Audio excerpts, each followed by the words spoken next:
Produced by Judith Boss. Etnal version by Al Haynes. Jungle Tales of Tarzan by Edgar Rice Burroughs. Contents. Chapter 1. Tarzan's First Love. 2. The Capture of Tarzan. 3. The Fight for the Balu. 4. The God of Tarzan. 5. Tarzan and the Black Boy. Tarzan's First Love. Teeka, stretched at luxurious ease in the shade of the tropical forest, presented, unquestionably, a most alluring picture of young, feminine loveliness, or at least so thought Tarzan of the Apes, who squat upon a low swinging branch in a near-by tree and looked down upon her, just to have seen him there, lolling upon the swaying bough of the jungle forest giant, his brown skin mottled by the brilliant equatorial sunlight which percolated through the leafy canopy of green above him, his clean-limbed body relaxed in graceful ease, his shapely head partly turned in contemplative absorption, and his intelligent gray eyes dreamily devouring the object of their devotion. You would have thought him the reincarnation of some demigod of old. You would not have guessed that in infancy he had suckled at the breast of a hideous, hairy she-ape, nor that in all his conscious past since his parents had passed away in the little cabin by the landlocked harbor at the jungle's verge, he had known no other associates than the sullen bulls and the snarling cows of the tribe of Kerchuk, the great ape, nor could you have read the thoughts which passed through that active, healthy brain, the longings and desires and aspirations which the sight of Teeka inspired, would you have been any more inclined to give credence to the reality of the origin of the ape-man, for, from his thoughts alone, you could never have gleaned the truth, that he had been born to a gentle English lady, or that his sire had been an English nobleman of time-honored lineage. Lost to Tarzan of the Apes was the truth of his origin, that he was John Clayton, Lord Greystoke, with a seat in the House of Lords. He did not know, nor, knowing, would have understood. Yes, Teeka was indeed beautiful. Of course Kala had been beautiful. One's mother is always that. But Teeka was beautiful in a way all her own, an indescribable sort of way which Tarzan was just beginning to sense in a rather vague and hazy manner. For years had Tarzan and Teeka been playfellows, and Teeka still continued to be playful, while the young bulls of her own age were rapidly becoming surly and morose. Tarzan, if he gave the matter much thought at all, probably reasoned that his growing attachment for the young female could be easily accounted for by the fact that of the former playmates she and he alone retained any desire to frolic as of old. But today, as he sat gazing upon her, he found himself noting the beauties of Teeka's form and features, something he never had done before, since none of them had aught to do with Teeka's ability to race nimbly through the lower terraces of the forest in the primitive games of tag and hide and go seek which Tarzan's fertile brain evolved. Tarzan scratched his head, running his fingers deep into the shock of black hair which framed his shapely, boyish face. He scratched his head and sighed. Teeka's new-found beauty became as suddenly his despair. He envied her the handsome coat of hair which covered her body. His own smooth, brown hide he hated with a hatred born of disgust and contempt. Years back he had harbored a hope that some day he, too, would be clothed in hair as were all his brothers and sisters. But of late he had been forced to abandon the delectable dream. Then there were Teeka's great teeth, not so large as the male's, of course, but still mighty, handsome things by comparison with Tarzan's feeble white ones, and her beetling brows, and broad, flat nose, and her mouth. Tarzan had often practiced making his mouth into a little round circle and then puffing out his cheeks while he winked his eyes rapidly. But he felt that he could never do it in the same cute and irresistible way in which Teeka did it. And as he watched her that afternoon, and wondered, a young bull ape who had been lazily foraging for food beneath the damp, mad carpet of decaying vegetation at the roots of a near-by tree lumbered awkwardly in Teeka's direction. The other apes of the tribe of Kerchuk moved listlessly about, or lolled restfully in the midday heat of the equatorial jungle. From time to time one or another of them had passed close to Tika, and Tarzan had been uninterested. Why was it then that his brows contracted and his muscles tensed as he saw Taw pause beside the young she and then squat down close to her? Tarzan always had liked Taw. Since childhood they had romped together. Side by side they had squat near the water, their quick, strong fingers ready to leap forth and seize Piche, the fish, should that wary denizen of the cool depths dart surfaceward to the lure of the insects Tarzan tossed upon the face of the pool. Together they had baited Tublet and teased Numa. The lion. Why, then, should Tarzan feel the rise of the short hairs at the nape of his neck merely because Taw sat close to Tika? It is true that Taw was no longer the frolicsome ape of yesterday. When his snarling muscles bared his giant fangs, no one could longer imagine that Taw was in as playful a mood as when he and Tarzan had rolled upon the turf in mimic battle. The Taw of today was a huge, sullen bull ape, somber and forbidding. Yet he and Tarzan never had quarreled. For a few minutes the young ape man watched Taw press closer to Tika. He saw the rough caress of the huge paw as it stroked the sleek shoulder of the she, and then Tarzan of the Apes slipped cat-like to the ground and approached the two. As he came his upper lip curled into a snarl, exposing his fighting fangs, and a deep growl rumbled from his cavernous chest. Taw looked up, batting his bloodshot eyes. Tika half raised herself and looked at Tarzan. Did she guess the cause of his perturbation? Who may say? At any rate, she was feminine, and so she reached up and scratched Taw behind one of his small, flat ears. Tarzan saw, and in the instant that he saw, Tika was no longer the little playmate of an hour ago.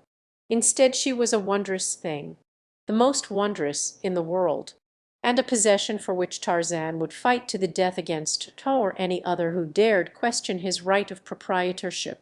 Stooped, his muscles rigid and one great shoulder turned toward the young bull, Tarzan of the Apes sidled nearer and nearer. His face was partly averted, but his keen gray eyes never left those of Taw, and as he came, his growls increased in depth and volume. Taw rose upon his short legs, bristling. His fighting fangs were bared. He, too, sidled, stiff-legged, and growled. "Tika is Tarzan's," said the ape man, in the low gutturals of the great anthropoids. "Tika is Taw's," replied the bull ape, Theka Numgo and Gunto, disturbed by the growlings of the two young bulls. Looked up half apathetic, half interested. They were sleepy, but they sensed a fight. It would break the monotony of the humdrum jungle life they led. Coiled about his shoulders was Tarzan's long grass rope. In his hand was the hunting knife of the long-dead father he had never known. In Tog's little brain lay a great respect for the shiny bit of sharp metal which the ape boy knew so well how to use. With it had he slain Tublet, his fierce foster father, and Bolgani, the gorilla. Taw knew these things, and so he came warily, circling about Tarzan in search of an opening. The latter, made cautious because of his lesser bulk and the inferiority of his natural armament, followed similar tactics. For a time it seemed that the altercation would follow the way of the majority of such differences between members of the tribe, and that one of them would finally lose interest and wander off to prosecute some other line of endeavor. Such might have been the end of it had the casus belli been other than it was. But Tika was flattered at the attention that was being drawn to her and by the fact that these two young bulls were contemplating battle on her account. Such a thing never before had occurred in Tika's brief life. She had seen other bulls battling for other and older shoes, and in the depth of her wild little heart she had longed for the day when the jungle grasses would be reddened with the blood of mortal combat for her fair sake. So now she squat upon her haunches and insulted both her admirers impartially. She hurled taunts at them for their cowardice, and called them vile names, such as Hista, the snake, and Dango, the hyena. She threatened to call Mumga to chastise them with a stick. Mumga, who was so old that she could no longer climb and so toothless that she was forced to confine her diet almost exclusively to bananas and grub worms. The apes who were watching heard and laughed. Ta was infuriated. He made a sudden lunge for Tarzan, but the ape boy leaped nimbly to one side, eluding him, and with the quickness of a cat wheeled and leaped back again to close quarters. His hunting knife was raised above his head as he came in, and he aimed a vicious blow at Tog's neck. The ape wheeled to dodge the weapon so that the keen blade struck him but a glancing blow upon the shoulder. The spurt of red blood brought a shrill cry of delight from Tika. Ah, but this was something worth while. She glanced about to see if others had witnessed this evidence of her popularity. Helen of Troy was never one whit more proud than was Tika at that moment. If Tika had not been so absorbed in her own vaingloriousness, a rustling which was not caused by any movement of the wind, since there was no wind, and had she looked up she might have seen a sleek body crouching almost directly over her, and wicked yellow eyes glaring hungrily down upon her. But Tika did not look up. With his wound Ta had backed off growling horribly. Tarzan had followed him, screaming insults at him, and menacing him with his brandishing blade. Tika moved from beneath the tree in an effort to keep close to the duelists. The branch above Tika bent and swayed a trifle with the movement of the body of the watcher stretched along it. Ta had halted now, and was preparing to make a new stand. His lips were flecked with foam, and saliva drooled from his jowls. He stood with head lowered and arms outstretched, preparing for a sudden charge to close quarters. Could he but lay his mighty hands upon that soft, brown skin, the battle would be his. Ta considered Tarzan's manner of fighting unfair. He would not close. Instead, he leaped nimbly just beyond the reach of Tog's muscular fingers. The ape boy had as yet never come to a real trial of strength other than in play, and so he was not at all sure that it would be safe to put his muscles to the test in a life and death struggle. Not that he was afraid, for Tarzan knew nothing of fear. The instinct of self-preservation gave him caution. That was all.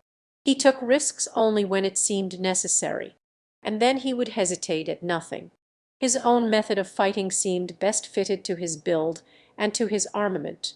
His teeth, while strong and sharp, were, as weapons of offense, pitifully inadequate by comparison with the mighty fighting fangs of the anthropoids. By dancing about, just out of reach of an antagonist, Tarzan could do infinite injury with his long, sharp hunting knife, and at the same time escape many of the painful and dangerous wounds which would be sure to follow his falling into the clutches of a bull ape. And so Ta charged and bellowed like a bull, and Tarzan of the Apes danced lightly to this side and that, hurling jungle Billingsgate at his foe, the while he nicked him now and again with his knife.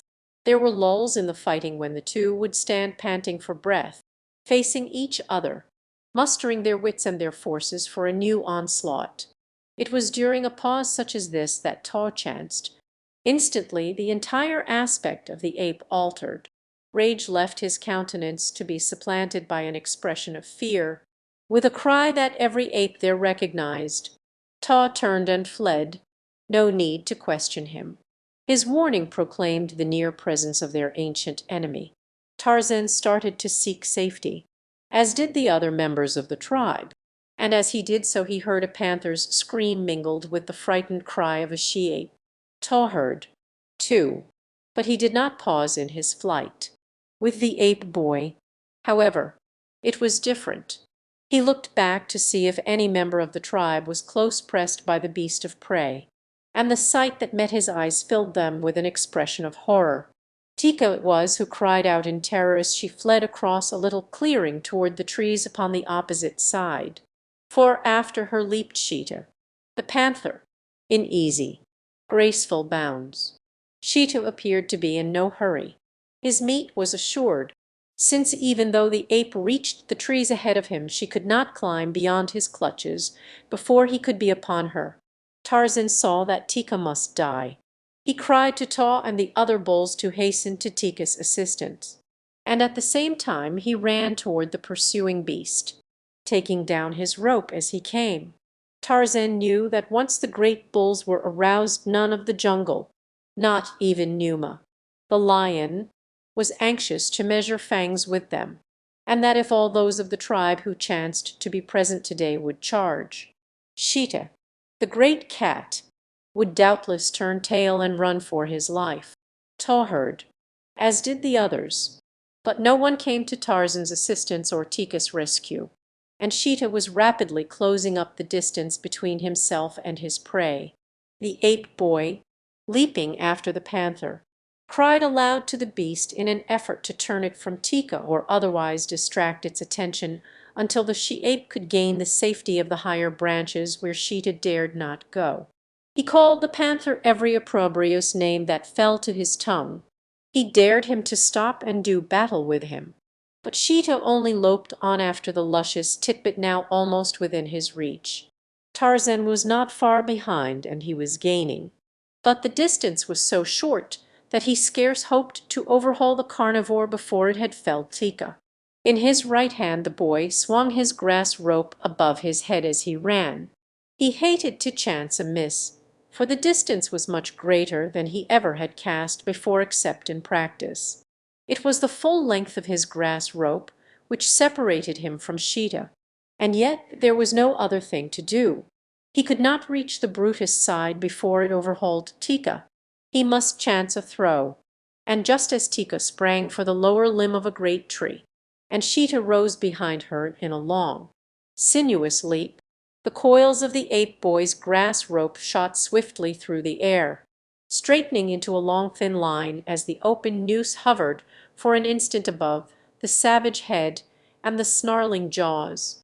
Then it settled. Clean and true about the tawny neck it settled, and Tarzan, with a quick twist of his rope hand, drew the noose taut, bracing himself for the shock when Sheeta should have taken up the slack. Just short of Tika's glossy rump the cruel talons raked the air as the rope tightened, and Sheeta was brought to a sudden stop, a stop that snapped the big beast over upon his back. Instantly Sheeta was up, with glaring eyes, and lashing tail, and gaping jaws, from which issued hideous cries of rage and disappointment. He saw the ape boy, the cause of his discomfiture, scarce 40 feet before him, and Sheeta charged. Tika was safe now. Tarzan saw to that by a quick glance into the tree whose safety she had gained not an instant too soon, and Sheeta was charging. It was useless to risk his life in idle and unequal combat from which no good could come. But could he escape a battle with the enraged cat? And if he was forced to fight, what chance had he to survive? Tarzan was constrained to admit that his position was aught but a desirable one. The trees were too far to hope to reach in time to elude the cat. Tarzan could but stand facing that hideous charge. In his right hand he grasped his hunting knife, a puny, futile thing indeed by comparison with the great rows of mighty teeth which lined Sheeta's powerful jaws, and the sharp talons encased within his padded paws. Yet the young Lord Greystoke faced it with the same courageous resignation with which some fearless ancestor went down to defeat and death on Senlac Hill by Hastings. From safety points in the trees the great apes watched, screaming hatred at Sheeta and advice at Tarzan, for the progenitors of man have, naturally, many human traits. Tika was frightened. She screamed at the bulls to hasten to Tarzan's assistance, but the bulls were otherwise engaged, principally in giving advice and making faces. Anyway, Tarzan was not a real manganee, so why should they risk their lives in an effort to protect him? And now Sheeta was almost upon the live, naked body, and the body was not there, quick as was the great cat. The ape boy was quicker. He leaped to one side almost as the panther's talons were closing upon him. and as Sheeta went hurtling to the ground beyond, Tarzan was racing for the safety of the nearest tree. The panther recovered himself almost immediately and, wheeling, tore after his prey, the ape boy's rope dragging along the ground behind him. In doubling back after Tarzan, Sheeta had passed around a low bush. It was a mere nothing in the path of any jungle creature of the size and weight of Sheeta, provided it had no trailing rope dangling behind. But Sheeta was handicapped by such a rope, and as he leaped once again after Tarzan of the Apes the rope encircled the small bush, became tangled in it, and brought the panther to a sudden stop. An instant later Tarzan was safe among the higher branches of a small tree to which Sheeta could not follow him. Here he perched, hurling twigs and epithets at the raging feline beneath him.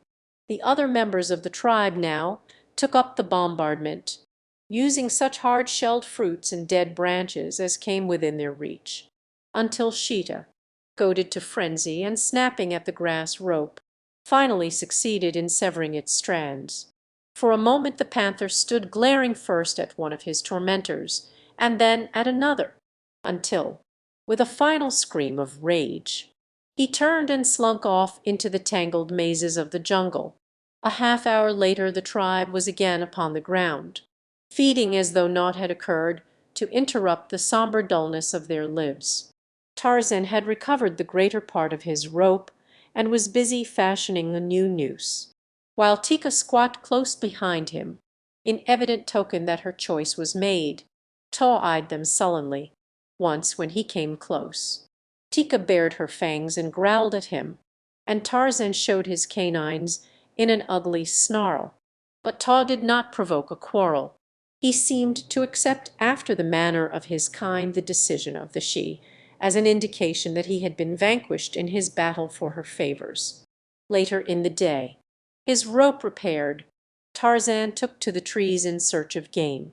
More than his fellows he required meat, and so, while they were satisfied with fruits and herbs and beetles, which could be discovered without much effort upon their part, Tarzan spent considerable time hunting the game animals whose flesh alone satisfied the cravings of his stomach and furnished sustenance and strength to the mighty thews which, day by day, were building beneath the soft, smooth texture of his brown hide.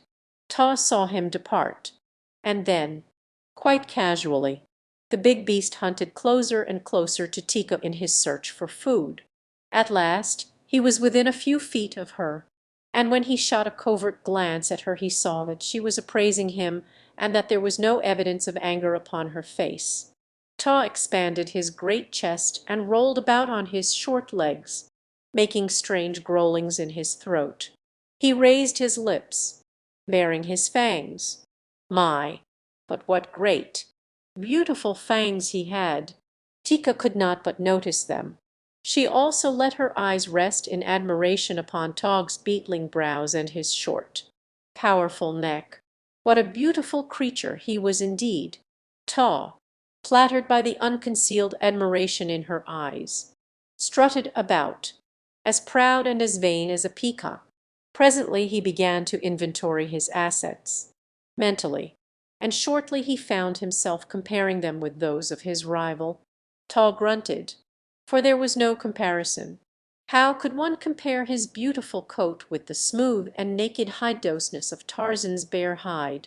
Who could see beauty in the stingy nose of the Tarmangani after looking at Tog's broad nostrils, and Tarzan's eyes, hideous things, showing white about them, and entirely unrimmed with red?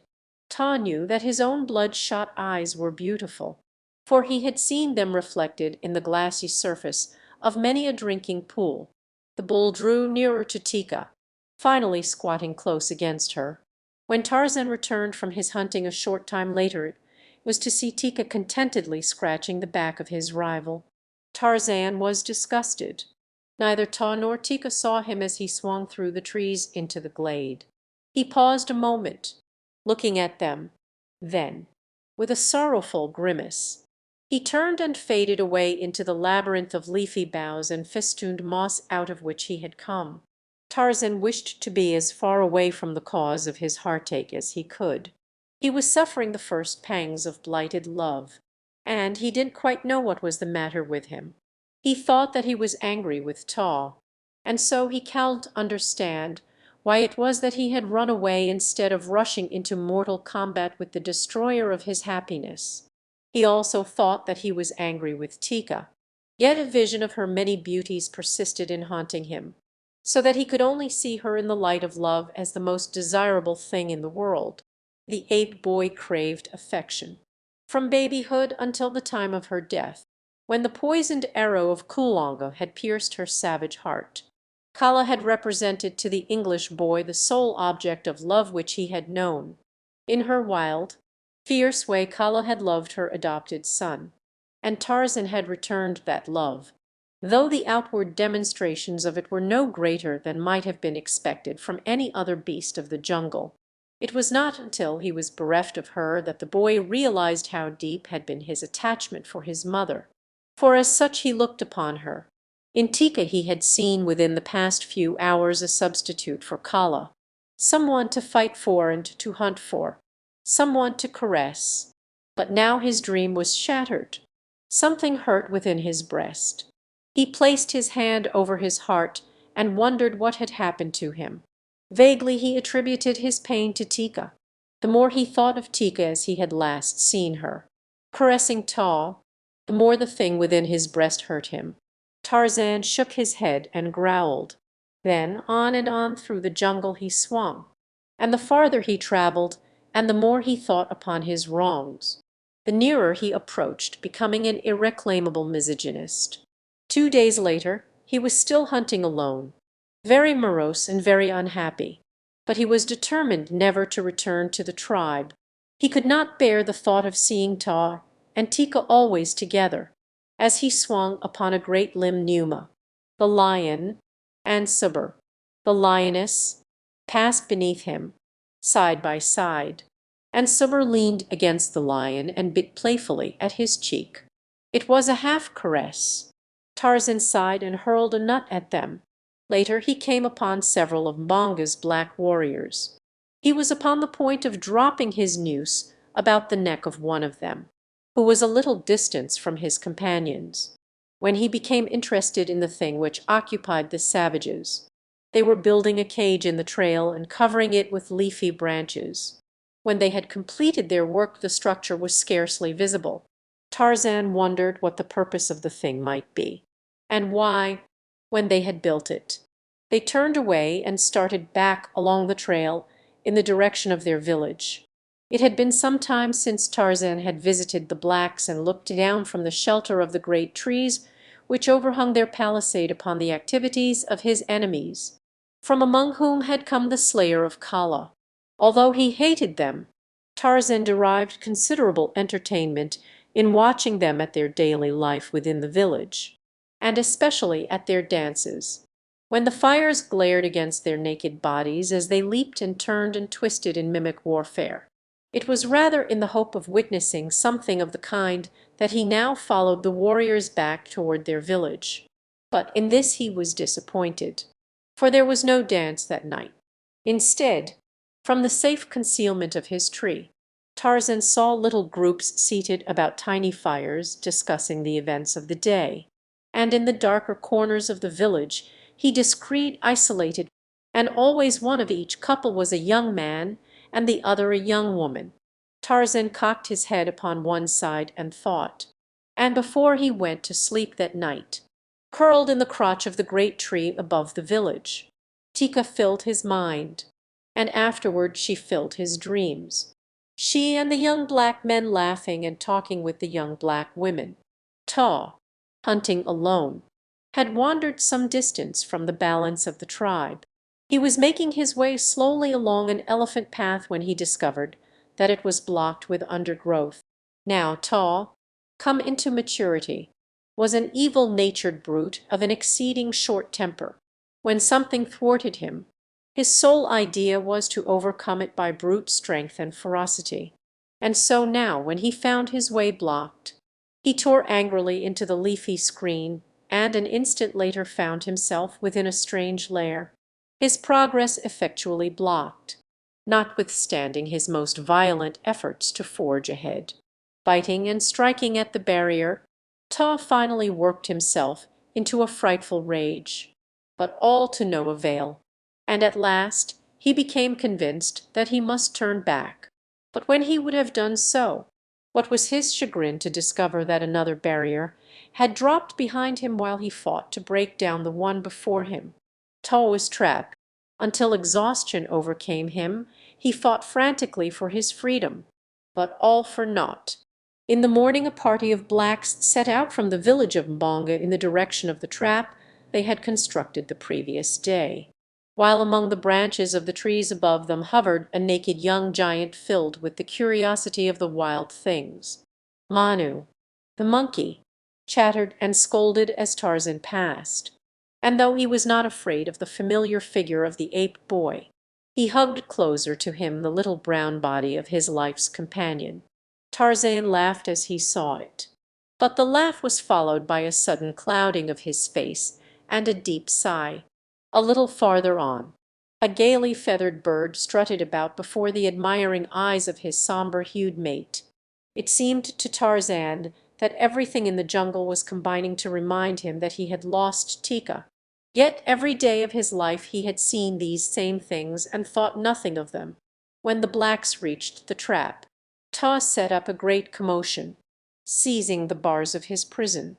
He shook them frantically, and all the while he roared and growled terrifically. The blacks were elated, for while they had not built their trap for this hairy tree man, they were delighted with their catch. Tarzan pricked up his ears when he heard the voice of a great ape and, circling quickly until he was downwind from the trap, he sniffed at the air in search of the scent spoor of the prisoner. Nor was it long before there came to those delicate nostrils the familiar odor that told Tarzan the identity of the captive as unerringly as though he had looked upon Ta with his eyes. Yes, it was Ta, and he was alone. Tarzan grinned as he approached to discover what the blacks would do to their prisoner. Doubtless they would slay him at once. Again Tarzan grinned. Now he could have Tika for his own, with none to dispute his right to her.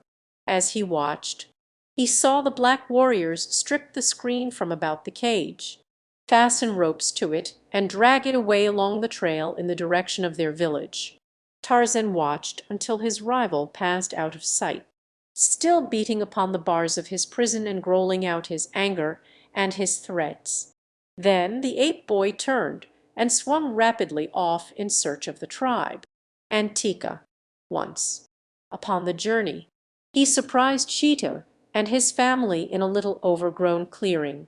The great cat lay stretched upon the ground, while his mate, one paw across her lord's savage face, licked at the soft white fur at his throat. Tarzan increased his speed then until he fairly flew through the forest. Nor was it long before he came upon the tribe.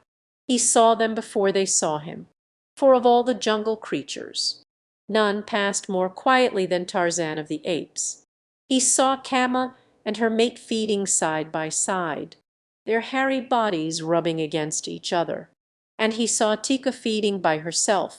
Not for long would she feed thus in loneliness, thought Tarzan, as with a bound he landed amongst them.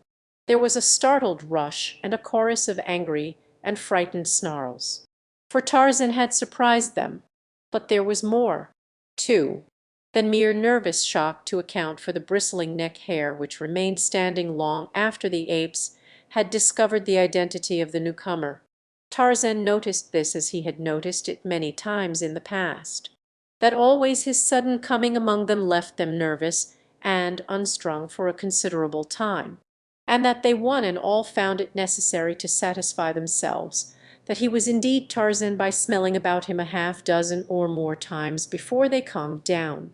Pushing through them, he made his way toward Tika, but as he approached her the ape drew away. "Tika," he said, "it is Tarzan. You belong to Tarzan. I have come for you." The ape drew closer, looking him over carefully. Finally she sniffed at him, as though to make assurance doubly sure. "Where is Ta?" she asked. "The Gomangani have him," replied Tarzan. "They will kill him." In the eyes of the she, Tarzan saw a wistful expression and a troubled look of sorrow as he told her of Tog's fate. But she came quite close and snuggled against him, and Tarzan, Lord Greystoke, put his arm about her. As he did so he noticed, with a start, the strange incongruity of that smooth, brown arm against the black and hairy coat of his lady love. He recalled the paw of Sheeta's mate across Sheeta's face. No incongruity there. He thought of little Manu hugging his she, and how the one seemed to belong to the other. Even the proud male bird, with his gay plumage, bore a close resemblance to his quieter spouse, while Numa, but for his shaggy mane, was almost a counterpart of Cibber.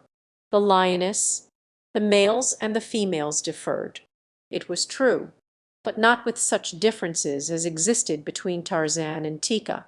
Tarzan was puzzled. There was something wrong. His arm dropped from the shoulder of Tika. Very slowly he drew away from her. She looked at him with her head cocked upon one side. Tarzan rose to his full height and beat upon his breast with his fists. He raised his head toward the heavens and opened his mouth. From the depths of his lungs rose the fierce, weird challenge of the victorious bull ape.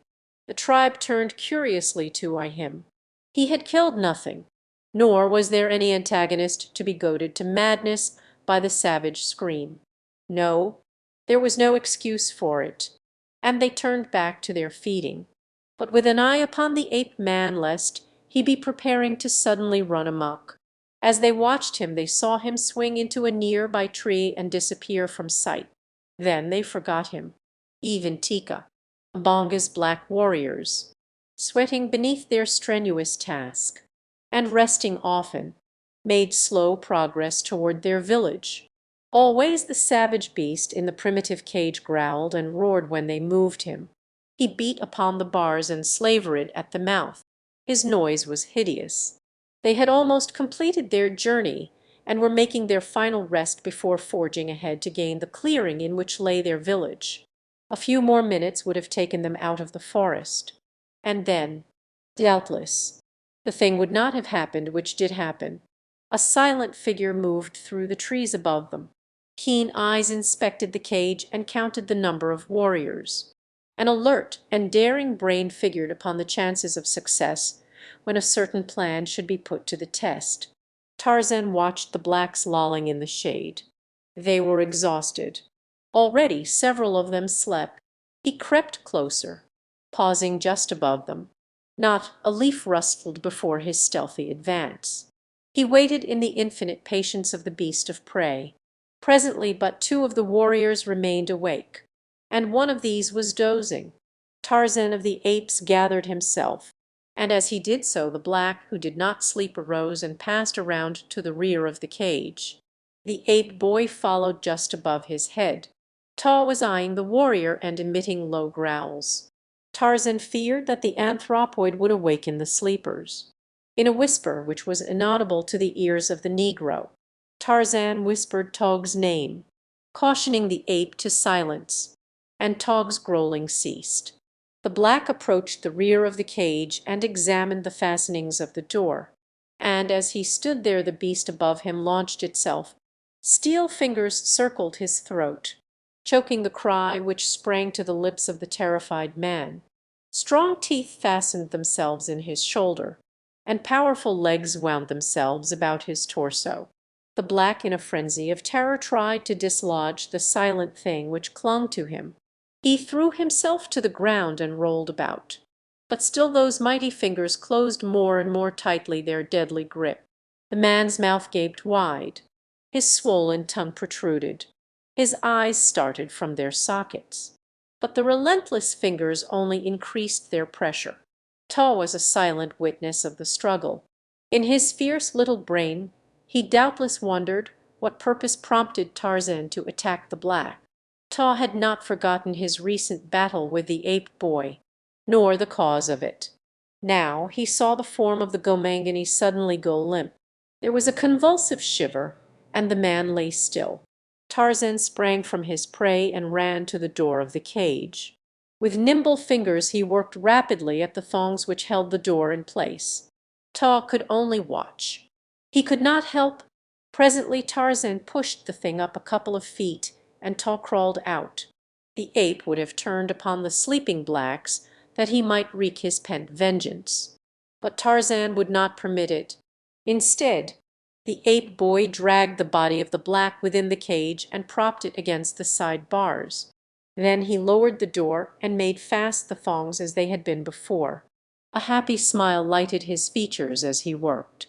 For one of his principal diversions was the baiting of the blacks of Mbonga's village. He could imagine their terror when they awoke and found the dead body of their comrade fast in the cage where they had left the great ape safely secured but a few minutes before. Tarzan and Ta took to the trees together, the shaggy coat of the fierce ape brushing the sleek skin of the English lordling as they passed through the primeval jungle side by side. "Go back to Tika," said Tarzan. "She is yours." "Tarzan does not want her." "Tarzan has found another she?" asked Ta. The ape boy shrugged. "For the Gomangani there is another Gomangani," he said. "For Numa, the lion, there is Sabur, the lioness. For Sheeta there is a she of his own kind. For Bara, the deer. For Manu, the monkey. For all the beasts and the birds of the jungle is there a mate. Only for Tarzan of the apes is there none. Ta is an ape. Tika is an ape. Go back to Tika. Tarzan is a man.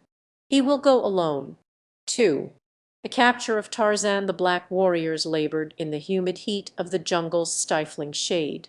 With war spears they loosened the thick black loam and the deep layers of rotting vegetation. With heavy nailed fingers they scooped away the disintegrated earth from the center of the age-old game trail. Often they ceased their labors to squat, resting and gossiping, with much laughter. At the edge of the pit they were digging.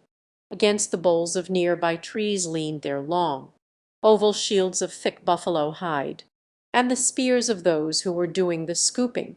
Sweat glistened upon their smooth, ebon skins, beneath which rolled rounded muscles, supple in the perfection of nature's uncontaminated health. A reed buck, stepping warily along the trail toward water, halted as a burst of laughter broke upon his startled ears. For a moment he stood statuesque, but for his sensitively dilating nostrils. Then he wheeled and fled noiselessly from the terrifying presence of man, 100 yards away, deep in the tangle of impenetrable jungle. Numa, the lion, raised his massive head. Numa had dined well until almost daybreak, and it had required much noise to awaken him. Now he lifted his muzzle and sniffed the air, caught the acrid scent spoor of the reed buck and the heavy scent of man, but Numa was well filled. With a low, disgusted grunt he rose and slunk away. Brilliantly plumaged birds with raucous voices darted from tree to tree. Little monkeys, chattering and scolding, swung through the swaying limbs above the black warriors. Yet they were alone, for the teeming jungle with all its myriad life, like the swarming streets of a great metropolis, is one of the loneliest spots in God's great universe. But were they alone? Above them, lightly balanced upon a leafy tree limb, a gray-eyed youth watched with eager intentness their every move. The fire of hate, restrained, smoldered beneath the lad's evident desire to know the purpose of the black men's labors. Such a one as these it was who had slain his beloved Kala. For them there could be naught but enmity, yet he liked well to watch them, avid as he was for greater knowledge of the ways of man. A hole which was amply large enough to hold at one time all of the 6 excavators. Tarzan could not guess the purpose of so great a labor, and when they cut long stakes, sharpened at their upper ends, and set them at intervals upright in the bottom of the pit, his wonderment but increased, nor was it satisfied with the placing of the light cross poles over the pit, or the careful arrangement of leaves and earth which completely hid from view the work the black men had performed. When they were done they surveyed their handiwork with evident satisfaction, and Tarzan surveyed it, too. Even to his practised eye there remained scarce a vestige of evidence that the ancient game trail had been tampered with in any way. So absorbed was the ape-man in speculation as to the puzzle as he would. However, he could not solve the mystery of the concealed pit, for the ways of the blacks were still strange ways to Tarzan. They had entered his jungle but a short time before, the first of their kind to encroach upon the age-old supremacy of the beasts which layered there, to Numa, the lion, to Tantor, the elephant, to the great apes and the lesser apes, to each and all of the myriad creatures of this savage wild. The ways of man were new. They had much to learn of these black, hairless creatures that walked erect upon their hind paws, and they were learning it slowly, and always to their sorrow. Shortly after the blacks had departed, Tarzan swung easily to the trail, sniffing suspiciously. He circled the edge of the pit, squatting upon his haunches. He scraped away a little earth to expose one of the cross bars. He sniffed at this, touched it, cocked his head upon one side, and contemplated it gravely for several minutes. Then he carefully recovered it, arranging the earth as neatly as had the blacks. This done, he swung himself back among the branches of the trees and moved off in search of his hairy fellows, the great apes of the tribe of Kerchuk. Once he crossed the trail of Numa, the lion, pausing for a moment to hurl a soft fruit at the snarling face of his enemy, and to taunt and insult him, calling him eater of carrion and brother of Dango. The hyena, Numa, his yellow-green eyes round and burning with concentrated hate, glared up at the dancing figure above him. Low growls vibrated his heavy jowls, and his great rage transmitted to his sinuous tail a sharp, whip-like motion. But realizing from past experience the futility of long-distance argument with the ape-man, he turned presently and struck off into the tangled vegetation which hid him from the view of his tormentor. With a final scream of jungle invective and an ape-like grimace at his departing foe, Tarzan continued along his way. Another mile, and a shifting wind brought to his keen nostrils a familiar, pungent odor close at hand, and a moment later there loomed beneath him a huge, gray-black bulk forging steadily along the jungle trail. Tarzan seized and broke a small tree limb, and at the sudden cracking sound the ponderous figure halted. Great ears were thrown forward, and a long, supple trunk rose quickly to wave to and fro in search of the scent of an enemy, while two weak, little eyes peered suspiciously and futilely about in quest of the author of the noise which had disturbed his peaceful way. Tarzan laughed aloud and came closer above the head of the pachyderm. "Tantor, Tantor," he cried, "Bara, the deer, is less fearful than you. You, Tantor, the elephant, greatest of the jungle folk, with the strength of as many Numas as I have toes upon my feet and fingers upon my hands.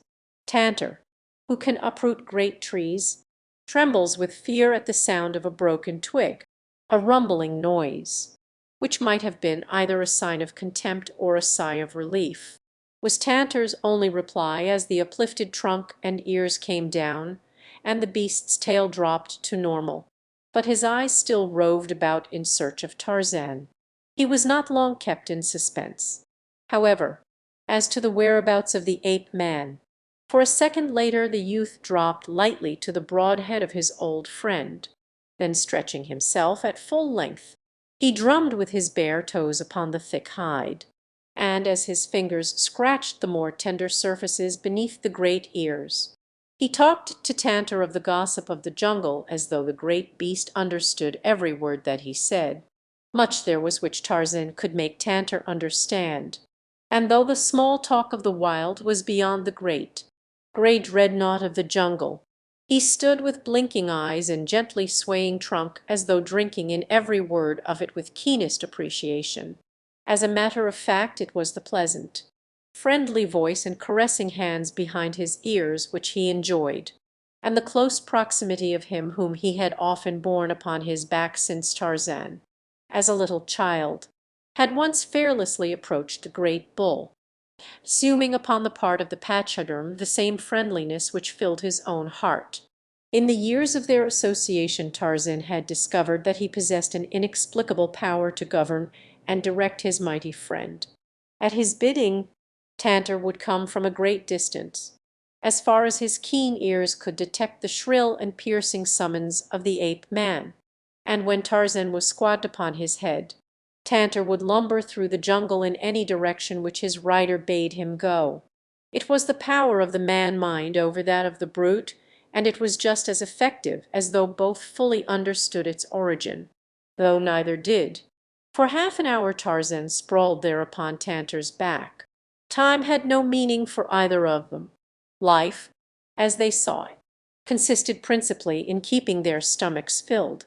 To Tarzan this was a less arduous labor than to Tantor, for Tarzan's stomach was smaller, and being omnivorous, food was less difficult to obtain. If one sort did not come readily to hand, there were always many others to satisfy his hunger. He was less particular as to his diet than Tantor, who would eat only the bark of certain trees, and the wood of others, while a third appealed to him only through its leaves. And these, perhaps, just at certain seasons of the year. Tantor must needs spend the better part of his life in filling his immense stomach against the needs of his mighty thews. It is thus with all the lower orders. Their lives are so occupied either with searching for food or with the processes of digestion that they have little time for other considerations. Doubtless it is this handicap which has kept them from advancing as rapidly as man. However, these questions troubled Tarzan but little, and Tantor not at all. What the former knew was that he was happy in the companionship of the elephant. He did not know why. He did not know that because he was a human being, a normal, healthy human being, he craved some living thing upon which to lavish his affection. His childhood playmates among the apes of Kerchak were now great. Sullen Brutus, they felt nor inspired but little affection. The younger apes Tarzan still played with occasionally. In his savage way he loved them, but they were far from satisfying or restful companions. Tantor was a great mountain of calm, of poise, of stability. It was restful and satisfying to sprawl upon his rough pate and pour one's vague hopes and aspirations into the great ears which flapped ponderously to and fro in apparent understanding. Of all the jungle folk, Tantor commanded Tarzan's greatest love since Kala had been taken from him. Sometimes Tarzan wondered if Tantor reciprocated his affection. It was difficult to know. It was the call of the stomach, the most compelling and insistent call which the jungle knows, that took Tarzan finally back to the trees and off in search of food, while Tantor continued his interrupted journey in the opposite direction. For an hour the ape man foraged. A lofty nest yielded its fresh, warm harvest, fruits, berries, and tender plantain found a place upon his menu in the order that he happened upon them. For he did not seek such foods. Meat, meat, meat. It was always meat that Tarzan of the Apes hunted, but sometimes meat eluded him, as today, and as he roamed the jungle his active mind busied itself not alone with his hunting, but with many other subjects. He had a habit of recalling often the events of the preceding days and hours. He lived over his visit with Tantor. He cogitated upon the digging blacks and the strange, covered pit they had left behind them. He wondered again and again what its purpose might be. He compared perceptions and arrived at judgments. He compared judgments, reaching conclusions, not always correct ones, it is true, but at least he used his brain for the purpose God intended it, which was the less difficult because he was not handicapped by the second hand, and usually erroneous, judgment of others.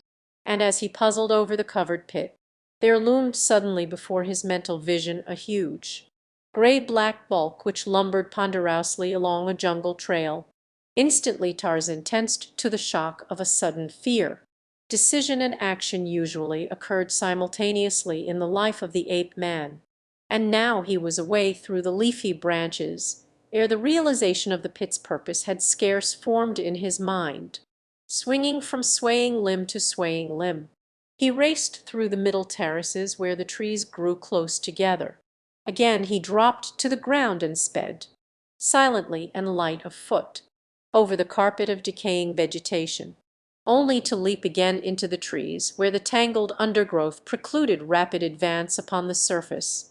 In his anxiety he cast discretion to the winds. The caution of the beast was lost in the loyalty of the man, and so it came that he entered a large clearing, denuded of trees, without a thought of what might lie there or upon the farther edge to dispute the way with him. He was halfway across when directly in his path, and but a few yards away, there rose from a clump of tall grasses a half dozen chattering birds. Instantly Tarzan turned aside, for he knew well enough what manner of creature the presence of these little sentinels proclaimed. Simultaneously Buto, the rhinoceros, scrambled to his short legs and charged furiously. Haphazard charges Buto, the rhinoceros. With his weak eyes he sees but poorly even at short distances, and whether his erratic rushes are due to the panic of fear as he attempts to escape, or to the irascible temper with which he is generally credited, it is difficult to determine, nor is the matter of little moment, for if he be caught and tossed, the chances are that naught will interest him thereafter. And today it chanced that Buto bore down straight upon Tarzan. Across the few yards of knee-deep, accident started him in the direction of the ape man, and then his weak eyes discerned the enemy, and with a series of snorts he charged straight for him. The little rhino birds fluttered and circled about their giant ward, among the branches of the trees at the edge of the clearing. A score or more monkeys chattered and scolded as the loud snorts of the angry beast sent them scurrying affrightedly to the upper terraces. Tarzan alone appeared indifferent and serene. Directly in the path of the charge he stood. There had been no time to seek safety in the trees beyond the clearing, nor had Tarzan any mind to delay his journey because of Buto. He had met the stupid beast before and held him in fine contempt, and now Buto was upon him, the massive head lowered and the long, heavy horn inclined for the frightful work for which nature had designed it.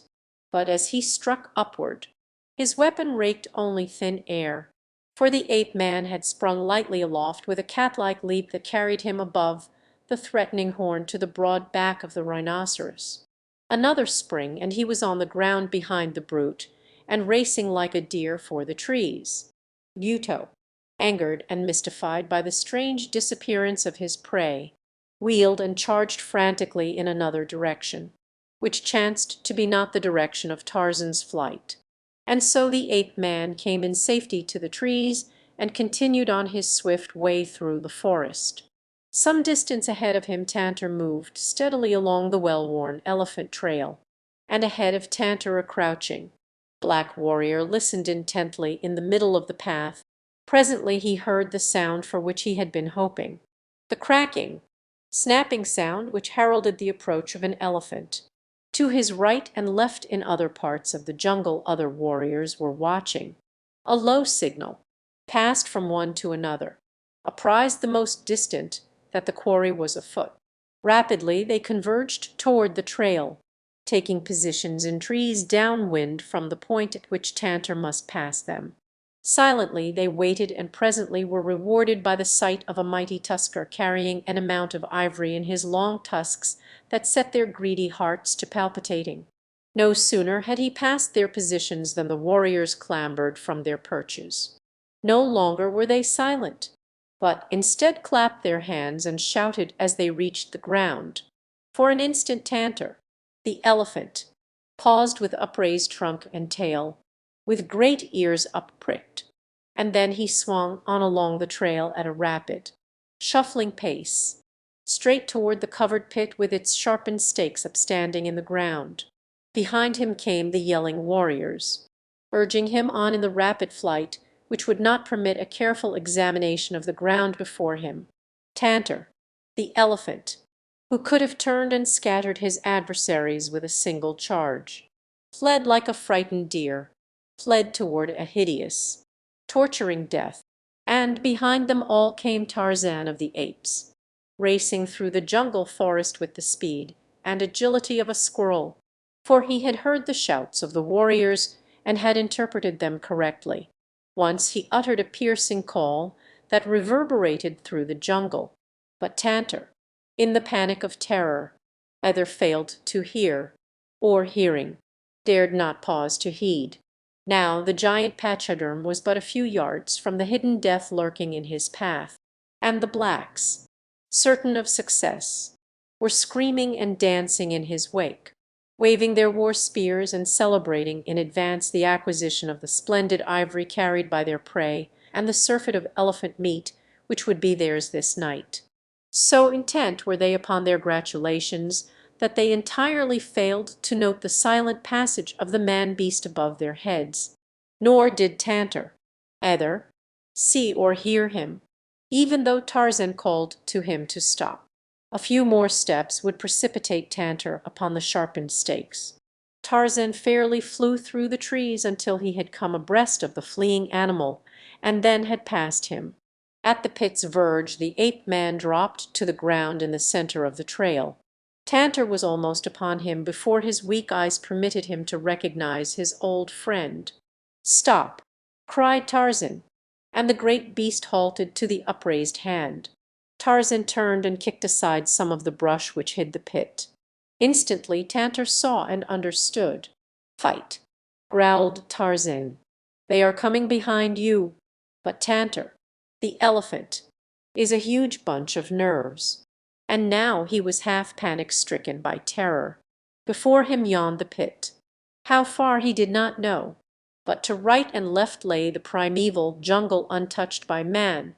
Tarzan, standing upon the edge of the pit, smiled as he watched Tantor's undignified flight. Soon the blacks would come. It was best that Tarzan of the Apes faded from the scene. He essayed a step, and as he threw the weight of his body upon his left foot, the earth crumbled away. Tarzan made a single Herculean effort to throw himself forward, but it was too late. Backward and downward he went toward the sharpened stakes in the bottom of the pit. When, a moment later, the blacks came they saw even from a distance that Tantor had eluded them, for the size of the hole in the pit covering was too small to have accommodated the huge bulk of an elephant. At first they thought that their prey had put one great foot through the top and then, warned, drawn back, but when they had come to the pit's verge and peered over, their eyes went wide in astonishment. For, quiet and still, at the bottom lay the naked figure of a white giant. Some of them there had glimpsed this forest god before, and they drew back in terror, awed by the presence which they had for some time believed to possess the miraculous powers of a demon. But others there were who pushed forward, thinking only of the capture of an enemy, and these leaped into the pit and lifted Tarzan out. There was no scar upon his body. None of the sharpened stakes had pierced him. Only a swollen spot at the base of the brain indicated the nature of his injury. In the falling backward his head had struck upon the side of one of the stakes, rendering him unconscious. The blacks were quick to discover this, and equally quick to bind their prisoner's arms and legs before he should regain consciousness. For they had learned to harbor a wholesome respect for this strange man-beast that consorted with the hairy tree folk. They had carried him but a short distance toward their village when the ape-man's eyelids quivered and raised. He looked about him wonderingly for a moment, and then full consciousness returned, and he realized the seriousness of his predicament. Accustomed almost from birth to relying solely upon his own resources, he did not cast about for outside aid now, but devoted his mind to a consideration of the possibilities for escape which lay within himself and his own powers. He did not dare test the strength of his bonds while the blacks were carrying him, for fear they would become apprehensive and add to them. Presently his captors discovered that he was conscious, and as they had little stomach for carrying a heavy man through the jungle heat, they set him upon his feet and forced him forward among them, pricking him now and then with their spears, yet with every manifestation of the superstitious awe in which they held him. When they discovered that their prodding brought no outward evidence of suffering, their awe increased, so that they soon desisted, half believing that this strange white giant was a supernatural being and so was immune from pain. As they approached their village, they shouted aloud the victorious cries of successful warriors, so that by the time they reached the gate, dancing and waving their spears, a great crowd of men, women, and children were gathered there to greet them and hear the story of their adventure. As the eyes of the villagers fell upon the prisoner, they went wild, and heavy jaws fell open in astonishment and incredulity. For months they had lived in perpetual terror of a weird, white demon whom but few had ever glimpsed and lived to describe. Warriors had disappeared from the paths almost within sight of the village and from the midst of their companions as mysteriously and completely as though they had been swallowed by the earth. And later, at night, their dead bodies had fallen, as from the heavens, into the village street. This fearsome creature had appeared by night in the huts of the village, killed, and disappeared, leaving behind him in the huts with his dead strange and terrifying evidences of an uncanny sense of humor. But now he was in their power. No longer could he terrorize them. Slowly the realization of this dawned upon them. Screaming, ran forward and struck the ape man across the face. Another and another followed her example, until Tarzan of the Apes was surrounded by a fighting, clawing, yelling mob of natives. And then Bongo, the chief, came, and laying his spear heavily across the shoulders of his people, drove them from their prey. "We will save him until night," he said. Far out in the jungle Tantor, the elephant, his first panic of fear allayed, stood with up-pricked ears and undulating trunk. What was passing through the convolutions of his savage brain? Could he be searching for Tarzan? Could he recall and measure the service the ape man had performed for him? Of that there can be no doubt. But did he feel gratitude? Would he have risked his own life? You will doubt it. Any one at all familiar with elephants will doubt it. Englishmen who have hunted much with elephants in India will tell you that they never have heard of an instance in which one of these animals has gone to the aid of a man in danger, even though the man had often befriended it, and so it is to be doubted that Tantor would have attempted to overcome his instinctive fear of the black men in an effort to succor Tarzan. The screams of the infuriated villagers came faintly to his sensitive ears, and he wheeled, as though in terror, contemplating flight. But something stayed him, and again he turned about, raised his trunk, and gave voice to a shrill cry. Then he stood listening. In the distant village where Mbonga had restored quiet and order, the voice of Tantor was scarcely audible to the blacks, but to the keen ears of Tarzan of the Apes it bore its message. His captors were leading him to a hut where he might be confined and guarded against the coming of the nocturnal orgy that would mark his torture-laden death. He halted as he heard the notes of Tantor's call, and raising his head, gave vent to a terrifying scream that sent cold chills through the superstitious blacks, and caused the warriors who guarded him to leap back even though their prisoner's arms were securely bound behind him. With raised spears they encircled him as for a moment longer he stood listening. Faintly from the distance came another, an answering cry, and Tarzan of the Apes, satisfied, turned and quietly pursued his way toward the hut where he was to be imprisoned. The afternoon wore on.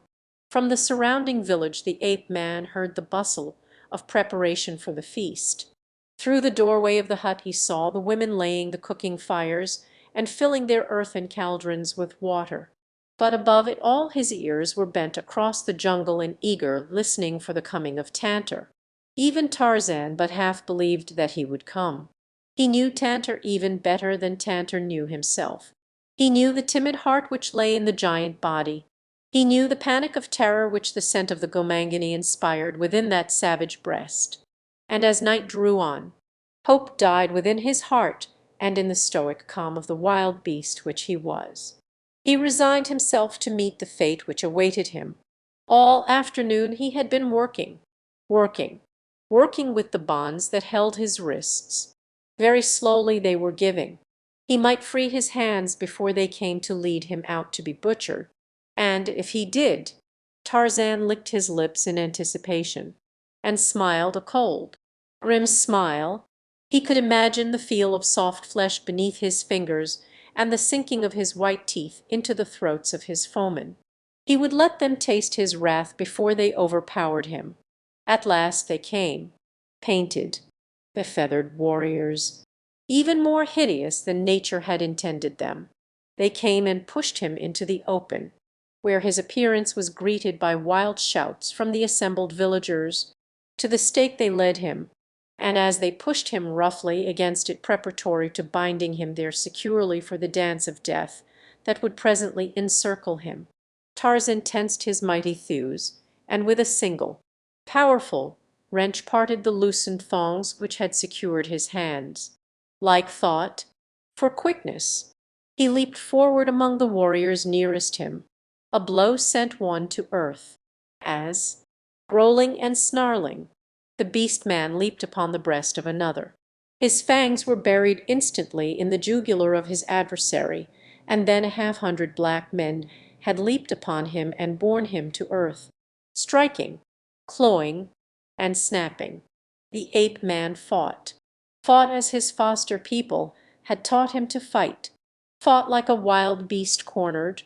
His strength, his agility, his courage, and his intelligence rendered him easily a match, but not even Tarzan of the Apes could hope to successfully cope with 100. Slowly they were overpowering him.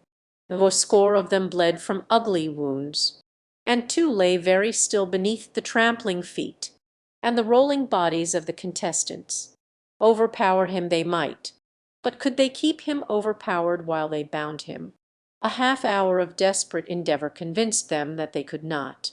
And so Mbonga, who, like all good rulers, had circled in the safety of the background, called to one to work his way in and spear the victim.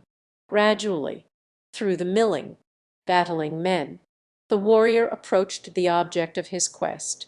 He stood with poised spear above his head waiting for the instant that would expose a vulnerable part of the ape-man's body and still not endanger one of the blacks.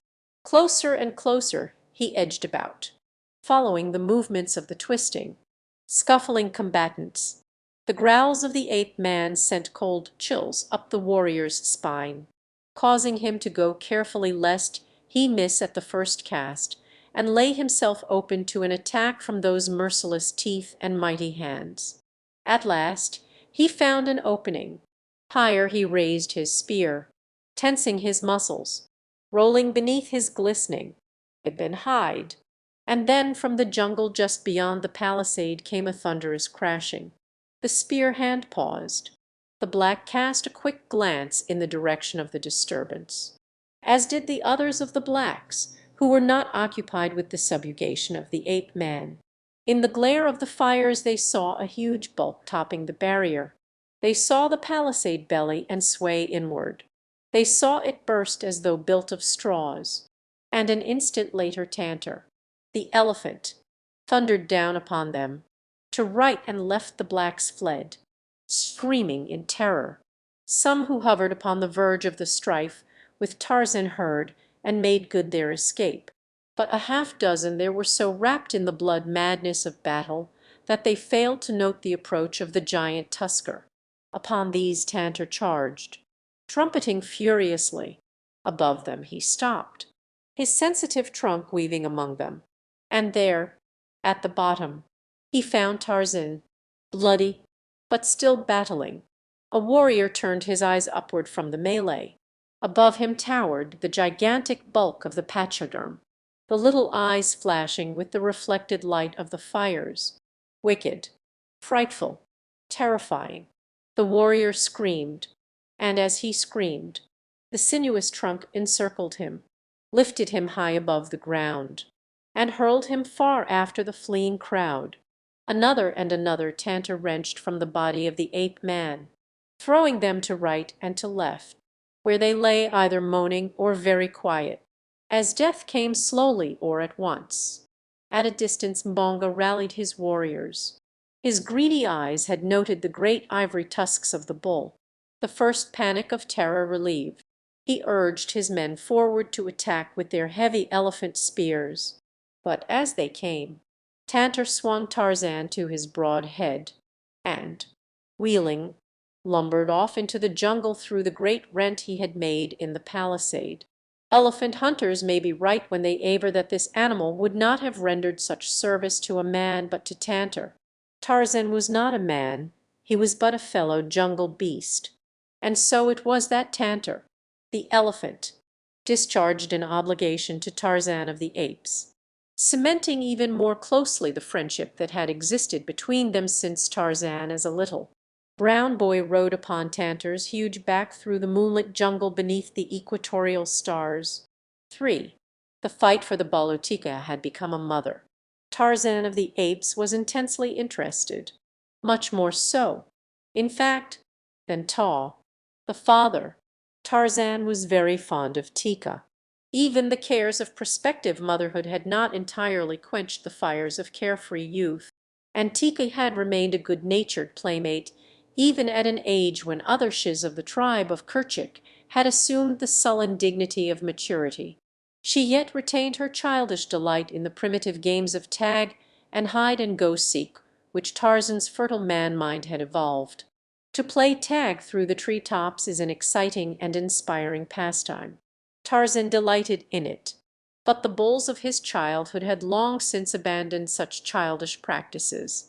Tika, though, had been keen for it always until shortly before the baby came. But with the advent of her firstborn, even Tika changed. The evidence of the change surprised and hurt Tarzan immeasurably. One morning he saw Tika squat upon a low branch hugging something very close to her hairy breast. A wee something which squirmed. Tarzan approached filled with the curiosity which is common to all creatures endowed with brains which have progressed beyond the microscopic stage. Tika rolled her eyes in his direction, and strained the squirming mite still closer to her. Tarzan came nearer. Tika drew away and bared her fangs. Tarzan was nonplussed. In all his experiences with Tika, never before had she bared fangs at him other than in play. But today she did not look playful. Tarzan ran his brown fingers through his thick black hair, cocked his head upon one side, and stared. Then he edged a bit nearer, craning his neck to have a better look at the thing which Tika cuddled. Again Tika drew back her upper lip in a warning snarl. Tarzan reached forth a hand, cautiously, to touch the thing which Tika held, and Tika, with a hideous growl, turned suddenly upon him. Her teeth sank into the flesh of his forearm before the ape-man could snatch it away, and she pursued him for a short distance as he retreated incontinently through the trees. But Tika, carrying her baby, could not overtake him. At a safe distance Tarzan stopped and turned to regard his erstwhile play-fellow in unconcealed astonishment. What had happened to so alter the gentle Tika? She had so covered the thing in her arms that Tarzan had not yet been able to recognize it for what it was. But now, as she turned from the pursuit of him, he saw it. Through his pain and chagrin he smiled, for Tarzan had seen young ape mothers before. In a few days she would be less suspicious. Still Tarzan was hurt. It was not right that Tika, of all others, should fear him. Why? Not for the world would he harm her, or her balu, which is the ape word for baby. And now, above the pain of his injured arm and the hurt to his pride, rose a still stronger desire to come close and inspect the new-born son of Taw. Possibly you will wonder that Tarzan of the Apes, mighty fighter that he was, should have fled before the irritable attack of a she, or that he should hesitate to return for the satisfaction of his curiosity when, with ease, he might have vanquished the weakened mother of the new-born cub. But you need not wonder. Were you an ape, you would know that only a bull in the throes of madness will turn upon a female other than to gently chastise her, with the occasional exception of the individual whom we find exemplified among our own kind, and who delights in beating up his better half because she happens to be smaller and weaker than he. Tarzan again came toward the young mother, warily and with his line of retreat safely open. Again Tika growled ferociously. Tarzan expostulated. Tarzan of the Apes will not harm Tika's balu. He said, "Let me see it." "Go away," commanded Tika. "Go away, or I will kill you." "Let me see it," urged Tarzan. "Go away," reiterated the she-ape. "Here comes Taw. He will make you go away. Taw will kill you. This is Tog's balu." A savage growl close behind him apprised Tarzan of the nearness of Taw, and the fact that the bull had heard the warnings and threats of his mate and was coming to her succor. Now Taw, as well as Tika, had been Tarzan's playfellow while the bull was still young enough to wish to play. Once Tarzan had saved Tog's life, but the memory of an ape is not overlong, nor would gratitude rise above the parental instinct. Tarzan and Taw had once measured strength, and Tarzan had been victorious. That fact Taw could be depended upon still to remember, but even so, he might readily face another defeat for his firstborn, if he chanced to be in the proper mood. From his hideous growls, which now rose in strength and volume, he seemed to be in quite the mood. Now Tarzan felt no fear of Taw, nor did the unwritten law of the jungle demand that he should flee from battle with any male, unless he cared to from purely personal reasons. But Tarzan liked Taw. He had no grudge against him, and his man-mind told him what the mind of an ape would never have deduced, that Tog's attitude in no sense indicated hatred. It was but the instinctive urge of the male to protect its offspring and its mate. Tarzan had no desire to battle with Taw, nor did the blood of his English ancestors relish the thought of flight. Yet, when the bull charged, Tarzan leaped nimbly to one side, and thus encouraged, Taw wheeled and rushed again madly to the attack. Perhaps the memory of a past defeat at Tarzan's hands goaded him. Perhaps the fact that Tika sat there watching him aroused a desire to vanquish the ape-man before her eyes. For in the breast of every jungle male lurks a vast egotism which finds expression in the performance of deeds of daring do before an audience of the opposite sex. At the ape-man's side swung his long grass rope, the plaything of yesterday, the weapon of today, and as Taw charged the second time, Tarzan slipped the coils over his head and deftly shook out the sliding noose as he again nimbly eluded the ungainly beast. Before the ape could turn again, Tarzan had fled far aloft among the branches of the upper terrace. Taw, now wrought to a frenzy of real rage, followed him. Tika peered upward at them. It was difficult to say whether she was interested. Taw could not climb as rapidly as Tarzan, so the latter reached the high levels to which the heavy ape dared not follow before the former overtook him. There he halted and looked down upon his pursuer, making faces at him and calling him such choice names as occurred to the fertile man brain. Then, when he had worked Taw to such a pitch of foaming rage that the great bull fairly danced upon the bending limb beneath him, Tarzan's hand shot suddenly outward. A widening noose dropped swiftly through the air. There was a quick jerk as it settled about Taw, falling to his knees, a jerk that tightened it securely about the hairy legs of the anthropoid. Taw, slow of wit, realized too late the intention of his tormentor. He scrambled to escape, but the ape-man gave the rope a tremendous jerk that pulled Taw from his perch, and a moment later, growling hideously, The ape hung head downward 30 feet above the ground. Tarzan secured the rope to a stout limb and descended to a point close to Taw. "Taw," he said, "you are as stupid as Buto, the rhinoceros. Now you may hang here until you get a little sense in your thick head. You may hang here and watch while I go and talk with Tika." Taw blustered and threatened, but Tarzan only grinned at him as he dropped lightly to the lower levels. Here he again approached Tika only to be again greeted with bared fangs and menacing growls. He sought to placate her. He urged his friendly intentions, and craned his neck to have a look at Tika's balu. But the she-ape was not to be persuaded that he meant other than harm to her little one. Her motherhood was still so new that reason was yet subservient to instinct. Realizing the futility of attempting to catch and chastise Tarzan, Tika sought to escape him. She dropped to the ground and lumbered across the little clearing about which the apes of the tribe were disposed in rest or in the search of food, and presently Tarzan abandoned his attempts to persuade her to permit a close examination of the balu. The ape man would have liked to handle the tiny thing. The very sight of it awakened in his breast a strange yearning.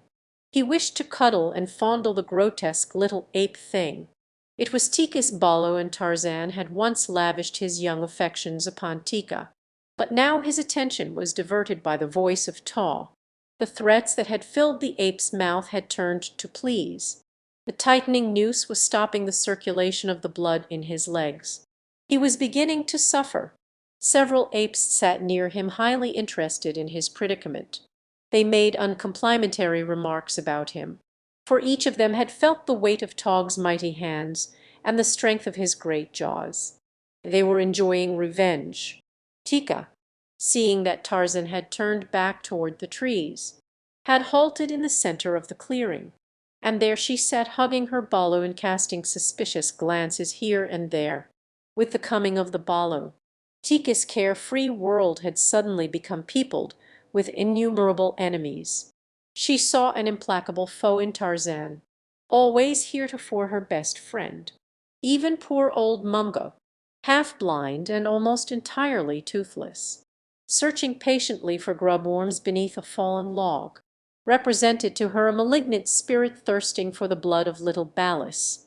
And while Tika guarded suspiciously against harm, where there was no harm, she failed to note two baleful, yellow-green eyes staring fixedly at her from behind a clump of bushes at the opposite side of the clearing, hollow from hunger. Sheeta, the panther, glared greedily at the tempting meat so close at hand, but the sight of the great bulls beyond gave him pause. Ah, if the she-ape with her balu would but come just a trifle nearer! A quick spring, and he would be upon them, and away again with his meat before the bulls could prevent. The tip of his tawny tail moved in spasmodic little jerks. His lower jaw hung low, exposing a red tongue and yellow fangs. But all this Tika did not see, nor did any other of the apes who were feeding or resting about her, nor did Tarzan or the apes in the trees. Hearing the abuse which the bulls were pouring upon the helpless Taw, Tarzan clambered quickly among them. One was edging closer and leaning far out in an effort to reach the dangling ape. He had worked himself into quite a fury through recollection of the last occasion upon which Taw had mauled him, and now he was bent upon revenge. Once he had grasped the swinging ape, he would quickly have drawn him within reach of his jaws. Tarzan saw and was wroth. He loved a fair fight, but the thing which this ape contemplated revolted him. Already a hairy hand had clutched the helpless Taw when, with an angry growl of protest, Tarzan leaped to the branch at the attacking ape's side, and with a single mighty cuff swept him from his perch. Surprised and enraged, the bull clutched madly for support as he toppled sidewise, and then with an agile movement succeeded in projecting himself toward another limb a few feet below. Here he found a hand-hold, quickly righted himself, and as quickly clambered upward to be revenged upon Tarzan. But the ape-man was otherwise engaged and did not wish to be interrupted. He was explaining again to Tall the depths of the latter's abysmal ignorance, and pointing out how much greater and mightier was Tarzan of the Apes than Tall or any other ape. In the end he would release Tall, but not until Tall was fully acquainted with his own inferiority, and then the maddened bull came from beneath, and instantly Tarzan was transformed from a good-natured, teasing youth into a snarling, savage beast. Along his scalp the hair bristled. His upper lip drew back that his fighting fangs might be uncovered and ready. He did not wait for the bull to reach him, for something in the appearance or the voice of the attacker aroused within the ape-man a feeling of belligerent antagonism that would not be denied. With a scream that carried no human note, Tarzan leaped straight at the throat of the attacker. The impetuosity of this act and the weight and momentum of his body carried the bull backward, clutching and clawing for support, down through the leafy branches of the tree. For 15 feet the two fell, Tarzan's teeth buried in the jugular of his opponent, when a stout branch stopped their descent. The bull struck full upon the small of his back across the limb, hung there for a moment with the ape-man still upon his breast, and then toppled over toward the ground. Tarzan had felt the instantaneous relaxation of the body beneath him after the heavy impact with the tree limb, and as the other turned completely over and started again upon its fall toward the ground, he reached forth a hand and caught the branch in time to stay his own descent, while the ape dropped like a plummet to the foot of the tree. Tarzan looked downward for a moment upon the still form of his late antagonist. Then he rose to his full height, swelled his deep, smote upon it with his clenched fist, and roared out the uncanny challenge of the victorious bull-ape. Even Sheeta, the panther, crouched for a spring at the edge of the little clearing, moved uneasily as the mighty voice sent its weird cry reverberating through the jungle. To right and left, nervously, glanced Sheeta, as though assuring himself that the way of escape lay ready at hand. "I am Tarzan of the Apes," boasted the ape-man. "Mighty hunter, mighty fighter, none in all the jungle so great as Tarzan." Then he made his way back in the direction of Tall. Tika had watched the happenings in the tree. She had even placed her precious balu upon the soft grasses, and come a little nearer that she might better witness all that was passing in the branches above her. In her heart of hearts did she still esteem the smooth-skinned Tarzan? Did her savage breast swell with pride as she witnessed his victory over the ape? You will have to ask Tika. And Sheeta, the panther, saw that the she-ape had left her cub alone among the grasses. He moved his tail again, as though this closest approximation of lashing in which he dared indulge might stimulate his momentarily waned courage. The cry of the victorious ape-man still held his nerves beneath its spell. It would be several minutes before he again could bring himself to the point of charging into view of the giant anthropoids. And as he regathered his forces, Tarzan reached Tog's side, and then clambering higher up to the point where the end of the grass rope was made fast, he unloosed it and lowered the ape slowly downward, swinging him in until the clutching hands fastened upon a limb. Quickly Tog drew himself to a position of safety and shook off the noose. In his rage-maddened heart was no room for gratitude to the ape-man. He recalled only the fact that Tarzan had laid this painful indignity upon him. He would be revenged, but just at present his legs were so numb and his head so dizzy that he must postpone the gratification of his vengeance. Tarzan was coiling his rope the while he lectured Tall on the futility of pitting his poor powers, physical and intellectual, against those of his betters. Tika had come close beneath the tree and was peering upward. Sheeta was warming his way stealthily forward, his belly close to the ground. In another moment he would be clear of the underbrush and ready for the rapid charge and the quick retreat that would end the brief existence of Tika's balu. Then Tarzan chanced to look up and across the clearing. Instantly his attitude of good-natured bantering and pompous boastfulness dropped from him. Silently and swiftly he shot downward toward the ground. "Tika, seeing him coming, and thinking that he was after her or her balu, bristled and prepared to fight, but Tarzan sped by her, and as he went, her eyes followed him, and she saw the cause of his sudden descent and his rapid charge across the clearing. There in full sight now was Sheeta, the panther, stalking slowly toward the tiny, wriggling balu which lay among the grasses many yards away. Tika gave voice to a shrill scream of terror and of warning as she dashed after the ape. Sheeta saw Tarzan coming. He saw the she-ape's cub before him, and he thought that this other was bent upon robbing him of his prey. With an angry growl, he charged. Taw, warned by Tika's cry, came lumbering down to her assistance.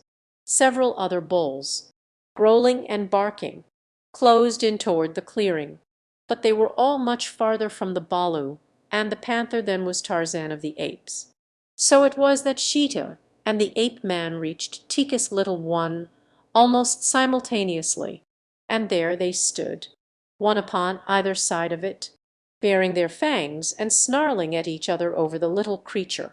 Sheeta was afraid to seize the balu, for thus he would give the ape-man an opening for attack, and for the same reason Tarzan hesitated to snatch the panther's prey out of harm's way, for had he stooped, the great beast would have been upon him in an instant. Thus they stood while Tika came across the clearing, going more slowly as she neared the panther, for even her mother love could scarce overcome her instinctive terror of this natural enemy of her kind. Behind her came Taw, warily and with many pauses and much bluster, and still behind him came other bulls, snarling ferociously and uttering their uncanny challenges. Sheeta's yellow-green eyes glared terribly at Tarzan, and past Tarzan they shot brief glances at the apes of Kerchak advancing upon him. Discretion prompted him to turn and flee, but hunger and the close proximity of the tempting morsel in the grass before him urged him to remain. He reached forth a paw toward Tika's balu, and as he did so, with a savage guttural, Tarzan of the Apes was upon him. The panther reared to meet the ape-man's attack. He swung a frightful raking blow for Tarzan that would have wiped his face away had it landed, but it did not land, for Tarzan ducked beneath it and closed, his long knife ready in one strong hand, the knife of his dead father, of the father he never had known. Instantly the balu was forgotten by Sheeta, the panther. He now thought only of tearing to ribbons with his powerful talons the flesh of his antagonist, of burying his long, yellow fangs in the soft, smooth hide of the ape-man. But Tarzan had fought before with clawed creatures of the jungle. Before now he had battled with fanged monsters. Nor always had he come away unscathed. He knew the risk that he ran, but Tarzan of the Apes, inured to the sight of suffering and death, shrank from neither, for he feared neither. The instant that he dodged beneath Sheeta's blow, he leaped to the beast's rear and then full upon the tawny back, burying his teeth in Sheeta's neck and the fingers of one hand in the fore at the throat, and with the other hand he drove his blade into Sheeta's side. Over and over upon the grass rolled Sheeta, growling and screaming, clawing and biting, in a mad effort to dislodge his antagonist or get some portion of his body within range of teeth or talons. As Tarzan leaped to close quarters with the panther, Tika had run quickly in and snatched up her balu. Now she sat upon a high branch, safe out of harm's way, cuddling the little thing close to her hairy breast, the while her savage little eyes bored down upon the contestants in the clearing, and her ferocious voice urged Taw and the other bulls to leap into the melee. Thus goaded the bulls came closer, redoubling their hideous clamor, but Sheeta was already sufficiently engaged. He did not even hear them, once he succeeded in partially dislodging the ape-man from his back, so that Tarzan swung for an instant in front of those awful talons, and in the brief instant before he could regain his former hold, a raking blow from a hind paw laid open one leg from hip to knee. It was the sight and smell of this blood, possibly, which wrought upon the encircling apes. But it was Taw who really was responsible for the thing they did. Taw, but a moment before filled with rage toward Tarzan of the Apes, stood close to the battling pair, his red-rimmed, wicked little eyes glaring at them. What was passing in his savage brain? Did he gloat over the unenviable position of his recent tormentor? Did he long to see Sheeta's great fangs sink into the soft throat of the ape man?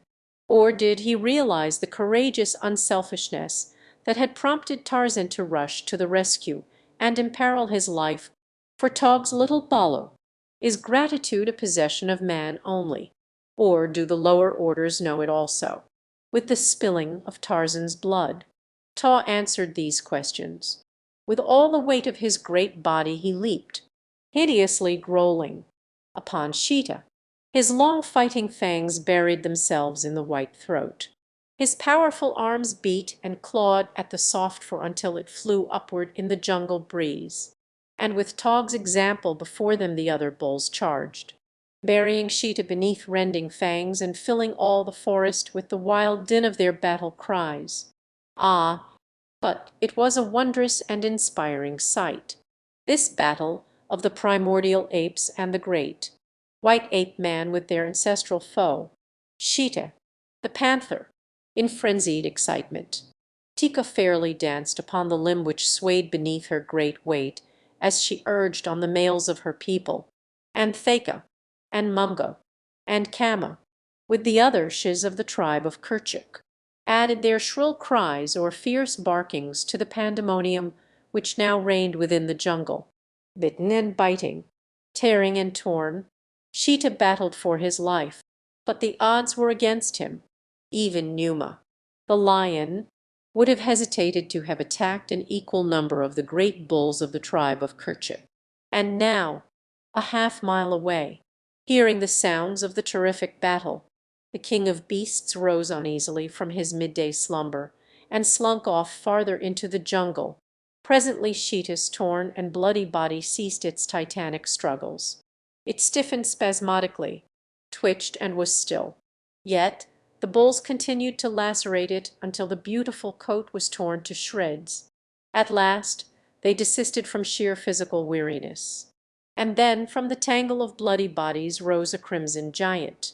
Straight as an arrow, he placed a foot upon the dead body of the panther, and lifting his blood-stained face to the blue of the equatorial heavens, gave voice to the horrid victory cry of the bull-ape.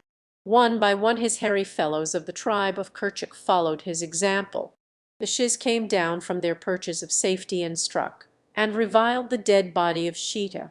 The young apes refought the battle in mimicry of their mighty elders. Tika was quite close to Tarzan. He turned and saw her with the Baloo hugged close to her hairy breast, and put out his hands to take the little one, expecting that Tika would bare her fangs and spring upon him. But instead she placed the Baloo in his arms, and coming nearer, licked his frightful wounds. And presently Taw, who had escaped with only a few scratches, came and squatted beside Tarzan and watched him as he played with the little Baloo. And at last he too leaned over and helped Tika with the cleansing and the healing of the ape man's hurts. For the god of Tarzan among the books of his dead father in the little cabin by the land-locked harbor, Tarzan of the Apes found many things to puzzle his young head. By much labor and through the medium of infinite patience as well, he had, without assistance, discovered the purpose of the little bugs which ran riot upon the printed pages. He had learned that in the many combinations in which he found them they spoke in a silent language, spoke in a strange tongue, spoke of wonderful things which a little ape boy could not by any chance fully understand, arousing his curiosity, stimulating his imagination, and filling his soul with a mighty longing for further knowledge. A dictionary had proven itself a wonderful storehouse of information, when, after several years of tireless endeavor, he had solved the mystery of its purpose and the manner of its use. He had learned to make a species of game out of it, following up the spoor of a new thought through the mazes of the many definitions, which each new word required him to consult. It was like following a quarry through the jungle. It was hunting, and Tarzan of the Apes was an indefatigable huntsman. There were, of course, certain words which aroused his curiosity to a greater extent than others, words which, for one reason or another, excited his imagination. There was one, for example, the meaning of which was rather difficult to grasp. It was the word God. Tarzan first had been attracted to it by the fact that it was very short and that it commenced with a larger G bug than those about it. A male G bug it was to Tarzan, the lower case letters being females. Another fact which attracted him to this word was the number of he bugs which figured in its definition. Supreme deity, creator or upholder of the universe. This must be a very important word indeed. He would have to look into it. And he did, though it still baffled him after many months of thought and study. However, Tarzan counted no time wasted, which he devoted to these strange hunting expeditions into the game preserves of knowledge. For each word and each definition led on and on into strange places, into new worlds where, with increasing frequency, he met old, familiar faces, and always he added to his store of knowledge. But of the meaning of God he was yet in doubt. Once he thought he had grasped it, that God was a mighty chieftain, king of all the Mangani. He was not quite sure, however, since that would mean that God was mightier than Tarzan, a point which Tarzan of the Apes, who acknowledged no equal in the jungle, was loath to concede. But in all the books he had there was no picture of God, though he found much to confirm his belief that God was a great, an all-powerful individual. He saw pictures of places where God was worshipped, but never any sign of God. Finally he began to wonder if God were not of a different form than he, and at last he determined to set out in search of him. He commenced by questioning Mumgo, who was very old and had seen many strange things in her long life. But Mumgo, being an ape, had a faculty for recalling the trivial. That time when Gunto mistook a sting bug for an edible beetle had made more impression upon Mumgo than all the innumerable manifestations of the greatness of God which she had witnessed, and which, of course, she had not understood. Mumgo, overhearing Tarzan's questions, managed to wrest his attention long enough from the diversion of flea hunting to advance the theory that the power which made the lightning and the rain and the thunder came from Garo, the moon. He knew this, he said, because the dum-dum always was danced in the light of Garo. This reasoning, though entirely satisfactory to Numgo and Mumgo, failed fully to convince Tarzan. However, it gave him a basis for further investigation along a new line. He would investigate the moon. That night he clambered to the loftiest pinnacle of the tallest jungle giant. The moon was full, a great, glorious, equatorial moon. The ape-man, upright upon a slender, swaying limb, raised his bronzed face to the silver orb. Now that he had clambered to the highest point within his reach, he discovered, to his surprise, that Garo was as far away as when he viewed him from the ground. He thought that Garo was attempting to elude him. "Come, Garo," he cried. "Tarzan of the Apes will not harm you." But still the moon held aloof. "Tell me," he continued, "if you be the great king who sends Era, the lightning, who makes the great noise and the mighty winds, and sends the waters down upon the jungle people when the days are dark and it is cold. Tell me, Garo, are you God?" Of course he did not pronounce God as you or I would pronounce his name, for Tarzan knew naught of the spoken language of his English forebears, but he had a name of his own invention for each of the little bugs which constituted the alphabet. Unlike the apes, he was not satisfied merely to have a mental picture of the things he knew. He must have a word descriptive of each. In reading he grasped a word in its entirety, But when he spoke the words he had learned from the books of his father, he pronounced each according to the names he had given the various little bugs which occurred in it, usually giving the gender prefix for each. Thus it was an imposing word which Tarzan made of God. The masculine prefix of the apes is bu, the feminine mu. G. Tarzan had named Law, O he pronounced Tu, and D was Mo, so the word God evolved itself into Bulamatumu, or, in English, Hiji Shio Shi D. Similarly, he had arrived at a strange and wonderful spelling of his own name. Tarzan is derived from the two ape words tar and zan, meaning white skin. It was given him by his foster mother, Kala, the great she-ape.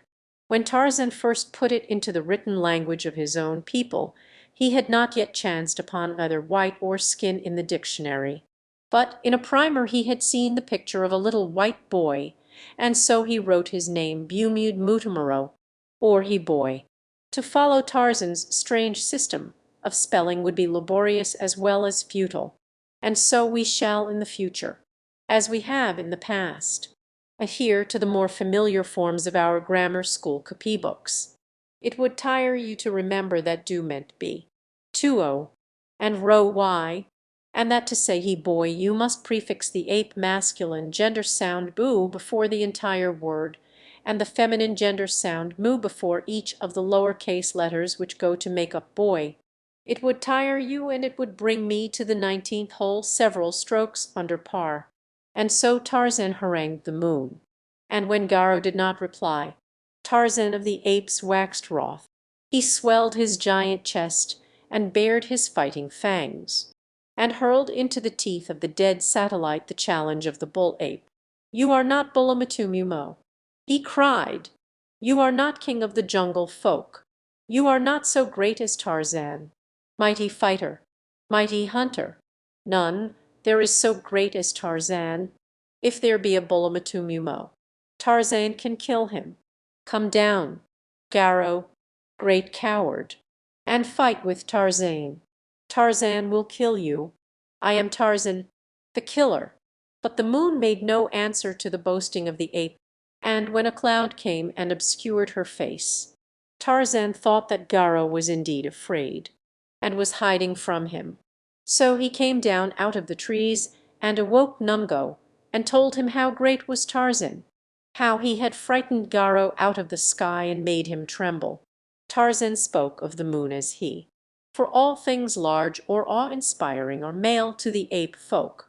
Numgo was not much impressed, but he was very sleepy, so he told Tarzan to go away and leave his betters alone. "But where shall I find God?" insisted Tarzan. "You are very old.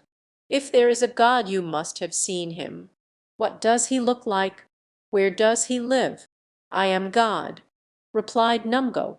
"Now sleep and disturb me no more." Tarzan looked at Numgo steadily for several minutes. His shapely head sank just a trifle between his great shoulders. His square chin shot forward and his short upper lip drew back, exposing his white teeth. Then, with a low growl, he leaped upon the ape and buried his fangs in the other's hairy shoulder, clutching the great neck in his mighty fingers. Twice he shook the old ape. Then he released his tooth hold. "Are you God?" he demanded. "No," wailed Numgo. "I am only a poor old ape. Leave me alone. Go ask the Gomangani where God is. They are hairless like yourself and very wise. 2. They should know." Tarzan released Numgo and turned away. The suggestion that he consult the blacks appealed to him, and though his relations with the people of Bonga, the chief, were the antithesis of friendly, he could at least spy upon his hated enemies and discover if they had intercourse with God. So it was that Tarzan set forth through the trees toward the village of the blacks, all excitement at the prospect of discovering the Supreme Being, the Creator of all things. As he traveled he reviewed, mentally, his armament, the condition of his hunting knife, the number of his arrows, the newness of the gut which strung his bow. He hefted the war spear which had once been the pride of some black warrior of Mbonga's tribe. If he met God, Tarzan would be prepared. One could never tell whether a grass rope, a war spear, or a poisoned arrow would be most efficacious against an unfamiliar foe. Tarzan of the Apes was quite content. If God wished to fight, the ape-man had no doubt as to the outcome of the struggle. There were many questions Tarzan wished to put to the Creator of the universe, and so he hoped that God would not prove a belligerent God. But his experience of life— it was dark when Tarzan came to the village of Mbonga. As silently as the silent shadows of the night, he sought his accustomed place among the branches of the great tree which overhung the palisade. Below him, in the village street, he saw men and women. The men were hideously painted, more hideously than usual. Among them moved a weird and grotesque figure, a tall figure that went upon the two legs of a man and yet had the head of a buffalo. A tail dangled to his ankles behind him, and in one hand he carried a zebra's tail while the other clutched a bunch of small arrows. Tarzan was electrified. Could it be that chance had given him thus early an opportunity to look upon God? Surely this thing was neither man nor beast. So what could it be then other than the Creator of the universe? The ape-man watched the every move of the strange creature. He saw the black men and women fall back at its approach as though they stood in terror of its mysterious powers. Presently he discovered that the deity was speaking, and that all listened in silence to his words. Tarzan was sure that none other than God could inspire such awe in the hearts of the Gomangani, or stop their mouths so effectually without recourse to arrows or spears. Tarzan had come to look with contempt upon the blacks, principally because of their garrulity. The small apes talked a great deal and ran away from an enemy. The big, old bulls of Kerchak talked but little and fought upon the slightest provocation. Numa, the lion, was not given to loquacity. Yet of all the jungle folk there were few who fought more often than he. Tarzan witnessed strange things that night, none of which he understood, and, perhaps because they were strange, he thought that they must have to do with the god. He saw three youths receive their first war spears in a weird ceremony which the grotesque witch doctor strove successfully to render uncanny and awesome. Hugely interested, he watched the slashing of the three brown arms and the exchange of blood with Mbonga, the chief, in the rites of the ceremony of blood brotherhood. He saw the zebra's tail dipped into a cauldron of water above, which the witch doctor had made magical passes the while he danced and leaped about it. And he saw the breasts and foreheads of each of the three novitiatus sprinkled with the charmed liquid. Could the ape-man have known the purpose of this act, that it was intended to render the recipient invulnerable to the attacks of his enemies and fearless in the face of any danger, he would doubtless have leaped into the village street and appropriated the zebra's tail and a portion of the contents of the cauldron.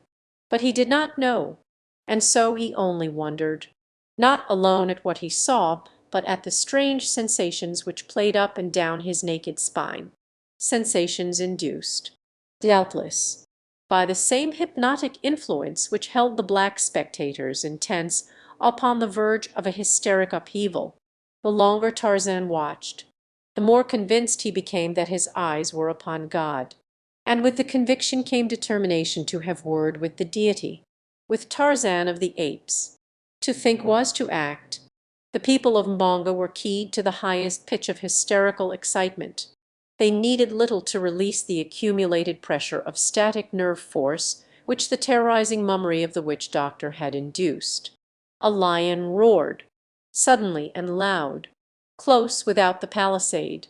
The blacks started nervously, dropping into utter silence as they listened for a repetition of that all too familiar and always terrorizing voice.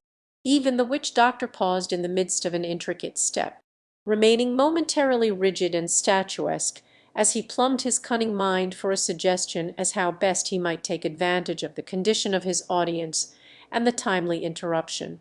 Already the evening had been vastly profitable to him. There would be 3 goats for the initiation of the 3 youths into full-fledged warriorship. And besides these he had received several gifts of grain and beads, together with a piece of copper wire from admiring and terrified members of his audience. Numa's roar still reverberated along taut nerves when a woman's laugh, shrill and piercing, shattered the silence of the village. It was this moment that Tarzan chose to drop lightly from his tree into the village street. Fearless among his blood enemies he stood, taller by a full head than many of Mbanga's warriors, straight as their straightest arrow, muscled like Numa, the lion. For a moment Tarzan stood looking straight at the witch doctor. Every eye was upon him, yet no one had moved. A paralysis of terror held them, to be broken a moment later as the ape-man, with a toss of head, stepped straight toward the hideous figure beneath the buffalo head. Then the nerves of the blacks could stand no more. For months the terror of the strange, white, jungle god had been upon them. Their arrows had been stolen from the very center of the village. Their warriors had been silently slain upon the jungle trails, and their dead bodies dropped mysteriously and by night into the village street, as from the heavens above. 1 or 2 there were who had glimpsed the strange figure of the new demon, and it was from their oft-repeated descriptions that the entire village now recognized Tarzan as the author of many of their ills. Upon another occasion, and by daylight, the warriors would doubtless have leaped to attack him, but at night, and this night of all others, when they were wrought to such a pitch of nervous dread by the uncanny artistry of their witch doctor, they were helpless with terror. As one man they turned and fled, scattering for their huts. As Tarzan advanced, for a moment one, and one only, held his ground. It was the witch doctor, more than half self-hypnotized into a belief in his own charlatanry. He faced this new demon who threatened to undermine his ancient and lucrative profession. "Are you God?" asked Tarzan. The witch doctor, having no idea of the meaning of the other's words, danced a few strange steps, leaped high in the air, turning completely around and alighting in a stooping posture, with feet far outspread and head thrust out toward the ape-man. Thus he remained for an instant before he uttered a loud boo, which was evidently intended to frighten Tarzan away, but in reality had no such effect. Tarzan did not pause. He had set out to approach and examine God, and nothing upon earth might now stay his feet.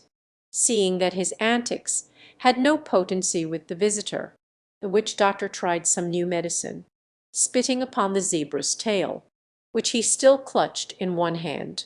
He made circles above it with the arrows in the other hand. Meanwhile, backing cautiously away from Tarzan, and speaking confidentially to the bushy end of the tail, this medicine must be short medicine, however, for the creature, god or demon, was steadily closing up the distance which had separated them.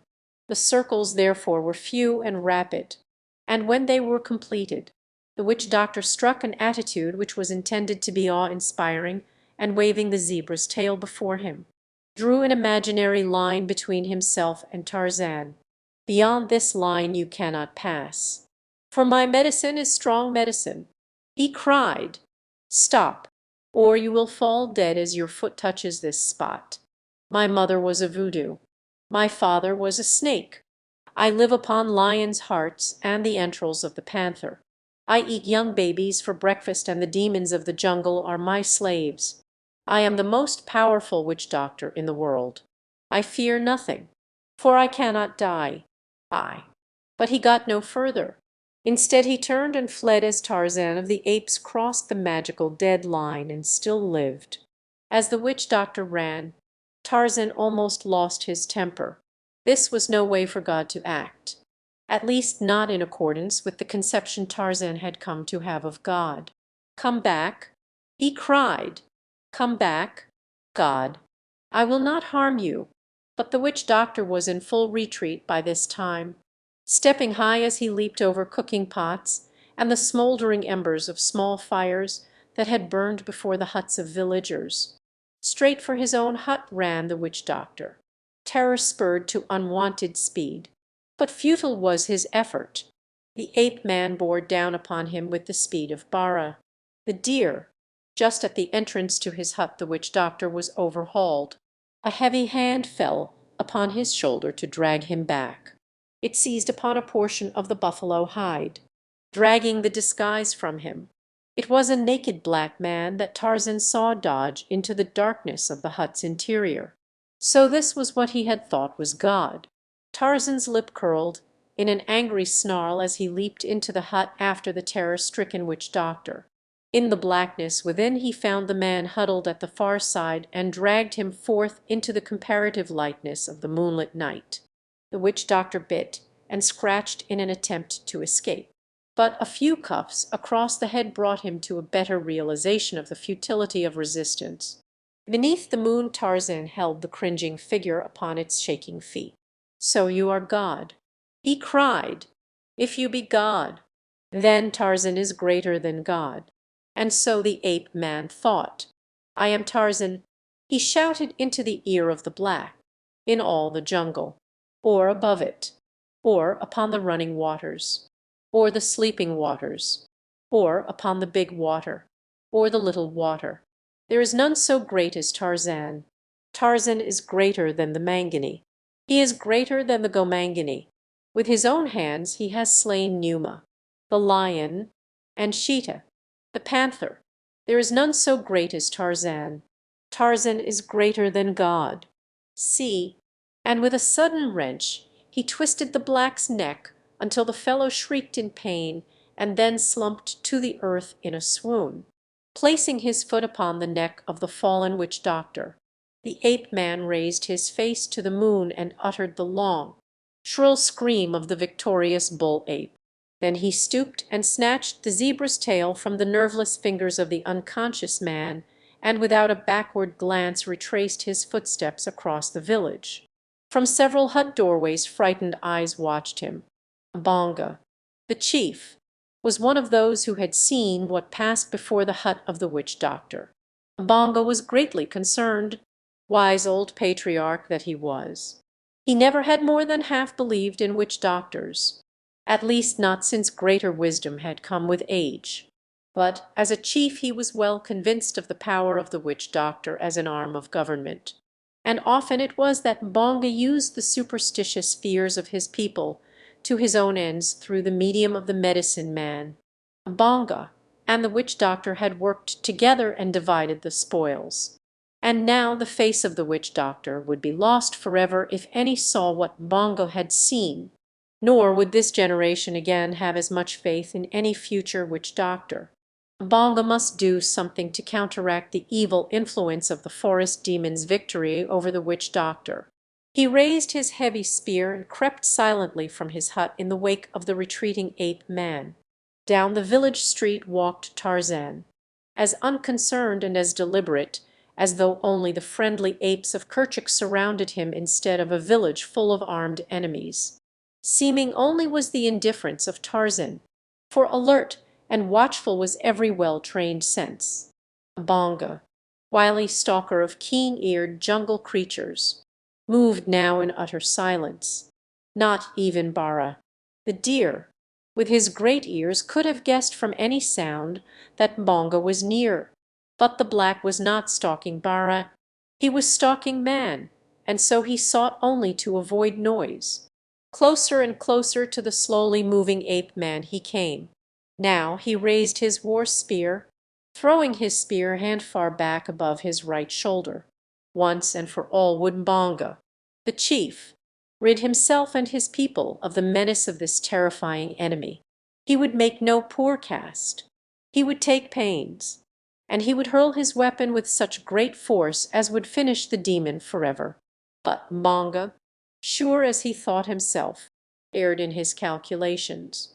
He might believe that he was stalking a man he did not know, however, that it was a man with the delicate sense perception of the lower orders.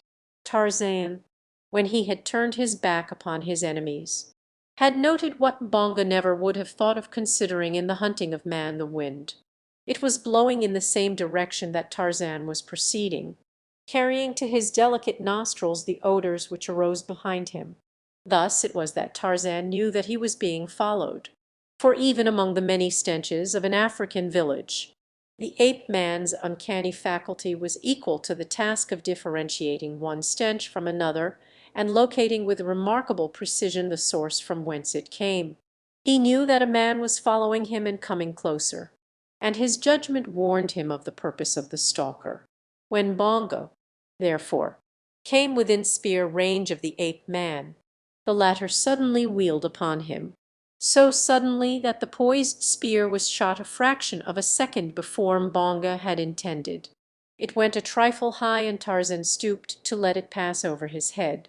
Then he sprang toward the chief, but Mbonga did not wait to receive him. Instead, he turned and fled for the dark doorway of the nearest hut, calling as he went for his warriors to fall upon the stranger and slay him. Well indeed might Mbonga scream for help, for Tarzan, young and fleet-footed, covered the distance between them in great leaps, at the speed of a charging lion. He was growling, too, not at all unlike Numa himself. Mbonga heard, and his blood ran cold.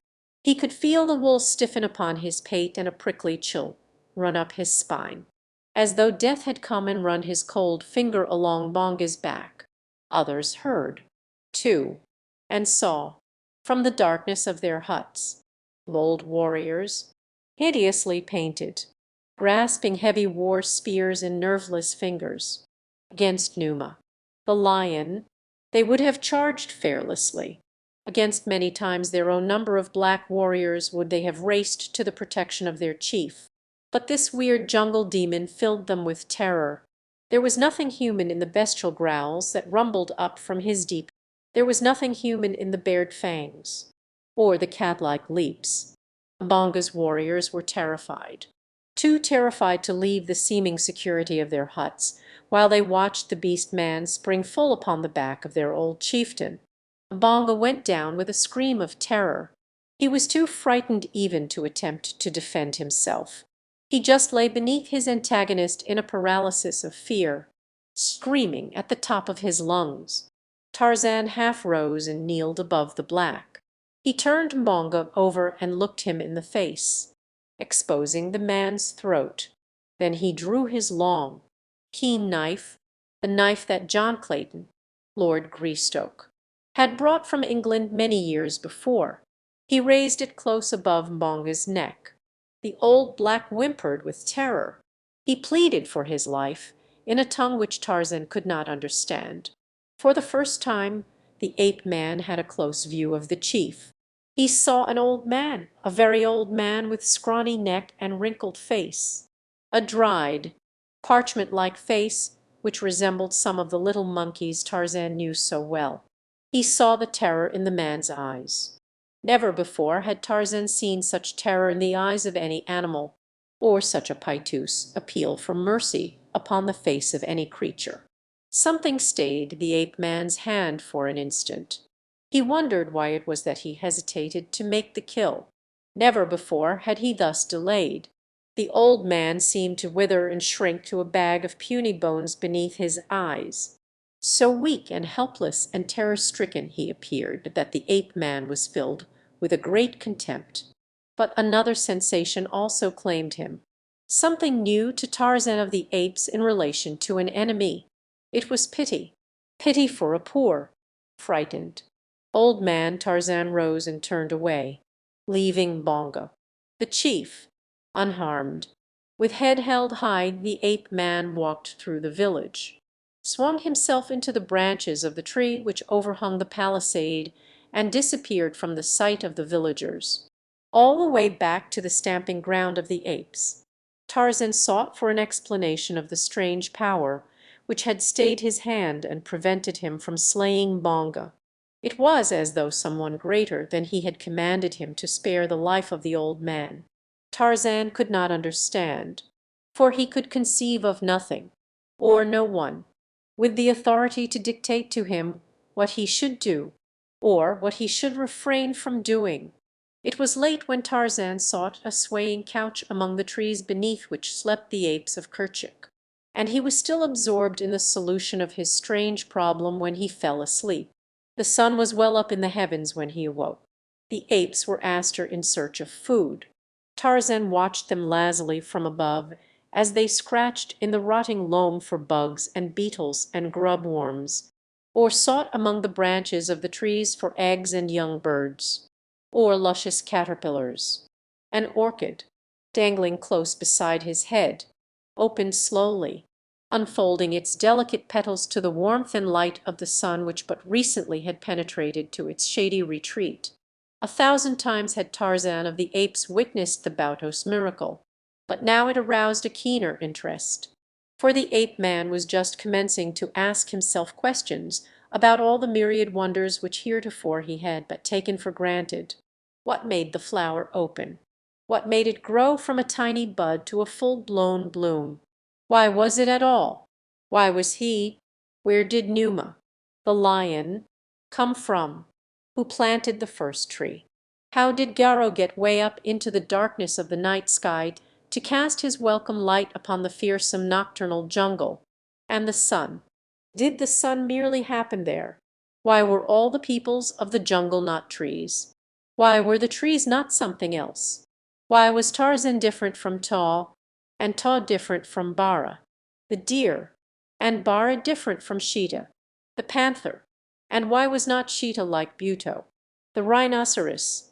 Where and how, anyway, did they all come from? The trees, the flowers, the insects, the countless creatures of the jungle. Quite unexpectedly an idea popped into Tarzan's head. In following out the many ramifications of the dictionary definition of God, he had come upon the word create, to cause to come into existence, to form out of nothing. Tarzan almost had arrived at something tangible when a distant wail startled him from his preoccupation into sensibility of the present and the real. The wail came from the jungle at some little distance from Tarzan's swaying couch. It was the wail of a tiny balu. Tarzan recognized it at once as the voice of Gazan, Tika's baby. They had called it Gazan because its soft, baby hair had been unusually red, and Gazan in the language of the great apes means red skin. The wail was immediately followed by a real scream of terror from the small lungs. Tarzan was electrified into instant action. Like an arrow from a bow he shot through the trees in the direction of the sound. Ahead of him he heard the savage snarling of an adult she-ape. It was Tika to the rescue. The danger must be very real. Tarzan could tell that by the note of rage mingled with fear in the voice of the she, running along bending limbs, swinging from one tree to another. The ape-man raced through the middle terraces toward the sounds which now had risen in volume to deafening proportions. From all directions the apes of Kerchak were hurrying in response to the appeal in the tones of the balu and its mother, and as they came, their roars reverberated through the forest. But Tarzan, swifter than his heavy fellows, distanced them all. It was he who was first upon the scene. What he saw sent a cold chill through his giant frame, for the enemy was the most hated and loathed of all the jungle creatures. Twined in a great tree was Hista, the snake, huge, ponderous, slimy, and in the folds of its deadly embrace was Tika's little balu, Gazan. Nothing in the jungle inspired within the breast of Tarzan so near a semblance to fear as did the hideous Hista. The apes, too, loathed the terrifying reptile and feared him even more than they did Sheeta, the panther, or Numa, the lion. Of all their enemies there was none they gave a wider berth than they gave Hista. The snake. Tarzan knew that Tika was peculiarly fearful of this silent, repulsive foe, and as the scene broke upon his vision, it was the action of Tika which filled him with the greatest wonder. For at the moment that he saw her, the she-ape leaped upon the glistening body of the snake, and as the mighty folds encircled her as well as her offspring, she made no effort to escape, but instead grasped the writhing body in a futile effort to tear it from her screaming balu. Tarzan knew all too well how deep-rooted was Tika's terror of Hista. He scarce could believe the testimony of his own eyes then, when they told him that she had voluntarily rushed into that deadly embrace. Nor was Tika's innate dread of the monster much greater than Tarzan's own. Never, willingly, had he touched a snake. Why? He could not say, for he would admit fear of nothing. Nor was it fear, but rather an inherent repulsion bequeathed to him by many generations of civilized ancestors, and back of them, perhaps, by countless myriads of such as Tika, in the breasts of each of which had lurked the same nameless terror of the slimy reptile.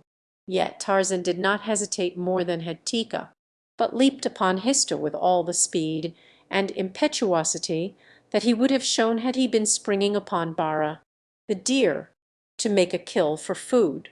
Thus beset, the snake writhed and twisted horribly, but not for an instant did it loose its hold upon any of its intended victims, for it had included the ape-man in its cold embrace the minute that he had fallen upon it. Still clinging to the tree, the mighty reptile held the three as though they had been without weight, the while it sought to crush the life from them. Tarzan had drawn his knife, and this he now plunged rapidly into the body of the enemy. But the encircling folds promised to sap his life before he had inflicted a death wound upon the snake. Yet on he fought, nor once did he seek to escape the horrid death that confronted him. His sole aim was to slay Hista, and thus free Tika and her balu. The great, wide gaping jaws of the snake turned and hovered above him. The elastic maw, which could accommodate a rabbit or a horned buck with equal facility, yawned for him. But Hista, in turning his attention upon the ape-man, brought his head within reach of Tarzan's blade. Instantly a brown hand leaped forth and seized the mottled neck, and another drove the heavy hunting knife to the hilt into the little brain. Convulsively Hista shuddered and relaxed, tensed and relaxed again, whipping and striking with his great body, but no longer sentient or sensible. Hista was dead, but in his death throes he might easily dispatch a dozen apes or men. Quickly Tarzan seized Tika and dragged her from the loosened embrace, dropping her to the ground beneath.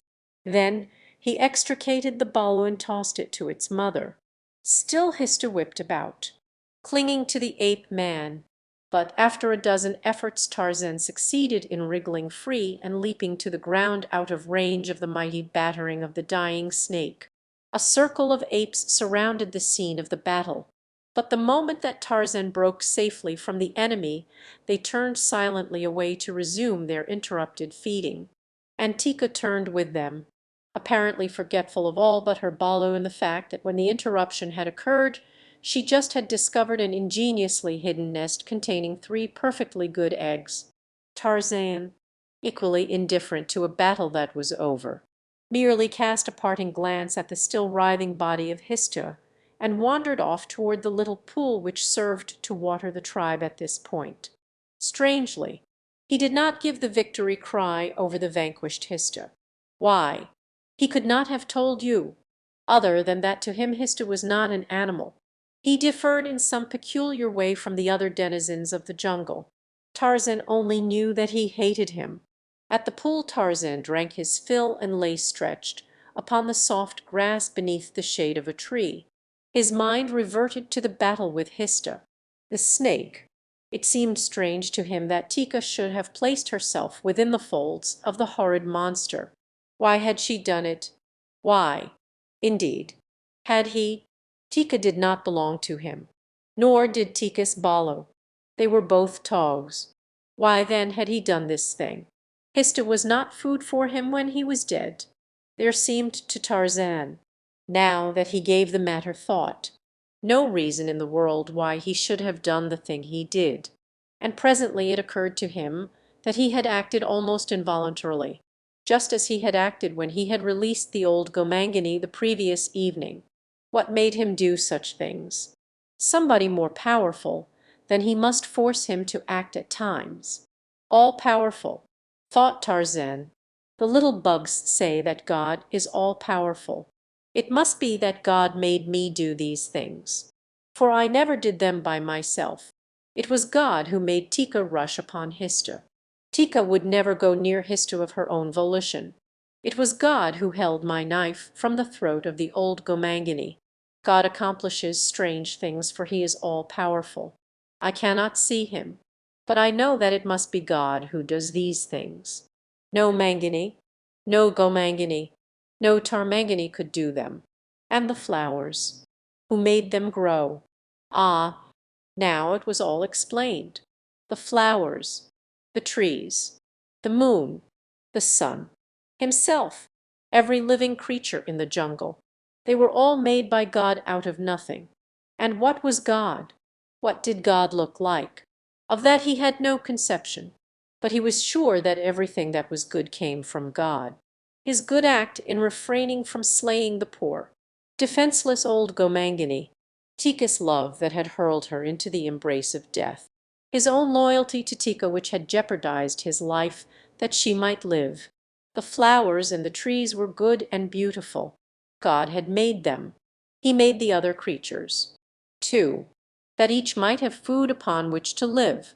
He had made Sheeta, the panther, with his beautiful coat, and Numa, the lion, with his noble head and his shaggy mane. He had made Bara, the deer, lovely and graceful. Yes, Tarzan had found God, and he spent the whole day in attributing to him all of the good and beautiful things of nature. But there was one thing which troubled him. He could not quite reconcile it to his conception of his new-found God, who made Hista, the snake. 5. Tarzan and the black boy Tarzan of the apes sat at the foot of a great tree braiding a new grass rope. Beside him lay the frayed remnants of the old one, torn and severed by the fangs and talons of Sheeta, the panther. Only half the original rope was there, the balance having been carried off by the angry cat as he bounded away through the jungle with the noose still about his savage neck and the loose end dragging among the underbrush. Tarzan smiled as he recalled Sheeta's great rage, his frantic efforts to free himself, his uncanny screams that were part hate, part anger, part terror. He smiled in retrospection at the discomfiture of his enemy, and in anticipation of another day as he added an extra strand to his new rope. This would be the strongest, the heaviest rope the Tarzan of the apes ever had fashioned. Visions of Numa, the lion, straining futilely in its embrace, thrilled the ape man. He was quite content, for his hands and his brain were busy. Content, too, were his fellows of the tribe of Kerchuk, searching for food in the clearing and the surrounding trees about him.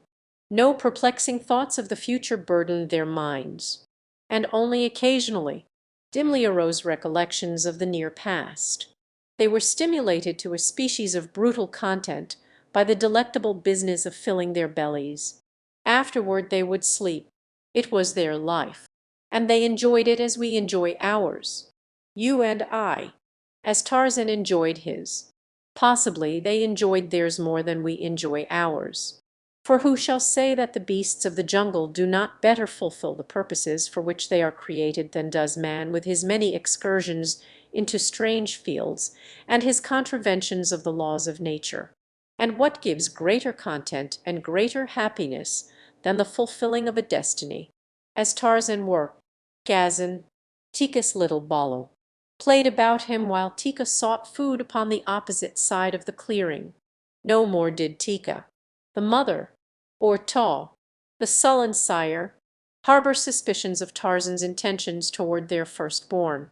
Had he not courted death to save their Gazan from the fangs and talons of Sheeta? Did he not fondle and cuddle the little one with even as great a show of affection as Tika herself displayed? Their fears were allayed, and Tarzan now found himself often in the role of nursemaid to a tiny anthropoid, an avocation which he found by no means irksome, since Gazan was a never-failing fount of surprises and entertainment. Just now the appelling was developing those arboreal tendencies which were to stand him in such good stead during the years of his youth. when rapid flight into the upper terraces was of far more importance and value than his undeveloped muscles and untried fighting fangs. Backing off 15 or 20 feet from the bole of the tree beneath the branches of which Tarzan worked upon his rope, Gazin scampered quickly forward, scrambling nimbly upward to the lower limbs. Here he would squat for a moment or two, quite proud of his achievement, then clamber to the ground again and repeat. Sometimes, quite often in fact, for he was an ape, his attention was distracted by other things: a beetle, a caterpillar, a tiny field mouse, and off he would go in pursuit. The caterpillars he always caught, and sometimes the beetles, but the field mice never. Now he discovered the tail of the rope upon which Tarzan was working. Grasping it in one small hand, he bounced away, for all the world like an animated rubber ball. Snatching it from the ape-man's hand and running off, Tarzan leaped to his feet and was in pursuit in an instant. No trace of anger on his face or in his voice as he called to the roguish little Balu to drop his rope. Straight toward his mother raced Gazin, and after him came Tarzan. Tika looked up from her feeding, and in the first instant that she realized that Gazin was fleeing and that another was in pursuit, she bared her fangs and bristled. But when she saw that the pursuer was Tarzan, she turned back to the business that had been occupying her attention.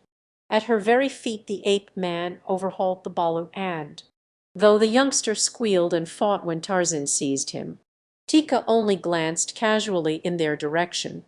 No longer did she fear harm to her firstborn at the hands of the ape-man. Had he not saved Gazin on 2 occasions? Rescuing his rope, Tarzan returned to his tree and resumed his labor. But thereafter it was necessary to watch carefully the playful Balu, who was now possessed to steal it whenever he thought his great, smooth-skinned cousin was momentarily off his guard. But even under this handicap Tarzan finally completed the rope, a long, pliant weapon, stronger than any he ever had made before.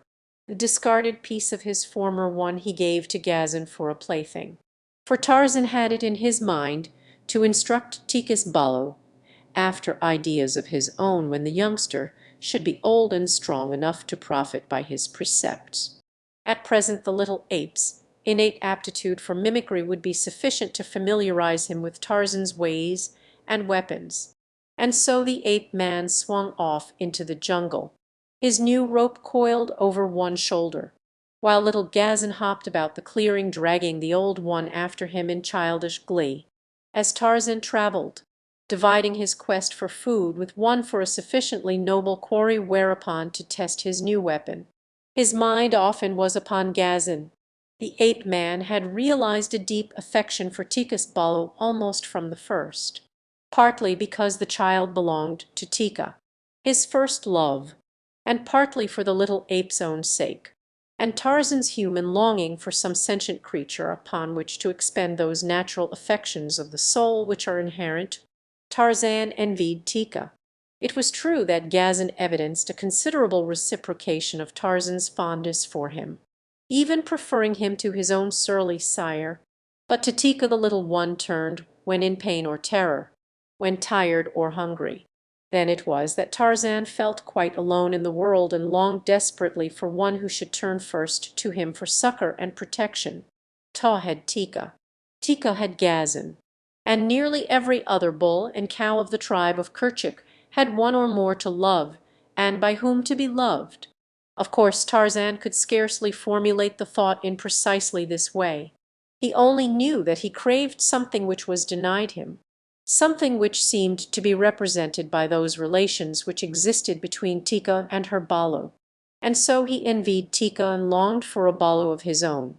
He saw Sheeta and his mate with their little family of 3, and deeper inland toward the rocky hills, where one might lie up during the heat of the day, in the dense shade of a tangled thicket close, under the cool face of an overhanging rock. Tarzan had found the lair of Numa, the lion, and of Subur, the lioness. Here he had watched them with their little Balis, playful creatures, spotted leopard-like, and he had seen the young fawn with Bara, the deer, and with Buto, the rhinoceros, its ungainly little one. Each of the creatures of the jungle had its own, except Tarzan. It made the ape-man sad to think upon this thing, sad and lonely. But presently the scent of game cleared his young mind of all other considerations.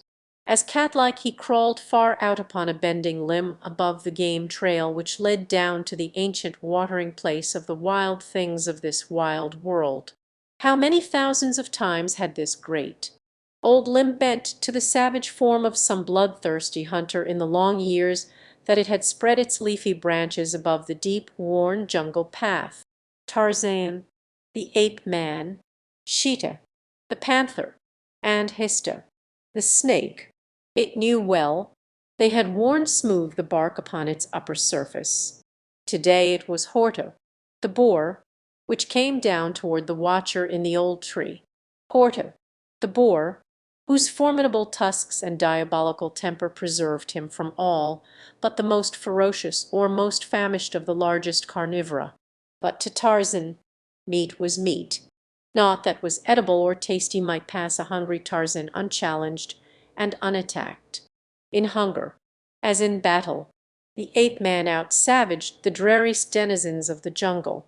He knew neither fear nor mercy, except upon rare occasions when some strange, inexplicable force stayed his hand, a force inexplicable to him, perhaps, because of his ignorance of his own origin and of all the forces of humanitarianism and civilization that were his rightful heritage because of that origin. So today, instead of staying his hand until a less formidable feast found its way toward him, Tarzan dropped his new noose about the neck of Horta, the boar. It was an excellent test for the untried strands. The angered boar bolted this way and that, but each time the new rope held him where Tarzan had made it fast about the stem of the tree above the branch from which he had cast it. As Horta grunted and charged, slashing the sturdy jungle patriarch with his mighty tusks until the bark flew in every direction, Tarzan dropped to the ground behind him.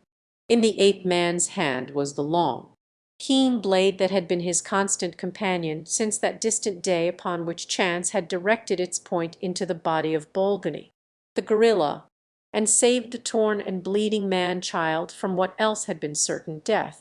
Tarzan walked in toward Horta, who swung now to face his enemy. Mighty and muscled as was the young giant, it yet would have appeared but the maddest folly for him to face so formidable a creature as Horta, the boar, armed only with a slender hunting knife. So it would have seemed to one who knew Horta even slightly and Tarzan not at all. For a moment Horta stood motionless facing the ape-man. His wicked, deep-set eyes flashed angrily. He shook his lowered head. Mud-eater, jeered the ape-man, wallower in filth, even your meat stinks. But it is juicy and makes Tarzan strong. Today I shall eat your heart, O Lord of the great tusks, that it shall keep savage, that which pounds against my own ribs. Horta, understanding nothing of what Tarzan said, was none the less enraged because of that. He saw only a naked man-thing, hairless and futile, pitting his puny fangs and soft muscles against his own indomitable savagery, and he charged. Tarzan of the Apes waited until the upket of a wicked tusk would have laid open his thigh.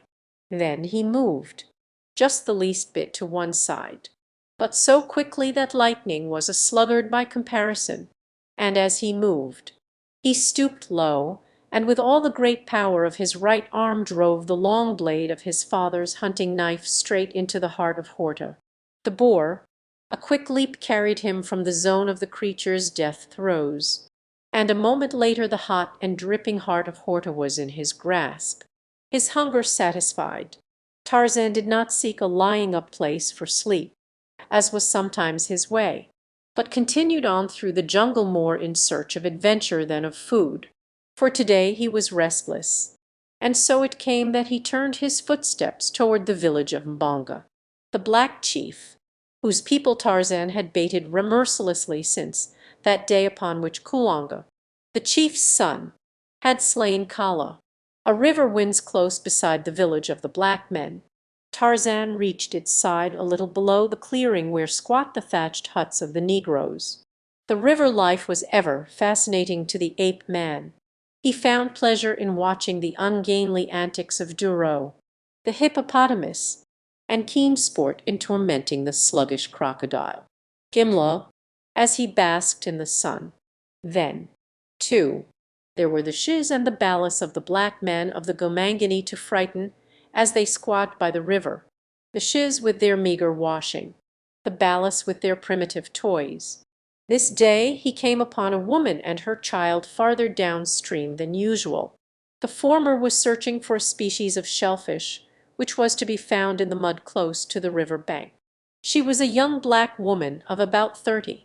Her teeth were filed to sharp points, for her people ate the flesh of man. Her under lip was slit that it might support a rude pendant of copper which she had worn for so many years that the lip had been dragged downward to prodigious lengths, exposing the teeth and gums of her lower jaw. Her nose, too, was slit, and through the slit was a wooden skewer. Metal ornaments dangled from her ears, and upon her forehead and cheeks, upon her chin and the bridge of her nose were tattooings in colors that were mellowed now by age. She was naked except for a girdle of grasses about her waist. Altogether she was very beautiful in her own estimation and even in the estimation of the men of Mbonga's tribe, though she was of another people, a trophy of war seized in her maidenhood by one of Mbonga's fighting men. Her child was a boy of 10, lithe, straight and, for a black, handsome. Tarzan looked upon the two from the concealing foliage of a near-by bush. He was about to leap forth before them with a terrifying scream, that he might enjoy the spectacle of their terror and their incontinent flight. But of a sudden a new whim seized him. Here was a Balu fashioned as he himself was fashioned. Of course this one's skin was black. But what of it? Tarzan had never seen a white man, in so far as he knew. He was the sole representative of that strange form of life upon the earth. The black boy should make an excellent Balu for Tarzan. Since he had none of his own, he would tend him carefully, feed him well, protect him as only Tarzan of the Apes could protect his own, and teach him out of his half-human, half-bestial lore the secrets of the jungle from its rotting surface vegetation to the high-tossed pinnacles of the forest's upper terraces. Tarzan uncoiled his rope and shook out the noose. The two before him, all ignorant of the near presence of that terrifying form, continued preoccupied in the search for shellfish, poking about in the mud with short sticks. Tarzan stepped from the jungle behind them. His noose lay open upon the ground beside him. There was a quick movement of the right arm, and the noose rose gracefully into the air, hovered an instant above the head of the unsuspecting youth, then settled, as it encompassed his body below the shoulders. Tarzan gave a quick jerk that tightened it about the boy's arms, pinioning them to his sides. A scream of terror broke from the lad's lips, and as his mother turned, affrighted at his cry, she saw him being dragged quickly toward a great white giant who stood just beneath the shade of a near-by tree, scarcely a dozen long paces from her. With a savage cry of terror and rage, the woman leaped fearlessly toward the ape man. In her mien Tarzan saw determination and courage which would shrink not even from death itself. She was very hideous and frightful even when her face was in repose. But convulsed by passion, her expression became terrifyingly fiendish. Even the ape man drew back, but more in revulsion than fear. Fear he knew not. Biting and kicking was the black Shizbalo as Tarzan tucked him beneath his arm and vanished into the branches hanging low above him, just as the infuriated mother dashed forward to seize and do battle with him, and as he melted away into the depth of the jungle with his still struggling prize. He meditated upon the possibilities which might lie in the prowess of the Gomangani once at a safe distance from the despoiled mother, and out of earshot of her screams and menaces. Tarzan paused to inspect his prize, now so thoroughly terrorized that he had ceased his struggles and his outcries. The frightened child rolled his eyes fearfully toward his captor, until the whites showed gleaming all about the irises. "I am Tarzan," said the ape-man, in the vernacular of the anthropoids. "I will not harm you. You are to be Tarzan's Balo. Tarzan will protect you. He will feed you. The best in the jungle shall be for Tarzan's Balo. For Tarzan is a mighty hunter. None need you fear, not even Numa, the lion. For Tarzan is a mighty fighter. None so great as Tarzan, son of Kala. Do not fear." But the child only whimpered and trembled, for he did not understand the tongue of the great apes, and the voice of Tarzan sounded to him like the barking and growling of a beast. Then, too, he had heard stories of this bad, white forest god. It was he who had slain Kulonga and others of the warriors of Mbonga, the chief. It was he who entered the village stealthily, by magic, in the darkness of the night, to steal arrows and poison, and frighten the women and the children and even the great warriors. Doubtless this wicked god fed upon little boys. Had his mother not said as much when he was naughty, and she threatened to give him to the white god of the jungle if he were not good? Little black Tibo shook as with ague. "Are you cold, Goboo asked Tarzan, using the simian equivalent of black he baby in lieu of a better name. "The sun is hot. Why do you shiver?" Tibo could not understand, but he cried for his mamma and begged the great white god to let him go, promising always to be a good boy thereafter if his plea were granted. Tarzan shook his head. Not a word could he understand. This would never do. He must teach Goboo Balo a language which sounded like talk. It was quite certain to Tarzan that Goboo Bala's speech was not talk at all. It sounded quite as senseless as the chattering of the silly birds. It would be best, thought the ape-man, quickly to get him among the tribe of Kerchuk, where he would hear the Mangani talking among themselves. Thus he would soon learn an intelligible form of speech. Tarzan rose to his feet upon the swaying branch where he had halted far above the ground, and motioned to the child to follow him. But Tibo only clung tightly to the bole of the tree and wept. Being a boy and a native African, he had, of course, climbed into trees many times before this, but the idea of racing off through the forest, leaping from one branch to another, as his captor, to his horror, had done when he had carried Tibo away from his mother, filled his childish heart with terror. Tarzan sighed. His newly acquired Balu had much indeed to learn. It was pitiful that a Balu of his size and strength should be so backward. He tried to coax Tibo to follow him, but the child dared not. So Tarzan picked him up and carried him upon his back. Tibo no longer scratched or bit. Escape seemed impossible, even now, were he set upon the ground. The chance was remote. He knew that he could find his way back to the village of Mbonga. The chief, even if he could. There were the lions and the leopards and the hyenas, any one of which, as Tibo was well aware, was particularly fond of the meat of little black boys. So far the terrible white god of the jungle had offered him no harm. He could not expect even this much consideration from the frightful, green-eyed man-eaters. It would be the lesser of two evils. Then, to let the white god carry him away without scratching and biting, as he had done at first. As Tarzan swung rapidly through the trees, little Tibo closed his eyes in terror rather than look longer down into the frightful abysses beneath. Never before in all his life had Tibo been so frightened. Yet, as the white giant sped on with him through the forest, there stole over the child an inexplicable sensation of security as he saw how true were the leaps of the ape-man, how unerring his grasp upon the swaying limbs which gave him hand-hold. And then, too, there was safety in the middle terraces of the forest. far above the reach of the dreaded lions. And so Tarzan came to the clearing where the tribe fed, dropping among them with his new balo clinging tightly to his shoulders. He was fairly in the midst of them before Thibaut spied a single one of the great hairy forms, or before the apes realized that Tarzan was not alone.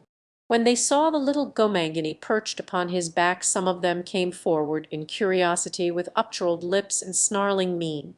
An hour before little Thibaut would have said that he knew the uttermost depths of fear, but now, as he saw these fearsome beasts surrounding him, he realized that all that had gone before was as nothing by comparison. Why did the great white giant stand there so unconcernedly? Why did he not flee before these horrid, hairy tree men fell upon them both and tore them to pieces? And then there came to Thibaut a numbing recollection. It was none other than the story he had heard passed from mouth to mouth, fearfully, by the people of Mbonga, the chief, that this great white demon of the jungle was not other than a hairless ape. For had not he been seen in company with these? Thibaut could only stare in wide-eyed horror at the approaching apes. He saw their beetling brows, their great fangs, their wicked eyes. He noted their mighty muscles rolling beneath their shaggy hides. Their every attitude and expression was a menace. Tarzan saw this, too. He drew Thibaut around in front of him. "This is Tarzan's Gobu Balo," he said. "Do not harm him, or Tarzan will kill you." And he bared his own fangs in the teeth of the nearest ape. "It is a Gomangani," replied the ape. "Let me kill it." "It is a Gomangani. The Gomangani are our enemies. Let me kill it." "Go away," snarled Tarzan. "I tell you, Gunto, it is Tarzan's balo. Go away or Tarzan will kill you." And the ape-man took a step toward the advancing ape. The latter sidled off, quite stiff and haughty, after the manner of a dog which meets another and is too proud to fight and too fearful to turn his back and run. Next came Tika. Prompted by curiosity, at her side skipped little Gazin. They were filled with wonder like the others. But Tika did not bare her fangs. Tarzan saw this and motioned that she approach. "Tarzan has a balo now," he said. "He and Tika's balo can play together." "It is a Gomangani," replied Tika. "It will kill my balo. Take it away." Tarzan laughed. It could not harm Pamba. "The rat," he said. "It is but a little balo and very frightened. Let Gazin play with it." Tika still was fearful, for with all their mighty ferocity the great anthropoids are timid. But at last, assured by her great confidence in Tarzan, she pushed Gazin forward toward the little black boy. The small ape, guided by instinct, drew back toward its mother, baring its small fangs and screaming in mingled fear and rage. Thibaut, too, showed no signs of desiring a closer acquaintance with Gazin. So Tarzan gave up his efforts for the time. During the week which followed, Tarzan found his time much occupied. His balo was a greater responsibility than he had counted upon. Not for a moment did he dare leave it, since of all the tribe, Tika alone could have been depended upon to refrain from slaying the hapless black had it not been for Tarzan's constant watchfulness. When the ape-man hunted, he must carry Gobu Balo about with him. It was irksome. And then the little black seemed so stupid and fearful to Tarzan. It was quite helpless against even the lesser of the jungle creatures. Tarzan wondered how it had survived at all. He tried to teach it, and found a ray of hope in the fact that Gobu Bolu had mastered a few words of the language of the anthropoids, and that he could now cling to a high-tossed branch without screaming in fear. But there was something about the child which worried Tarzan. He often had watched the blacks within their village. He had seen the children playing, and always there had been much laughter.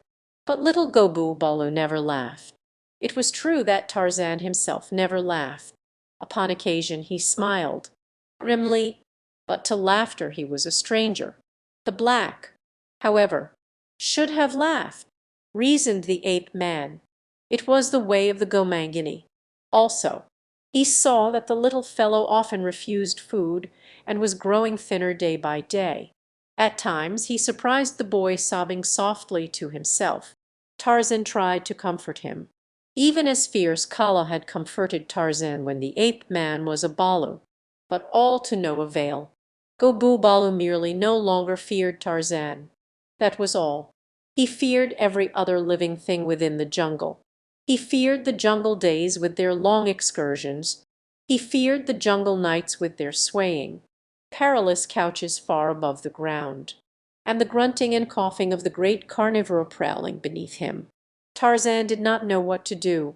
His heritage of English blood rendered it a difficult thing even to consider a surrender of his project, though he was forced to admit to himself that his Balu was not all that he had hoped, though he was faithful to his self-imposed task, and even found that he had grown to like Gobu Balu. He could not deceive himself into believing that he felt for it that fierce heat of passionate affection which Tika revealed for Gazin, and which the black mother had shown for Gobu Balu. The little black boy from cringing terror at the sight of Tarzan passed by degrees into trustfulness and admiration. Only kindness had he ever received at the hands of the great white devil god, yet he had seen with what ferocity his kindly captor could deal with others. He had seen him leap upon a certain he-ape which persisted in attempting to seize and slay Gobu Balu. He had seen the strong, white teeth of the ape-man fastened in the neck of his adversary, and the mighty muscles tensed in battle. He had heard the savage, bestial snarls and roars of combat, and he had realized with a shudder that he could not differentiate between those of his guardian and those of the hairy ape. He had seen Tarzan bring down a buck, just as Numa, the lion, might have done, leaping upon its back and fastening his fangs in the creature's neck. Thibaut had shuddered at the sight, but he had thrilled, too, and for the first time there entered his dull, negroid mind a vague desire to emulate his savage foster parent. But Thibaut, the little black boy, lacked the divine spark which had permitted Tarzan, the white boy, to benefit by his training in the ways of the fierce jungle. In imagination he was wanting, and imagination is but another name for superintelligence. Imagination it is which builds bridges, and cities, and empires. The beasts know it not, the blacks only a little, while to one in 100,000 of Earth's dominant race it is given as a gift from heaven that man may not perish from the earth. While Tarzan pondered his problem concerning the future of his Balu, fate was arranging to take the matter out of his hands. Momea, Thibaut's mother, grief-stricken at the loss of her boy, had consulted the tribal witch doctor, but to no avail. The medicine he made was not good medicine, for though Momea paid him 2 goats for it, it did not bring back Thibaut, nor even indicate where she might search for him with reasonable assurance of finding him. Momea, being of a short temper and of another people, had little respect for the witch doctor of her husband's tribe, and so, when he suggested that a further payment of 2 more fat goats would doubtless enable him to make stronger medicine, she promptly loosed her shrewish tongue upon him, and with such good effect that he was glad to take himself off with his zebra's tail and his pot of magic. When he had gone and Momea had succeeded in partially subduing her anger, she gave herself over to thought, as she so often had done since the abduction of her Thibaut, in the hope that she finally might discover some feasible means of locating him, or at least assuring herself as to whether he were alive or dead. It was known to the blacks that Tarzan did not eat the flesh of man, for he had slain more than one of their number, yet never tasted the flesh of any. 2. The bodies always had been found, sometimes dropping as though from the clouds to alight in the center of the village. As Thibaut's body had not been found, Momea argued that he still lived. But where? Then it was that there came to her mind a recollection of Bukaway, the unclean, who dwelt in a cave in the hillside to the north. and who it was well known entertained devils in his evil lair. Few, if any, had the temerity to visit old Bucaway, firstly because of fear of his black magic and the two hyenas who dwelt with him and were commonly known to be devils masquerading, and secondly because of the loathsome disease which had caused Bucaway to be an outcast, a disease which was slowly eating away his face. Now it was that Momea reasoned shrewdly that if any might know the whereabouts of her Thibaut, it would be Bucaway, who was in friendly intercourse with gods and demons, since a demon or a god it was who had stolen her baby. But even her great mother Love was sorely taxed to find the courage to send her forth into the black jungle toward the distant hills and the uncanny abode of Bucaway, the unclean, and his devils. Mother Love, however, is one of the human passions which closely approximates to the dignity of an irresistible force. It drives the frail flesh of weak women to deeds of heroic measure. Momea was neither frail nor weak, physically, but she was a woman, an ignorant, superstitious, African savage. She believed in devils, in black magic, and in witchcraft. To Momea, the jungle was inhabited by far more terrifying things than lions and leopards. Horrifying, nameless things which possessed the power of wreaking frightful harm under various innocent guises, from one of the warriors of the village, whom she knew to have once stumbled upon the lair of Bucaway. The mother of Thibaut learned how she might find it, near a spring of water which rose in a small rocky canyon between two hills, the easternmost of which was easily recognizable because of a huge granite boulder which rested upon its summit. The westerly hill was lower than its companion, and was quite bare of vegetation except for a single mimosa tree, which grew just a little below its summit. These two hills, the man assured her, could be seen for some distance before she reached them, and together formed an excellent guide to her destination. He warned her, however, to abandon so foolish and dangerous an adventure, emphasizing what she already quite well knew, that if she escaped harm at the hands of Bucaway and his demons, the chances were that she would not be so fortunate with the great carnivora of the jungle through which she must pass going and returning. The warrior even went to Momea's husband, who, in turn, having little authority over the vixenish lady of his choice, went to Mbonga, the chief. The latter summoned Momea, threatening her with the direst punishment. The old chief's interest in the matter was due solely to that age-old alliance which exists between church and state. The local witch doctor, knowing his own medicine better than any other knew it, was jealous of all other pretenders to accomplishments in the black art. He long had heard of the power of Bucaway, and feared lest, should he succeed in recovering Momea's lost child, much of the tribal patronage and consequent fees would be diverted to the unclean one, as Mbonga received, as chief, a certain proportion of the witch doctor's fees and could expect nothing from Bucaway. His heart and soul were, quite naturally, wrapped up in the Orthodox Church. But if Momea could view with intrepid heart an excursion into the jungle and a visit to the fear-haunted abode of Bucaway, she was not likely to be deterred by threats of future punishment at the hands of old Mbonga, whom she secretly despised. Yet she appeared to accede to his injunctions, returning to her hut in silence. She would have preferred starting upon her quest by daylight, but this was now out of the question, since she must carry food and a weapon of some sort, things which she never could pass out of the village with by day without being subjected to curious questioning that surely would come immediately to the ears of Mbonga. So Momea bided her time until night, and just before the gates of the village were closed, she slipped through into the darkness and the jungle. She was much frightened, but she set her face resolutely toward the north, and though she paused often to listen, breathlessly, for the huge cats which, here, were her greatest terror, she nevertheless continued her way staunchly for several hours, until a low moan a little to her right and behind her brought her to a sudden stop. With palpitating heart the woman stood, scarce daring to breathe, and then, very faintly but unmistakable to her keen ears, came the stealthy crunching of twigs and grasses beneath padded feet. All about Momea grew the giant trees of the tropical jungle, festooned with hanging vines and mosses.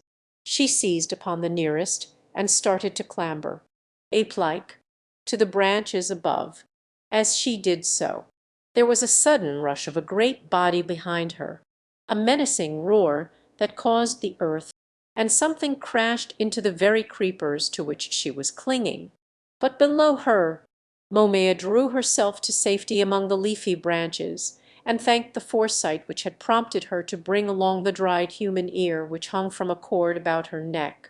She always had known that that ear was good medicine. It had been given her, when a girl, by the witch doctor of her town tribe, and was nothing like the poor, weak medicine of Mbonga's witch doctor. All night Momea clung to her perch, for although the lion sought other prey after a short time, she dared not descend into the darkness again, for fear she might encounter him or another of his kind. But at daylight she clambered down and resumed her way. Tarzan of the Apes, finding that his balu never ceased to give evidence of terror in the presence of the apes of the tribe, and also that most of the adult apes were a constant menace to Goboo life, so that Tarzan dared not leave him alone with them, took to hunting with the little black boy farther and farther from the stamping grounds of the anthropoids. Little by little his absences from the tribe grew in length as he wandered farther away from them, until finally he found himself a greater distance to the north than he ever before had hunted. And with water and ample game and fruit, he felt not at all inclined to return to the tribe. Little Goboo gave evidences of a greater interest in life, an interest which varied in direct proportion to the distance he was from the apes of Kerchuk. He now trotted along behind Tarzan when the ape-man went upon the ground, and in the trees he even did his best to follow his mighty foster parent. The boy was still sad and lonely. His thin, little body had grown steadily thinner since he had come among the apes. For while, as a young cannibal, he was not overness in the matter of diet, he found it not always to his taste to stomach the weird things which tickled the palates of epicures among the apes. His large eyes were very large indeed now, his cheeks sunken, and every rib of his emaciated body plainly discernible to whomsoever should care to count them. Constant terror, perhaps, had had as much to do with his physical condition as had improper food. Tarzan noticed the change and was worried. He had hoped to see his balu wax sturdy and strong. His disappointment was great. In only one respect did Goboo seem to progress. He readily was mastering the language of the apes. Even now he and Tarzan could converse in a fairly satisfactory manner, by supplementing the meager ape speech with signs. But for the most part, Goboo was silent other than to answer questions put to him. His great sorrow was yet too new and too poignant to be laid aside even momentarily. Always he pined for Momea, shrewish, hideous, repulsive. Perhaps she would have been to you or me, but to Thibaut she was mamma, the personification of that one great love which knows no selfishness, and which does not consume itself in its own fires. As the two hunted, or rather as Tarzan hunted, and Goboo tagged along in his wake, the ape-man noticed many things and thought much. Once they came upon Sibber moaning in the tall grasses. About her romped and played two little balls of fur, but her eyes were for one which lay between her great forepaws, and did not romp, one who never would romp again. Tarzan read aright the anguish and the suffering of the huge mother cat. He had been minded to bait her. It was to do this that he had sneaked silently through the trees until he had come almost above her. But something held the ape-man as he saw the lioness grieving over her dead cub.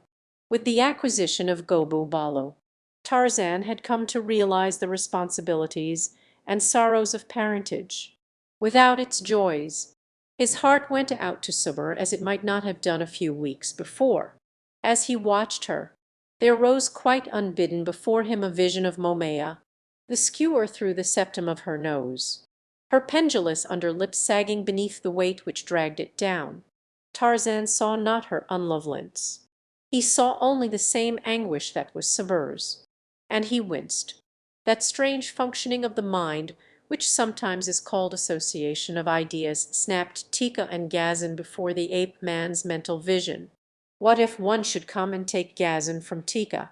Tarzan uttered a low and ominous growl as though Gazin were his own. Gobu Balu glanced here and there apprehensively, thinking that Tarzan had espied an enemy. Subur sprang suddenly to her feet, her yellow-green eyes blazing, her tail lashing as she cocked her ears, and raising her muzzle, sniffed the air for possible danger. The two little cubs, which had been playing, scampered quickly to her, and standing beneath her, peered out from between her forelegs, their big ears upstanding, their little heads cocked first upon one side and then upon the other. With a shake of his black shock, Tarzan turned away and resumed his hunting in another direction. But all day there rose one after another, above the threshold of his objective mind, memory portraits of Subur, of Momea, and of Tika, a lioness, a cannibal, and a she-ape. Yet to the ape-man they were identical through motherhood. It was noon of the third day when Momea came within sight of the cave of Bukaway, the unclean, the old witch-doctor had rigged a framework of interlaced boughs to close the mouth of the cave from predatory beasts. This was now set to one side, and the black cavern beyond yawned mysterious and repellent. Momea shivered as from a cold wind of the rainy season. No sign of life appeared about the cave. Yet Momea experienced that uncanny sensation as of unseen eyes regarding her malevolently. Again she shuddered. She tried to force her unwilling feet onward toward the cave, when from its depths issued an uncanny sound that was neither brute nor human, a weird sound that was akin to mirthless laughter. With a stifled scream, Momea turned and fled into the jungle. For 100 yards she ran before she could control her terror, and then she paused. Listening was all her labor, were all the terrors and dangers through which she had passed to go for naught. She tried to steel herself to return to the cave, but again fright overcame her. Saddened, disheartened, she turned slowly upon the back trail toward the village of Mbonga. Her young shoulders now were drooped like those of an old woman who bears a great burden of many years with their accumulated pains and sorrows, and she walked with tired feet and a halting step. The spring of youth was gone from Momea. For another 100 yards she dragged her weary way, her brain half paralyzed from dumb terror and suffering. And then there came to her the memory of a little babe that suckled at her breast, and of a slim boy who romped, laughing, about her. And they were both Thibaut.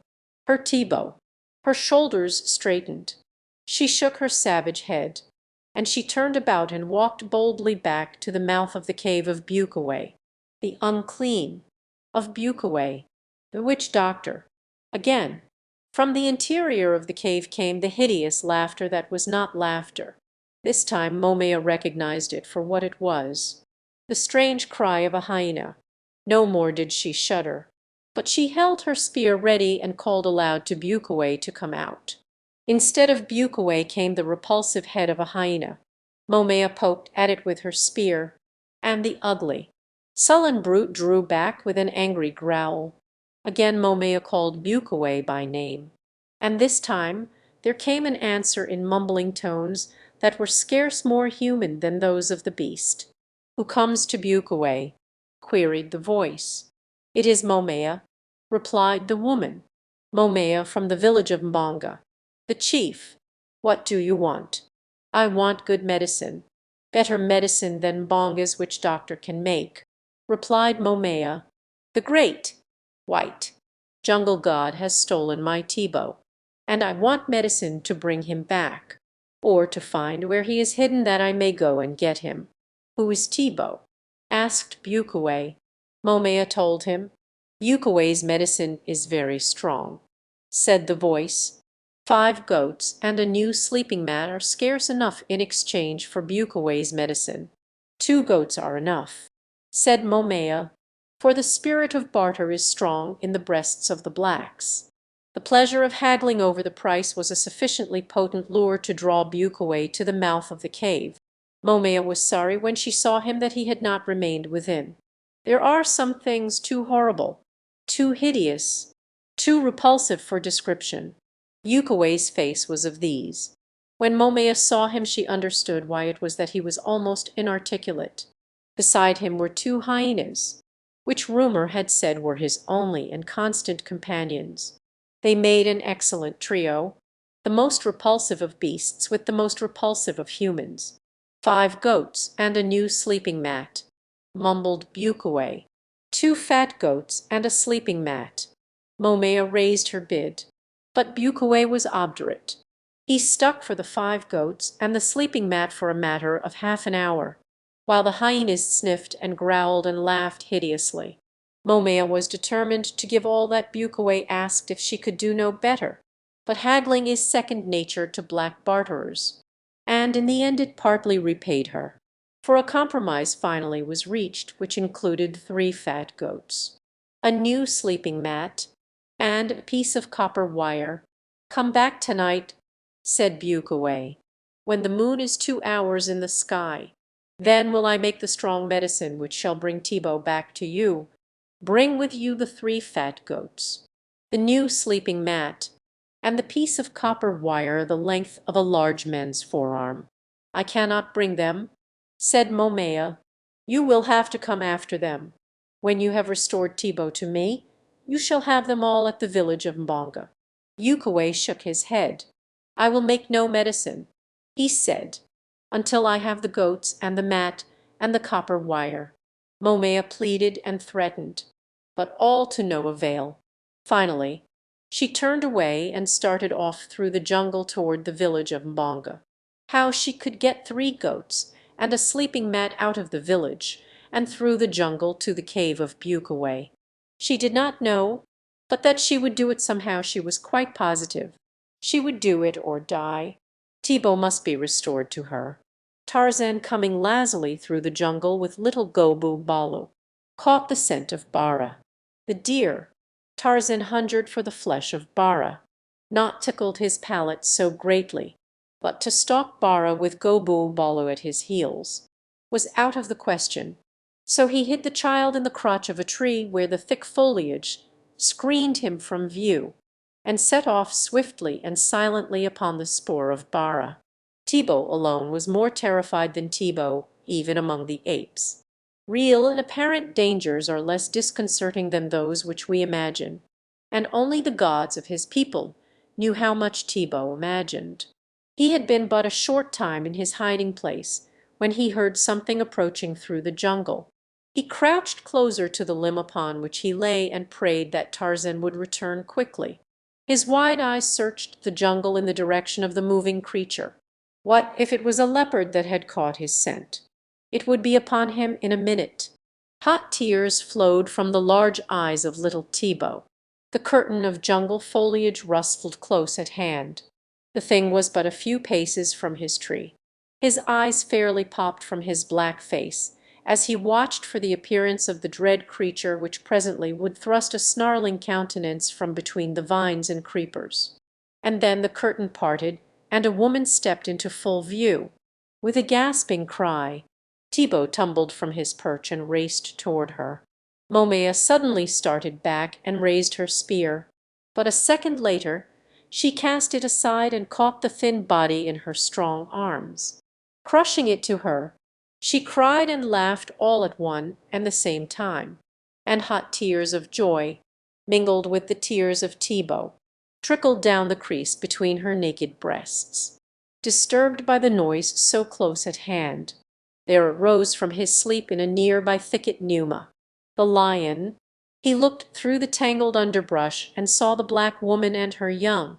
He licked his chops and measured the distance between them and himself. A short charge and a long leap would carry him upon them. He flicked the end of his tail and sighed. A vagrant breeze, swirling suddenly in the wrong direction, carried the scent of Tarzan to the sensitive nostrils of Bara. The deer. There was a startled tensing of muscles and cocking of ears. A sudden dash, and Tarzan's meat was gone. The ape-man angrily shook his head and turned back toward the spot where he had left Gobu Balo. He came softly, as was his way. Before he reached the spot he heard strange sounds. The sound of a woman laughing and of a woman weeping, and the two which seemed to come from one throat were mingled with the convulsive sobbing of a child. Tarzan hastened, and when Tarzan hastened, only the birds and the wind went faster. And as Tarzan approached the sounds, he heard another, a deep sigh. Momaya did not hear it, nor did Tibo, but the ears of Tarzan were as the ears of Bara, the deer. He heard the sigh, and he knew. So he unloosed the heavy spear which dangled at his back, even as he sped through the branches of the trees, with the same ease that you or I might take out a pocket handkerchief as we strolled nonchalantly down a lazy country lane. Tarzan of the Apes took the spear from its thong, that it might be ready against any emergency. Numa, the lion, did not rush madly to attack. He reasoned again, and reason told him that already the prey was his. So he pushed his great bulk through the foliage, and stood eyeing his meat with baleful, glaring eyes. Momaya saw him and shrieked, drawing Thibaut closer to her breast. To have found her child and to lose him, all in a moment. She raised her spear, throwing her hand far back of her shoulder. Numa roared and stepped slowly forward. Momaya cast her weapon. It grazed the tawny shoulder, inflicting a flesh wound which aroused all the terrific bestiality of the carnivore. And the lion charged. Momaya tried to close her eyes, but could not. She saw the flashing swiftness of the huge, oncoming death, and then she saw something else. She saw a mighty, naked white man drop as from the heavens into the path of the charging lion. She saw the muscles of a great arm flash in the light of the equatorial sun as it filtered, dappling, through the foliage above.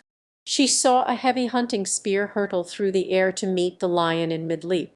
Numa brought up upon his haunches, roaring terribly and striking at the spear which protruded from his breast. His great blows bent and twisted the weapon. Tarzan, crouching and with hunting knife in hand, circled warily about the frenzied cat. Momaya, wide-eyed, stood rooted to the spot, watching, fascinated. In sudden fury Numa hurled himself toward the ape-man, but the weary creature eluded the blundering charge, side-stepping quickly only to rush in upon his foe. Twice the hunting blade flashed in the air. Twice it fell upon the back of Numa, already weakening from the spear point so near his heart. The second stroke of the blade pierced far into the beast's spine, and with a last convulsive sweep of the forepaws, in a vain attempt to reach his tormentor, Numa sprawled upon the ground, paralyzed and dying. Ukaway, fearful lest he should lose any recompense, followed Momaya with the intention of persuading her to part with her ornaments of copper and iron against her return with the price of the medicine, to pay, as it were, for an option on his services as one pays a retaining fee to an attorney. For, like an attorney, Ukaway knew the value of his medicine, and that it was well to collect as much as possible in advance. The witch doctor came upon the scene as Tarzan leaped to meet the lion's charge. He saw it all and marveled, guessing immediately that this must be the strange white demon concerning whom he had heard vague rumors before Momaya came to him. Momaya, now that the lion was past harming her or hers, gazed with new terror upon Tarzan. It was he who had stolen her Thibaut. Doubtless he would attempt to steal him again. Momaya hugged the boy close to her. She was determined to die this time rather than suffer Thibaut to be taken from her again. Tarzan eyed them in silence. The sight of the boy clinging, sobbing, To his mother aroused within his savage breast a melancholy loneliness. There was none thus to cling to Tarzan, who yearned so for the love of someone, of something. At last Thibaut looked up, because of the quiet that had fallen upon the jungle, and saw Tarzan. He did not shrink.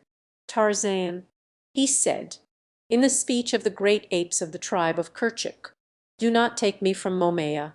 My mother, do not take me again to the lair of the hairy tree men, for I fear Taw and Gunto and the others. Let me stay with Momaya. O Tarzan, god of the jungle, let me stay with Momaya, my mother, and to the end of our days we will bless you and put food before the gates of the village of Mbonga that you may never hunger." Tarzan sighed. "Go," he said, "back to the village of Mbonga, and Tarzan will follow to see that no harm befalls you." Thibaut translated the words to his mother, and the two turned their backs upon the ape man and started off toward home. In the heart of Momaya was a great fear and a great exultation, for never before had she walked with God, and never had she been so happy. She strained little Thibaut to her, stroking his thin cheek. Tarzan saw and sighed again. "For Tika there is Tika's Balu," he soliloquized. "For Subur there are Balis, and for the Shigo Mangani, and for Bara, and for Manu, and even for Pamba, the rat. But for Tarzan there can be none, neither a she nor a Balu. Tarzan of the apes is a man, and it must be that man walks alone."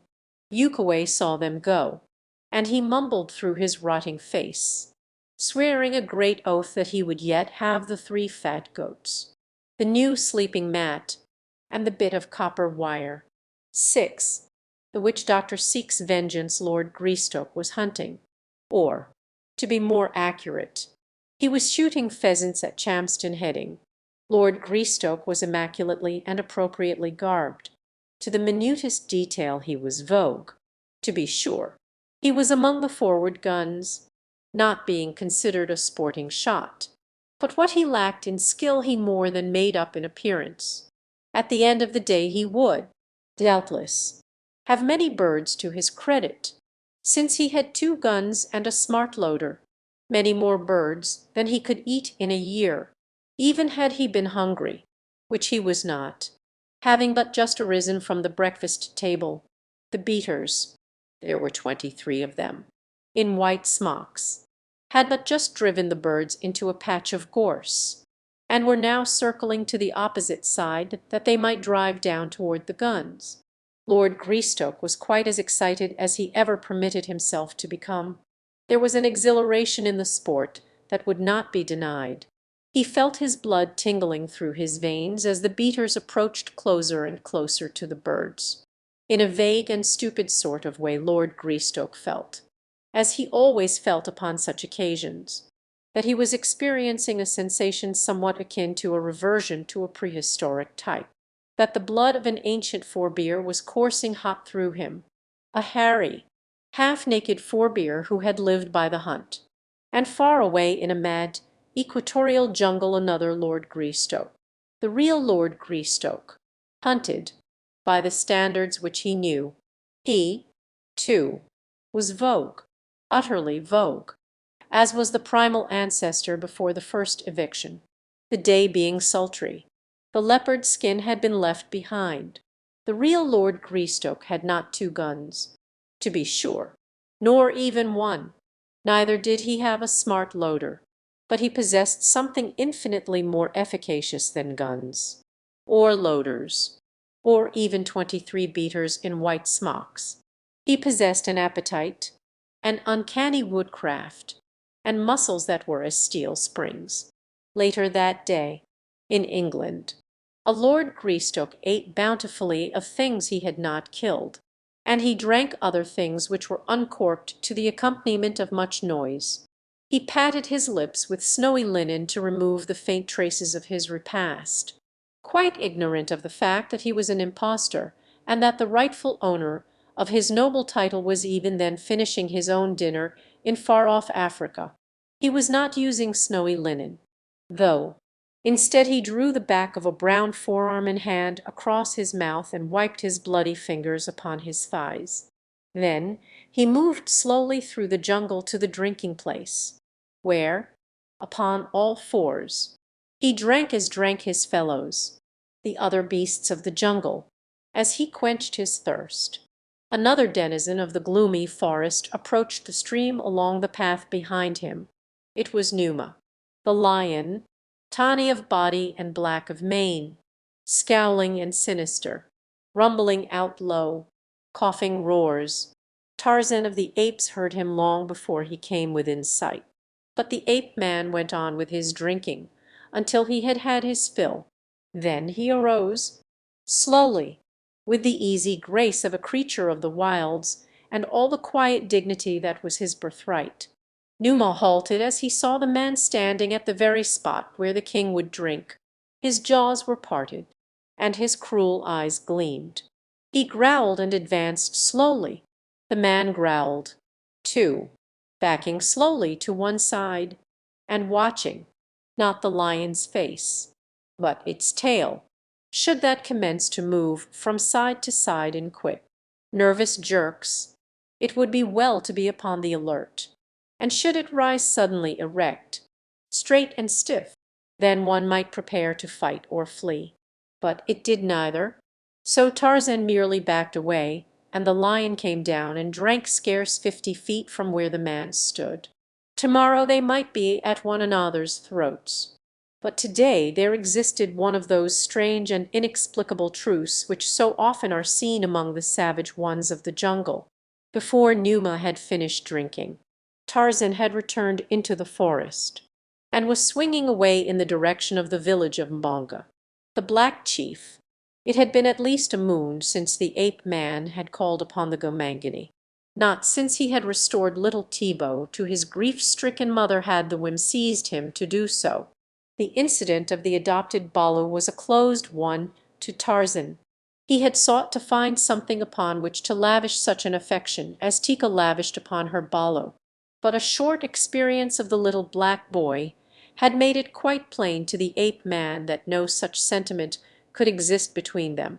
The fact that he had for a time treated the little black as he might have treated a real Balu of his own had in no way altered the vengeful sentiments with which he considered the murderers of Kala. The Gomangani were his deadly enemies, nor could they ever be aught else. Today he looked forward to some slight relief from the monotony of his existence in such excitement as he might derive from baiting the blacks. It was not yet dark when he reached the village and took his place in the great tree overhanging the palisade. From beneath came a great wailing out of the depths of a near-by hut. The noise fell disagreeably upon Tarzan's ears. It jarred and grated. He did not like it, so he decided to go away for a while in the hopes that it might cease. But though he was gone for a couple of hours, the wailing still continued when he returned, with the intention of putting a violent termination to the annoying sound. Tarzan slipped silently from the tree into the shadows beneath, creeping stealthily, and keeping well in the cover of other huts. He approached that from which rose the sounds of lamentation.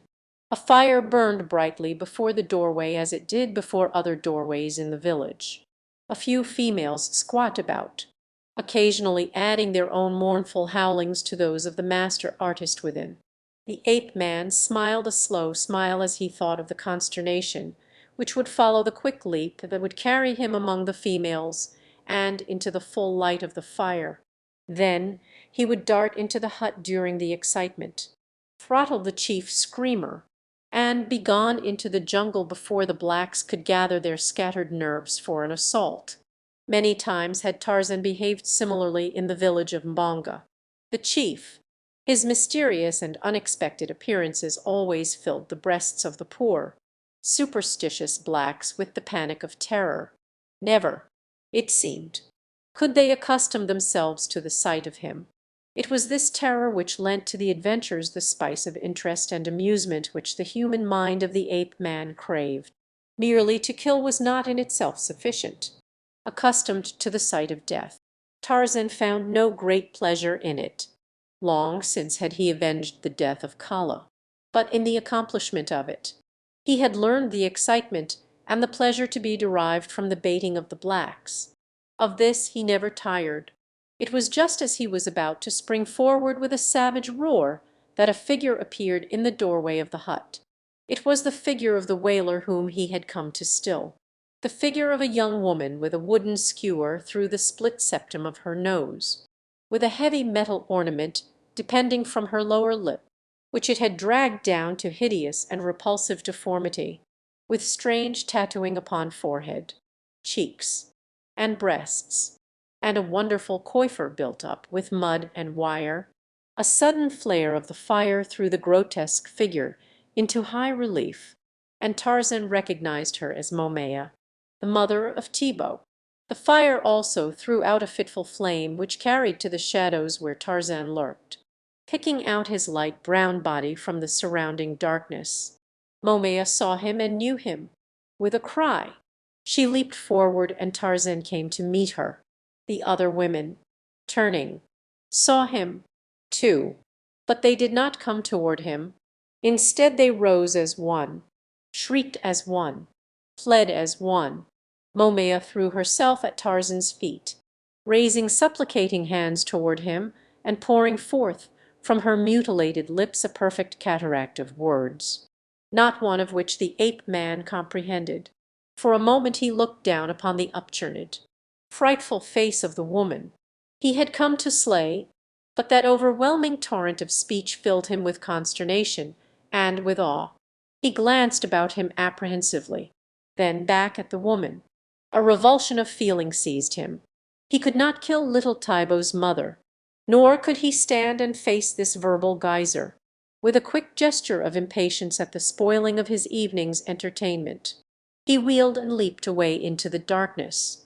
A moment later he was swinging through the black jungle night, the cries and lamentations of Momaya growing fainter in the distance. It was with a sigh of relief that he finally reached a point from which he could no longer hear them, and finding a comfortable crotch high among the trees, composed himself for a night of dreamless slumber, while a prowling lion moaned and coughed beneath him, and in far-off England the other Lord Greystoke, with the assistance of a valet, disrobed and crawled between spotless sheets, swearing irritably as a cat mowed beneath his window, as Tarzan followed the fresh spoor of Horta, the boar. The following morning he came upon the tracks of two Gomangani, a large one and a small one. The ape-man, accustomed as he was to questioning closely all that fell to his perceptions, paused to read the story written in the soft mud of the game trail. You or I would have seen little of interest there, even if, by chance, we could have seen aught. Perhaps had one been there to point them out to us, we might have noted indentations in the mud, but there were countless indentations, one overlapping another into a confusion that would have been entirely meaningless to us. To Tarzan each told its own story. Tantor, the elephant, had passed that way as recently as 3 suns since. Numa had hunted here the night just gone, and Horta, the boar, had walked slowly along the trail within an hour. But what held Tarzan's attention was the spoor tale of the Gomangani. It told him that the day before an old man had gone toward the north in company with a little boy, and that with them had been 2 hyenas. Tarzan scratched his head in puzzled incredulity. He could see by the overlapping of the footprints that the beasts had not been following the 2, for sometimes one was ahead of them and one behind, and again both were in advance, or both were in the rear. It was very strange and quite inexplicable, especially where the spoor showed where the hyenas in the wider portions of the path had walked one on either side of the human pair, quite close to them. Then Tarzan read in the spoor of the smaller Gomangani a shrinking terror of the beast that brushed his side. But in that of the old man was no sign of fear. At first Tarzan had been solely occupied by the remarkable juxtaposition of the spoor of Dango and Gomangani, but now his keen eyes caught something in the spoor of the little Gomangani which brought him to a sudden stop. It was as though, finding a letter in the road, You suddenly had discovered in it the familiar handwriting of a friend. Goboobaloo, exclaimed the ape-man, and at once memory flashed upon the screen of recollection the supplicating attitude of Momaya as she had hurled herself before him in the village of Mbonga the night before. Instantly all was explained. The wailing and lamentation, the pleading of the black mother, the sympathetic howling of the shiz about the fire. Little Goboobaloo had been stolen again, and this time by another than Tarzan. Doubtless the mother had thought that he was again in the power of Tarzan of the Apes, and she had been beseeching him to return her Baloo to her. Yes, it was all quite plain now. But who could have stolen Goboobaloo this time? Tarzan wondered, and he wondered, too, about the presence of Dango. He would investigate. The spoor was a day old, and it ran toward the north. Tarzan set out to follow it. In places it was totally obliterated by the passage of many beasts, and where the way was rocky, even Tarzan of the Apes was almost baffled. But there was still the faint effluvium which clung to the human spoor, appreciable only to such highly trained perceptive powers as were Tarzan's. It had all happened to little Thibaut very suddenly and unexpectedly within the brief span of 2 suns. First had come Bukaway, the witch doctor, Ukaway, the unclean, with the ragged bit of flesh which still clung to his rotting face. He had come alone and by day to the place at the river where Momaya went daily to wash her body and that of Thibaut, her little boy. He had stepped out from behind a great bush quite close to Momaya, frightening little Thibaut so that he ran screaming to his mother's protecting arms. But Momaya, though startled, had wheeled to face the fearsome thing with all the savage ferocity of a she-tiger at bay when she saw who it was. She breathed a sigh of partial relief, though she still clung tightly to Thibaut. "I have come," said Bukaway without preliminary, "for the 3 fat goats, the new sleeping mat, and the bit of copper wire as long as a tall man's arm." "I have no goats for you," snapped Momaya, "nor a sleeping mat, nor any wire. Your medicine was never made. The white jungle god gave me back my Thibaut. You had nothing to do with it." "But I did," mumbled Bukaway through his fleshless jaws.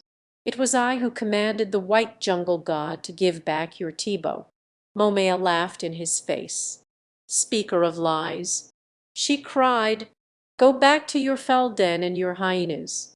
Go back and hide your stinking face in the belly of the mountain, lest the sun, seeing it, cover his face with a black cloud." "I have come," reiterated Bukaway, "for the 3 fat goats, the new sleeping mat, and the bit of copper wire the length of a tall man's arm, which you were to pay me for the return of your Thibaut." "It was to be the length of a man's forearm," corrected Momaya, "but you shall have nothing. Old thief, you would not make medicine until I had brought the payment in advance, and when I was returning to my village the great white jungle god gave me back my Thibaut, gave him to me out of the jaws of Numa. His medicine is true medicine. Yours is the weak medicine of an old man with a hole in his face." "I have come," repeated Bukaway patiently, "for the 3 fat." But Momaya had not waited to hear more of what she already knew by heart. Clasping Thibaut close to her side, she was hurrying away toward the palisaded village of Mbonga. The chief, and the next day, when Momaya was working in the plant and field with others of the women of the tribe, and little Thibaut had been playing at the edge of the jungle, casting a small spear in anticipation of the distant day when he should be a full-fledged warrior. Ukaway had come again. Thibaut had seen a squirrel scampering up the bole of a great tree. His childish mind had transformed it into the menacing figure of a hostile warrior. Little Thibaut had raised his tiny spear, his heart filled with the savage bloodlust of his race, as he pictured the night's orgy when he should dance about the corpse of his human kill as the women of his tribe prepared the meat for the feast to follow.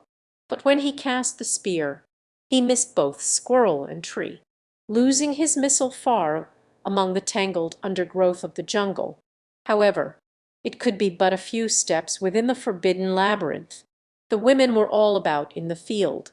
There were warriors on guard within easy hail, and so little Thibaut boldly ventured into the dark place. Just behind the screen of creepers and matte foliage lurked three horrid figures. An old man black as the pit, with a face half eaten away by leprosy, his sharp filed teeth, the teeth of a cannibal, showing yellow and repulsive through the great gaping hole where his mouth and nose had been, and beside him, equally hideous, stood two powerful hyenas, carrion eaters consorting with carrion.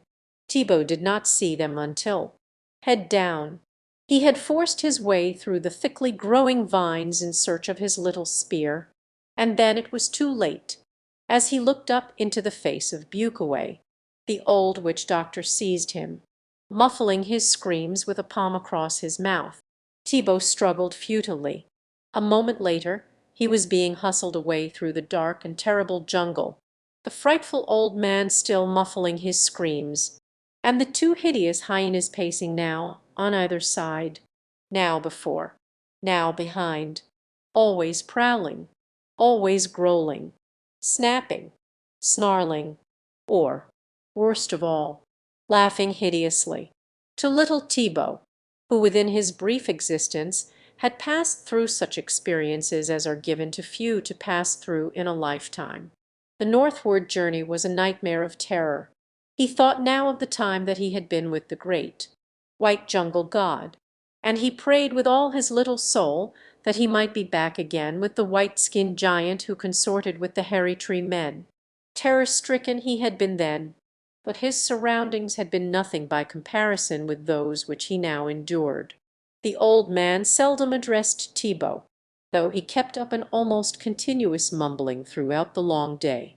Thibaut caught repeated references to fat goats, sleeping mats, and pieces of copper wire. 10 fat goats, 10 fat goats, the old negro would croon over and over again. By this little Thibaut guessed that the price of his ransom had risen. 10 fat goats. Where would his mother get 10 fat goats? Or thin ones? Either, for that matter, to buy back just a poor little boy. Bongo would never let her have them, and Thibaut knew that his father never had owned more than 3 goats at the same time in all his life. 10 fat goats. Thibaut sniffled. The putrid old man would kill him and eat him, for the goats would never be forthcoming. Bucaway would throw his bones to the hyenas. The little black boy shuddered, and became so weak that he almost fell in his tracks. Bucaway cuffed him on an ear and jerked him along.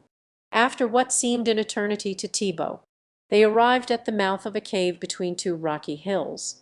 The opening was low and narrow. A few saplings bound together with strips of rawhide closed it against stray beasts. Bucaway removed the primitive door and pushed Thibaut within.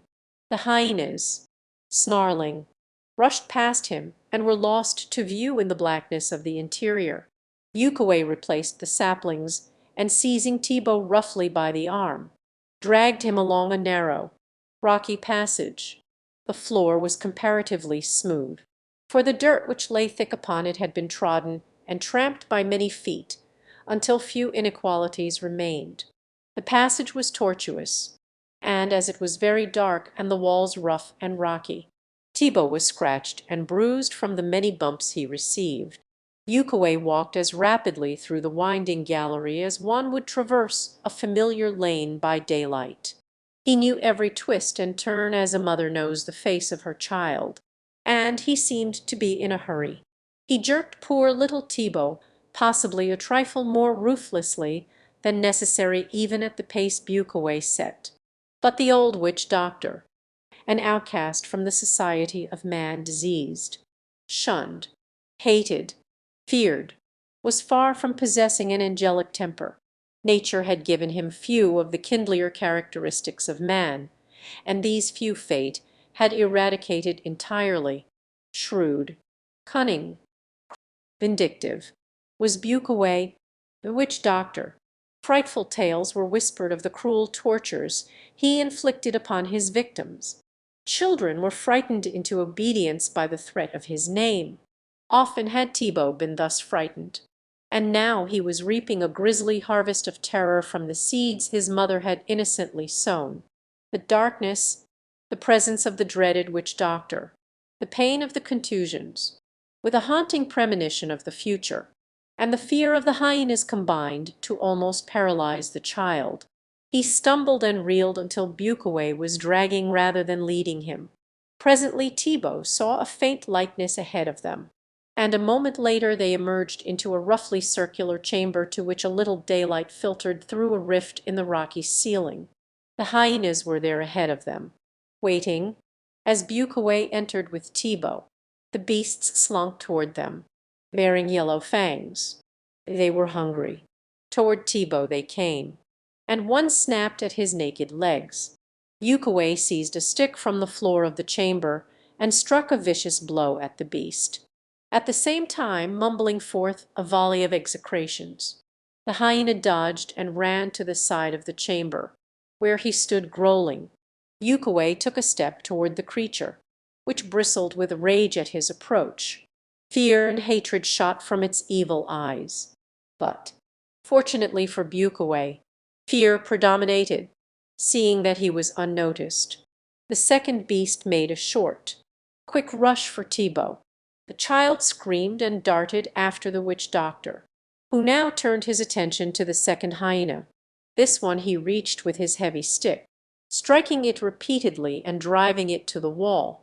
There the two carrion eaters commenced to circle the chamber while the human carrion, their master, now in a perfect frenzy of demoniacal rage, ran to and fro in an effort to intercept them, striking out with his cudgel and lashing them with his tongue, calling down upon them the curses of whatever gods and demons he could summon to memory, and describing in lurid figures the ignominy of their ancestors. Several times one or the other of the beasts would turn to make a stand against the witch doctor, and then Thibaut would hold his breath in agonized terror, for never in his brief life, but always fear overcame the rage of the savage creatures, so that they resumed their flight, snarling and bare-fanged, just at the moment that Thibaut was certain they would spring at Bucaway's throat. At last the witch doctor tired of the futile chase. With a snarl quite as bestial as those of the beast, he turned toward Thibaut. "I go to collect the 10 fat goats, the new sleeping mat, and the 2 pieces of copper wire that your mother will pay for the medicine I shall make to bring you back to her," he said. "You will stay here, there," and he pointed toward the passage which they had followed to the chamber. "I will leave the hyenas. If you try to escape, they will eat you." He cast aside the stick and called to the beasts. They came, snarling and slinking, their tails between their legs. Bucaway led them to the passage and drove them into it. Then he dragged a rude lattice into place before the opening after he, himself, had left the chamber. "This will keep them from you," he said, "if I do not get the 10 fat goats and the other things. They shall at least have a few bones after I am through." And he left the boy to think over the meaning of his all too suggestive words. When he was gone, Thibaut threw himself upon the earth floor and broke into childish sobs of terror and loneliness. He knew that his mother had no 10 fat goats to give, and that when Bucaway returned, little Thibaut would be killed and eaten. How long he lay there he did not know, but presently he was aroused by the growling of the hyenas. They had returned through the passage, and were glaring at him from beyond the lattice. He could see their yellow eyes blazing through the darkness. They reared up and clawed at the barrier. Thibaut shivered and withdrew to the opposite side of the chamber. He saw the lattice sag and sway to the attacks of the beasts. Momentarily he expected that it would fall inward, letting the creatures upon him. Warily the horror-ridden hours dragged their slow way. Night came, and for a time Thibaut slept. But it seemed that the hungry beasts never slept. Always they stood just beyond the lattice, growling their hideous growls or laughing their hideous laughs. Through the narrow rift in the rocky roof above him, Thibaut could see a few stars. And once the moon crossed. At last daylight came again. Thibaut was very hungry and thirsty, for he had not eaten since the morning before, and only once upon the long march had he been permitted to drink. But even hunger and thirst were almost forgotten in the terror of his position. It was after daylight that the child discovered a second opening in the walls of the subterranean chamber, almost opposite that at which the hyenas still stood glaring hungrily at him. It was only a narrow slit in the rocky wall. It might lead in but a few feet, or it might lead to freedom. Thibaut approached it and looked within. He could see nothing. He extended his arm into the blackness, but he dared not venture farther. Yucaway never would have left open a way of escape, Thibaut reasoned. So this passage must lead either nowhere or to some still more hideous danger. To the boy's fear of the actual dangers which menaced him, Yucaway and the two hyenas, his superstition added countless others quite too horrible even to name. For in the lives of the blacks, through the shadows of the jungle day and the black horrors of the jungle night, flit strange, fantastic shapes peopling the already hideously peopled forests with menacing figures, as though the lion and the leopard, the snake and the hyena, and the countless poisonous insects were not quite sufficient to strike terror to the hearts of the poor, simple creatures whose lot is cast in earth's most fearsome spot. And so it was that little Thibaut cringed, not only from real menaces, but from imaginary ones. He was afraid even to venture upon a road that might lead to escape, lest Bucaway had set to watch it some frightful demon of the jungle. But the real menaces suddenly drove the imaginary ones from the boy's mind.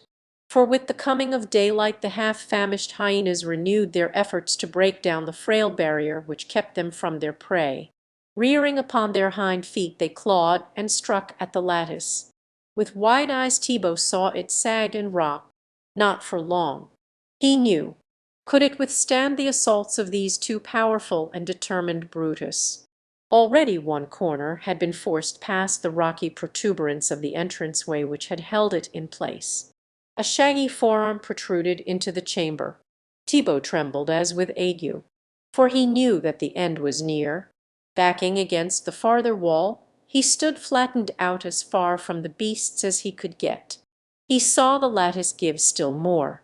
He saw a savage, snarling head forced past it, and grinning jaws snapping and gaping toward him.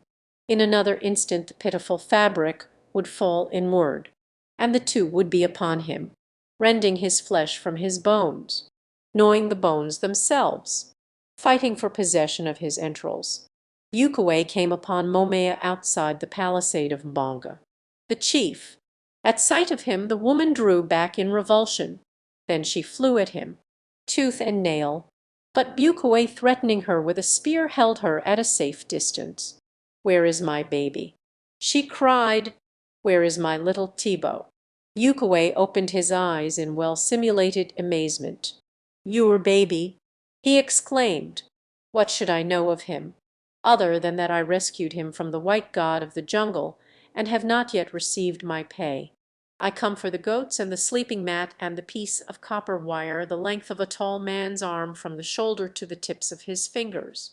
"Offal of a hyena!" shrieked Momaya. "My child has been stolen, and you, rotting fragment of a man, have taken him. Return him to me, or I shall tear your eyes from your head and feed your heart to the wild hogs." Yucaway shrugged his shoulders. "What do I know about your child?" he asked. "I have not taken him. If he is stolen again, what should Bucaway know of the matter? Did Bucaway steal him before? No, the white jungle god stole him, and if he stole him once he would steal him again. It is nothing to me. I returned him to you before, and I have come for my pay. If he is gone and you would have him returned, Yucaway will return him for 10 fat goats, a new sleeping mat, and 2 pieces of copper wire the length of a tall man's arm from the shoulder to the tips of his fingers.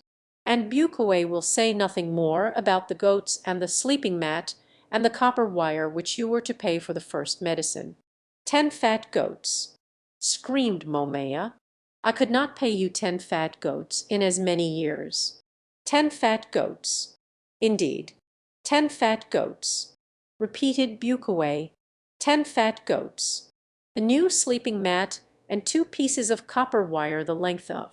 Momaya stopped him with an impatient gesture. Wait. She cried, I have no goats. You waste your breath. Stay here while I go to my man. Yet something may be done. Wait. Bucquet sat down beneath a tree. He felt quite content, for he knew that he should have either payment or revenge. He did not fear harm at the hands of these people of another tribe, although he well knew that they must fear and hate him. His leprosy alone would prevent their laying hands upon him, while his reputation as a witch doctor rendered him doubly immune from attack. He was planning upon compelling them to drive the 10 goats to the mouth of his cave when Momaya returned. With her were 3 warriors: Mbonga, the chief, Rabekiga, the village witch doctor, and Ibito, Taibo's father. They were not pretty men even under ordinary circumstances. And now, with their faces marked by anger, they well might have inspired terror in the heart of anyone. But if Bucquet felt any fear, he did not betray it. Instead he greeted them with an insolent stare, intended to awe them, as they came and squat in a semicircle before him. "Where is Ibeto's son?" asked Mbonga. "How should I know?" returned Bucquet. "Doubtless the white devil god has him. If I am paid I will make strong medicine, and then we shall know where is Ibeto's son, and shall get him back again. It was my medicine which got him back the last time, for which I got no pay.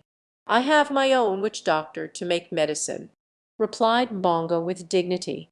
Bucquet sneered and rose to his feet. "Very well," he said.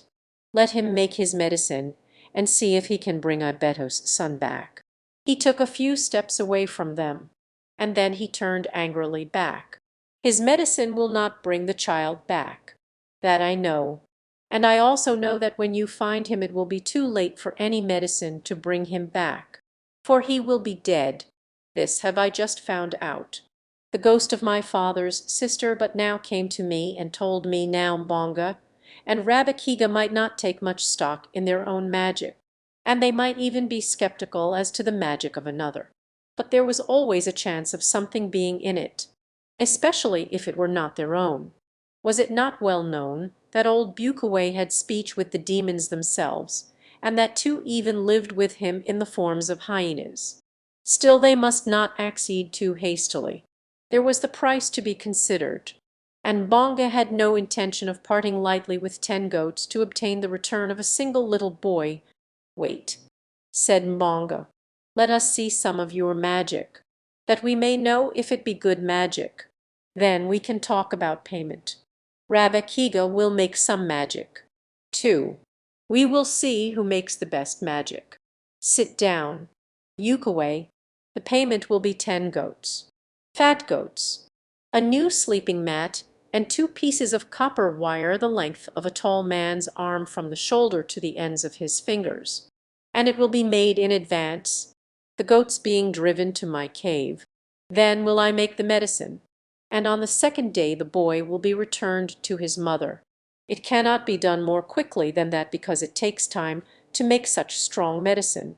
Make us some medicine now," said Mbonga. "Let us see what sort of medicine you make." "Bring me fire," replied Bucquet, "and I will make you a little magic." Momaya was dispatched for the fire, and while she was away Mbonga concurred with Bucquet about the price. 10 goats, he said, was a high price for an able-bodied warrior. He also called Bucquet's attention to the fact that he, Mbonga, was very poor, that his people were very poor, and that 10 goats were at least 8 too many, to say nothing of a new sleeping mat and the copper wire. But Bucquet was adamant. His medicine was very expensive, and he would have to give at least 5 goats to the gods who helped him make it. They were still arguing when Momea returned with the fire. Bukaway placed a little on the ground before him, took a pinch of powder from a pouch at his side, and sprinkled it on the embers. A cloud of smoke rose with a puff. Bukaway closed his eyes and rocked back and forth. Then he made a few passes in the air and pretended to swoon. Bonga and the others were much impressed. Rabekiga grew nervous. He saw his reputation waning. There was some fire left in the vessel which Momea had brought. He seized the vessel, dropped a handful of dry leaves into it while no one was watching, and then uttered a frightful scream which drew the attention of Bukaway's audience to him. It also brought Bukaway quite miraculously out of his swoon. But when the old witch doctor saw the reason for the disturbance, he quickly relapsed into unconsciousness before anyone discovered his faux pas. Rabekiga, seeing that he had the attention of Mbonga, Ibito, and Momea, blew suddenly into the vessel, with the result that the leaves commenced to smolder, and smoke issued from the mouth of the receptacle. Rabekiga was careful to hold it so that none might see the dry leaves. Their eyes opened wide at this remarkable demonstration of the village witch doctor's powers. The latter, greatly elated, let himself out. He shouted, jumped up and down, and made frightful grimaces. Then he put his face close over the mouth of the vessel and appeared to be communing with the spirits within. It was while he was thus engaged that Bukaway came out of his trance, his curiosity finally having gotten the better of him. No one was paying him the slightest attention. He blinked his one eye angrily. Then he, too, let out a loud roar, and when he was sure that Bonga had turned toward him, he stiffened rigidly and made spasmodic movements with his arms and legs. "I see him," he cried. "He is far away. The white devil god did not get him. He is alone and in great danger. But," he added, "if the 10 fat goats and the other things are paid to me quickly, there is yet time to save him." Rabekiga had paused to listen. Bonga looked toward him. The chief was in a quandary. He did not know which medicine was the better. "What does your magic tell you?" he asked of Rabekiga. "I, too, see him," screamed Rabekiga, "but he is not where Bukaway says he is. He is dead at the bottom of the river." At this Momea commenced to howl loudly. Tarzan had followed the spoor of the old man, the 2 hyenas, and the little black boy to the mouth of the cave in the rocky canyon between the 2 hills. Here he paused a moment before the sapling barrier which Bukaway had set up, listening to the snarls and growls which came faintly from the far recesses of the cavern. Presently, mingled with the beastly cries, there came faintly to the keen ears of the ape-man the agonized moan of a child. No longer did Tarzan hesitate. Hurling the door aside, he sprang into the dark opening. Narrow and black was the corridor, but long use of his eyes in the Stygian blackness of the jungle nights had given to the ape-man something of the nocturnal visionary powers of the wild things with which he had consorted since babyhood. He moved rapidly and yet with caution, for the place was dark, unfamiliar and winding. As he advanced, he heard more and more loudly the savage snarls of the 2 hyenas, mingled with the scraping and scratching of their paws upon wood. The moans of a child grew in volume, and Tarzan recognized in them the voice of the little black boy he once had sought to adopt as his balu. There was no hysteria in the ape-man's advance. Too accustomed was he to the passing of life in the jungle to be greatly wrought even by the death of one whom he knew, but the lust for battle spurred him on. He was only a wild beast at heart, and his wild beast's heart beat high in anticipation of conflict. In the rocky chamber of the hill's center, little Thibaut crouched low against the wall as far from the hunger-crazed beasts as he could drag himself. He saw the lattice giving to the frantic clawing of the hyenas. He knew that in a few minutes his little life would flicker out horribly beneath the rending. yellow fangs of these loathsome creatures. Beneath the buffetings of the powerful bodies, the lattice sagged inward, until, with a crash, it gave way, letting the carnivore in upon the boy. Thibaut cast one affrighted glance toward them, then closed his eyes and buried his face in his arms, sobbing piteously.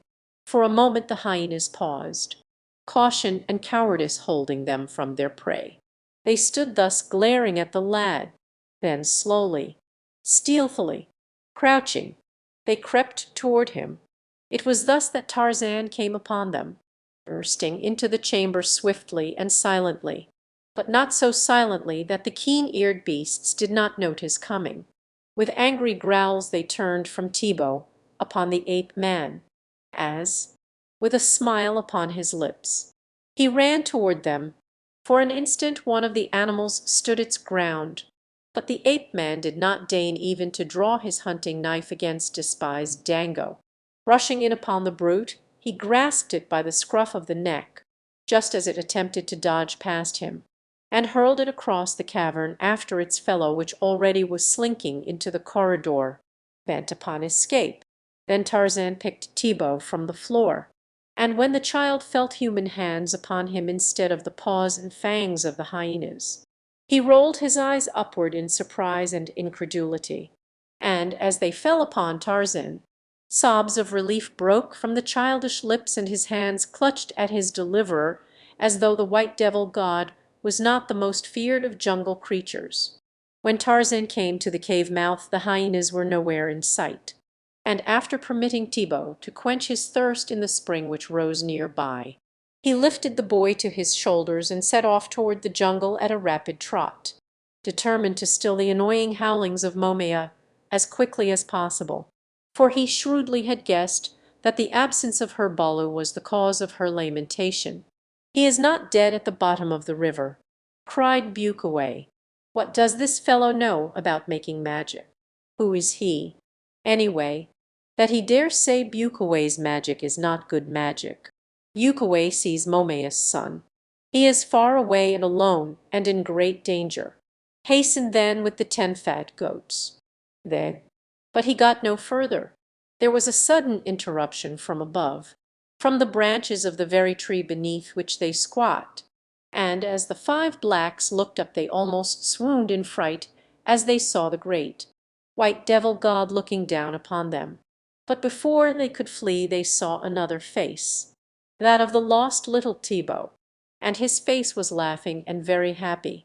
And then Tarzan dropped fearlessly among them, the boy still upon his back, and deposited him before his mother.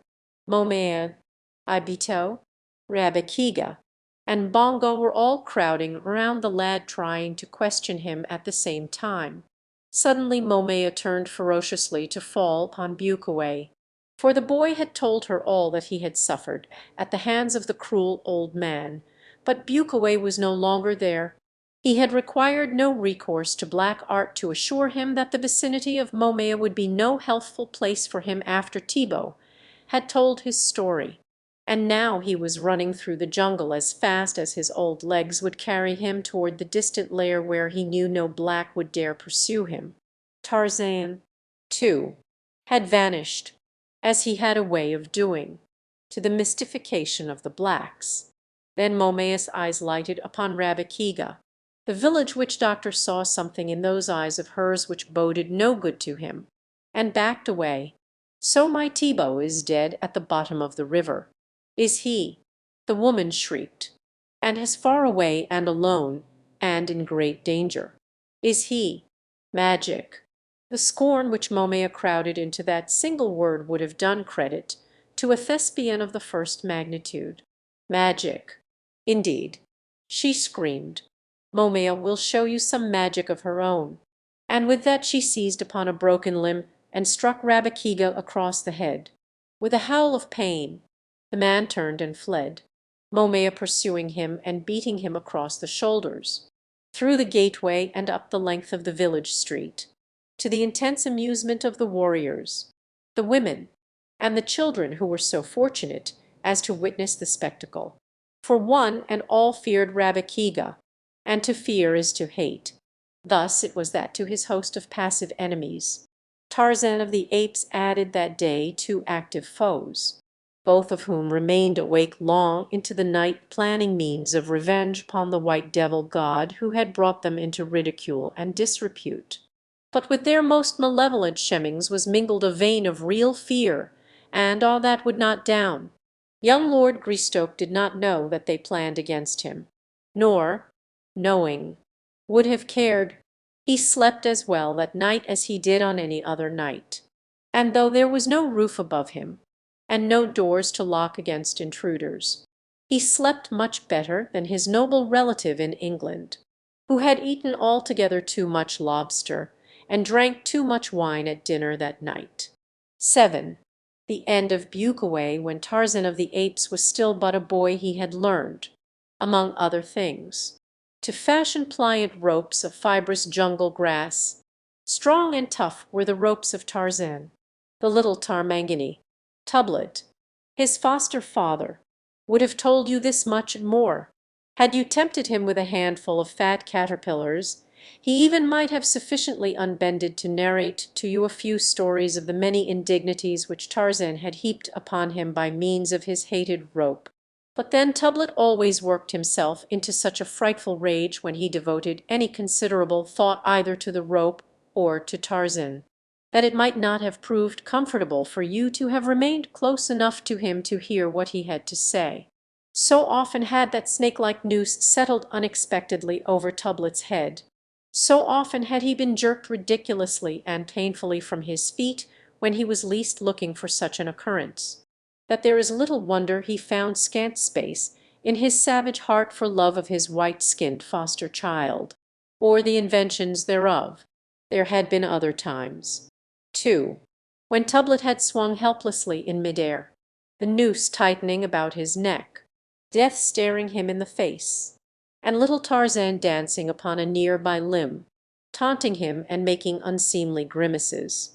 Then there had been another occasion in which the rope had figured prominently, an occasion, and the only one connected with the rope, which Tublat recalled with pleasure. Tarzan, as active in brain as he was in body, was always inventing new ways in which to play. It was through the medium of play that he learned much during his childhood. This day he learned something, and that he did not lose his life in the learning of it was a matter of great surprise to Tarzan, and the fly in the ointment.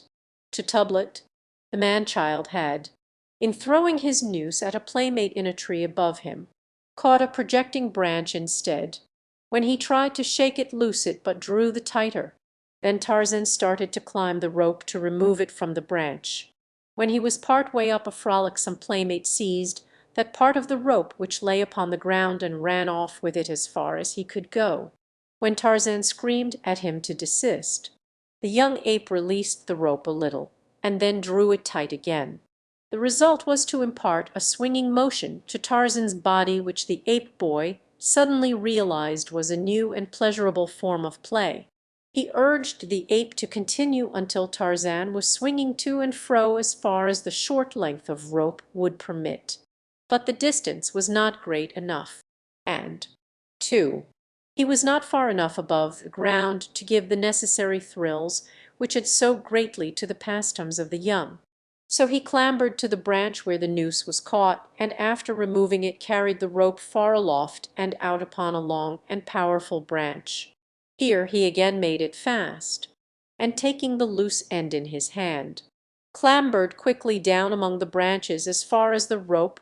Then he swung out upon the end of it, his lithe, young body turning and twisting, a human bob upon a pendulum of grass, 30 feet above the ground. Ah, how delectable! This was indeed a new play of the first magnitude.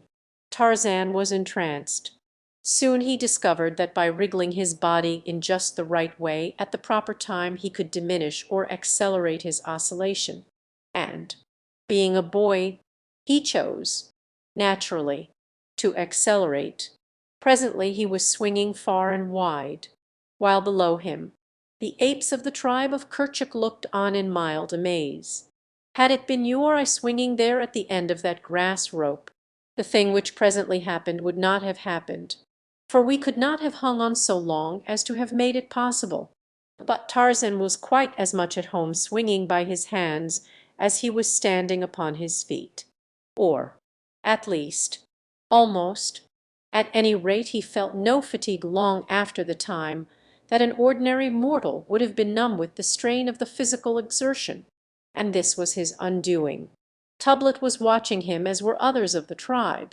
Of all the creatures of the wild, there was none Tublet so cordially hated as he did this hideous, hairless, white-skinned caricature of an ape. But for Tarzan's nimbleness, and the zealous watchfulness of savage Kala's mother love, Tublet would long since have rid himself of this stain upon his family escutcheon. So long had it been since Tarzan became a member of the tribe, that Tublet had forgotten the circumstances surrounding the entrance of the jungle waif into his family, with the result that he now imagined that Tarzan was his own offspring, adding greatly to his chagrin. Wide and far swung Tarzan of the Apes, until at last, as he reached the highest point of the arc, the rope, which rapidly had frayed on the rough bark of the tree limb, parted suddenly.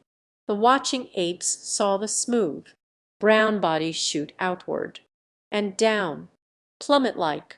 Tublet leaped high in the air, emitting what in a human being would have been an exclamation of delight. This would be the end of Tarzan and most of Tublet's troubles. From now on he could lead his life in peace and security. Tarzan fell quite 40 feet, alighting on his back in a thick bush. Kala was the first to reach his side. Ferocious, hideous, loving Kala. She had seen the life crushed from her own balu in just such a fall years before. Was she to lose this one too in the same way? Tarzan was lying quite still when she found him, embedded deeply in the bush. It took Kala several minutes to disentangle him and drag him forth, but he was not killed. He was not even badly injured. The bush had broken the force of the fall. A cut upon the back of his head showed where he had struck the tough stem of the shrub and explained his unconsciousness. In a few minutes he was as active as ever. Tublet was furious. In his rage he snapped at a fellow ape without first discovering the identity of his victim, and was badly mauled for his ill temper, having chosen to vent his spite upon a husky and belligerent young bull in the full prime of his vigor. But Tarzan had learned something new. He had learned that continued friction would wear through the strands of his rope, though it was many years before this knowledge did more for him than merely to keep him from swinging too long at a time, or too far above the ground at the end of his rope. The day came, however, when the very thing that had once all but killed him proved the means of saving his life. He was no longer a child, but a mighty jungle male. There was none now to watch over him, solicitously, nor did he need such. Kala was dead. Dead, too, was Tublet, and though with Kala passed the one creature that ever really had loved him, there were still many who hated him after Tublet departed unto the arms of his fathers. It was not that he was more cruel or more savage than they that they hated him, for though he was both cruel and savage as were the beasts, his fellows, yet too was he often tender, which they never were. No, the thing which brought Tarzan most into disrepute with those who did not like him was the possession and practice of a characteristic which they had not and could not understand, the human sense of humor. In Tarzan it was a trifle broad, perhaps, manifesting itself in rough and painful practical jokes upon his friends and cruel baiting of his enemies. But to neither of these did he owe the enmity of Bukaway, the witch doctor, who dwelt in the cave between the two hills far to the north of the village of Mbonga. The chief, Bukaway, was jealous of Tarzan, and Bukaway it was who came near proving the undoing of the ape man. For months Bukaway had nursed his hatred, while revenge seemed remote indeed, since Tarzan of the Apes frequented another part of the jungle, miles away from the lair of Bukaway. Only once had the black witch doctor seen the devil god, as he was most often called among the blacks. and upon that occasion Tarzan had robbed him of a fat fee, at the same time putting the lie in the mouth of Bukaway, and making his medicine seem poor medicine. All this Bukaway never could forgive, though it seemed unlikely that the opportunity would come to be revenged. Yet it did come, and quite unexpectedly. Tarzan was hunting far to the north. He had wandered away from the tribe, as he did more and more often as he approached maturity, to hunt alone for a few days. As a child he had enjoyed romping and playing with the young apes, his companions, but now these playfellows of his had grown to surly, lowering bulls, or to touchy, suspicious mothers, jealously guarding helpless Balis. So Tarzan found in his own man-mind a greater and a truer companionship than any or all of the apes of Kerchak could afford him. This day, as Tarzan hunted, the sky slowly became overcast. Torn clouds, whipped to ragged streamers, fled low above the tree tops. They reminded Tarzan of frightened antelope fleeing the charge of a hungry lion. But though the light clouds raced so swiftly, the jungle was motionless. Not a leaf quivered, and the silence was a great, dead weight, insupportable. Even the insects seemed stilled by apprehension of some frightful thing impending, and the larger things were soundless. Such a forest, such a jungle might have stood there in the beginning of that unthinkably far-gone age before God peopled the world with life, when there were no sounds because there were no ears to hear, and over all lay a sickly, pallid ochre light through which the scourged clouds raced. Tarzan had seen all these conditions many times before, yet he never could escape a strange feeling at each recurrence of them.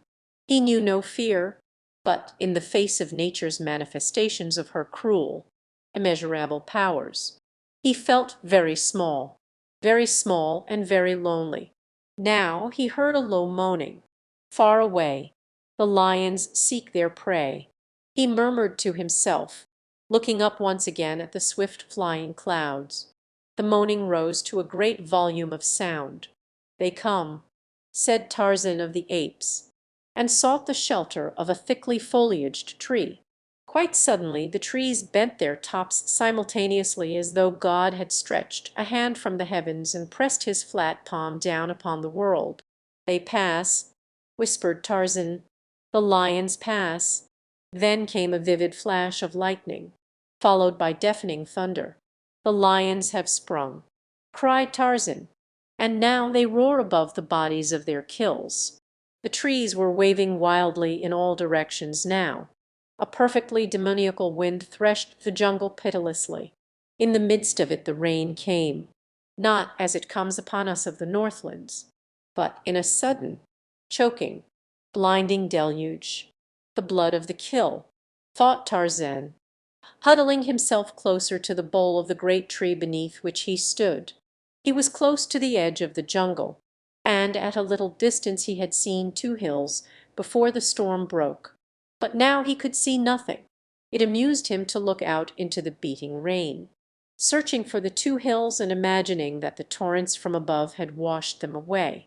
Yet he knew that presently the rain would cease, the sun come out again, and all be as it was before, except where a few branches had fallen and here and there some old and rotted patriarch had crashed back to enrich the soil upon which he had fat for, maybe, centuries. All about him branches and leaves filled the air or fell to it, torn away by the strength of the tornado and the weight of the water upon them. A gaunt corpse toppled and fell a few yards away. But Tarzan was protected from all these dangers by the wide spreading branches of the sturdy young giant beneath which his jungle craft had guided him. Here there was but a single danger, and that a remote one. Yet it came. Without warning the tree above him was riven by lightning, and when the rain ceased and the sun came out Tarzan lay stretched, as he had fallen, upon his face amidst the wreckage of the jungle giant that should have shielded him. Bukaway came to the entrance of his cave after the rain and the storm had passed and looked out upon the scene. From his one eye Bukaway could see, But had he had a dozen eyes, he could have found no beauty in the fresh sweetness of the revivified jungle, for to such things, in the chemistry of temperament, his brain failed to react, nor, even had he had a nose, which he had not for years, could he have found enjoyment or sweetness in the clean-washed air. At either side of the leper stood his sole and constant companions, the two hyenas, sniffing the air. Presently one of them uttered a low growl, and with flattened head started, sneaking and wary, toward the jungle. The other followed. Ukaway, his curiosity aroused, trailed after them, in his hand a heavy knob stick. The hyenas halted a few yards from the prostrate Tarzan, sniffing and growling. Then came Bukaway, and at first he could not believe the witness of his own eyes. But when he did, and saw that it was indeed the devil god, his rage knew no bounds. For he thought him dead, and himself cheated of the revenge he had so long dreamed upon. The hyenas approached the ape-man with bared fangs. Ukaway, with an inarticulate scream, rushed upon them, striking cruel and heavy blows with his knob stick, for there might still be life in the apparently lifeless form. The beasts, snapping and snarling, half turned upon their master and their tormentor, but long fear still held them from his putrid throat. They slunk away a few yards and squat upon their haunches, hatred and baffled hunger gleaming from their savage eyes. Ukaway stooped and placed his ear above the ape-man's heart. It still beat. As well as his slaughtered features could register pleasure, they did so. But it was not a pretty sight. At the ape-man's side lay his long grass rope. Quickly Bukaway bound the limp arms behind his prisoner's back. Then he raised him to one of his shoulders. For, though Bukaway was old and diseased, he was still a strong man. The hyenas fell in behind as the witch-doctor set off toward the cave, and through the long black corridors they followed as Bukaway bore his victim into the bowels of the hills, through subterranean chambers, connected by winding passageways. Ukaway staggered with his load. At a sudden turning of the corridor, daylight flooded them, and Bukaway stepped out into a small, circular basin in the hill, apparently the crater of an ancient volcano, one of those which never reached the dignity of a mountain and are little more than lava-rimmed pits closed to the earth's surface. Steep walls rimmed the cavity. The only exit was through the passageway by which Bukaway had entered. A few stunted trees grew upon the rocky floor. 100 feet above could be seen the ragged lips of this cold, dead mouth of hell. Ukaway propped Tarzan against a tree and bound him there with his own grass rope, leaving his hands free but securing the knots in such a way that the ape-man could not reach them. The hyenas slunk to and fro, growling. Ukaway hated them and they hated him. He knew that they but waited for the time when he should be helpless, or when their hatred should rise to such a height as to submerge their cringing fear of him. In his own heart was not a little fear of these repulsive creatures, and because of that fear, Ukaway always kept the beasts well fed, often hunting for them when their own forages for food failed. But ever was he cruel to them with the cruelty of a little brain, diseased, bestial, primitive. He had had them since they were puppies. They had known no other life than that with him. And though they went abroad to hunt, always they returned. Of late Bukaway had come to believe that they returned not so much from habit as from a fiendish patience which would submit to every indignity and pain rather than forego the final vengeance. And Bukaway needed but little imagination to picture what that vengeance would be. Today he would see for himself what his end would be. But another should impersonate Bukaway. When he had trussed Tarzan securely, Ukaway went back into the corridor, driving the hyenas ahead of him, and pulling across the opening a lattice of laced branches, which shut the pit from the cave during the night, that Bukaway might sleep in security. For then the hyenas were penned in the crater, that they might not sneak upon a sleeping Bukaway in the darkness. Ukaway returned to the outer cave mouth, filled a vessel with water at the spring which rose in the little canyon close at hand, and returned toward the pit. The hyenas stood before the lattice looking hungrily toward Tarzan. They had been fed in this manner before, with his water. The witch doctor approached Tarzan and threw a portion of the contents of the vessel in the ape-man's face. There was fluttering of the eyelids, and at the second application Tarzan opened his eyes and looked about. "Devil god," cried Bukaway, "I am the great witch doctor. My medicine is strong, yours is weak. If it is not, why do you stay tied here like a goat that is bait for lions?" Tarzan understood nothing the witch doctor said. Therefore he did not reply, but only stared straight at Bukaway with cold and level gaze.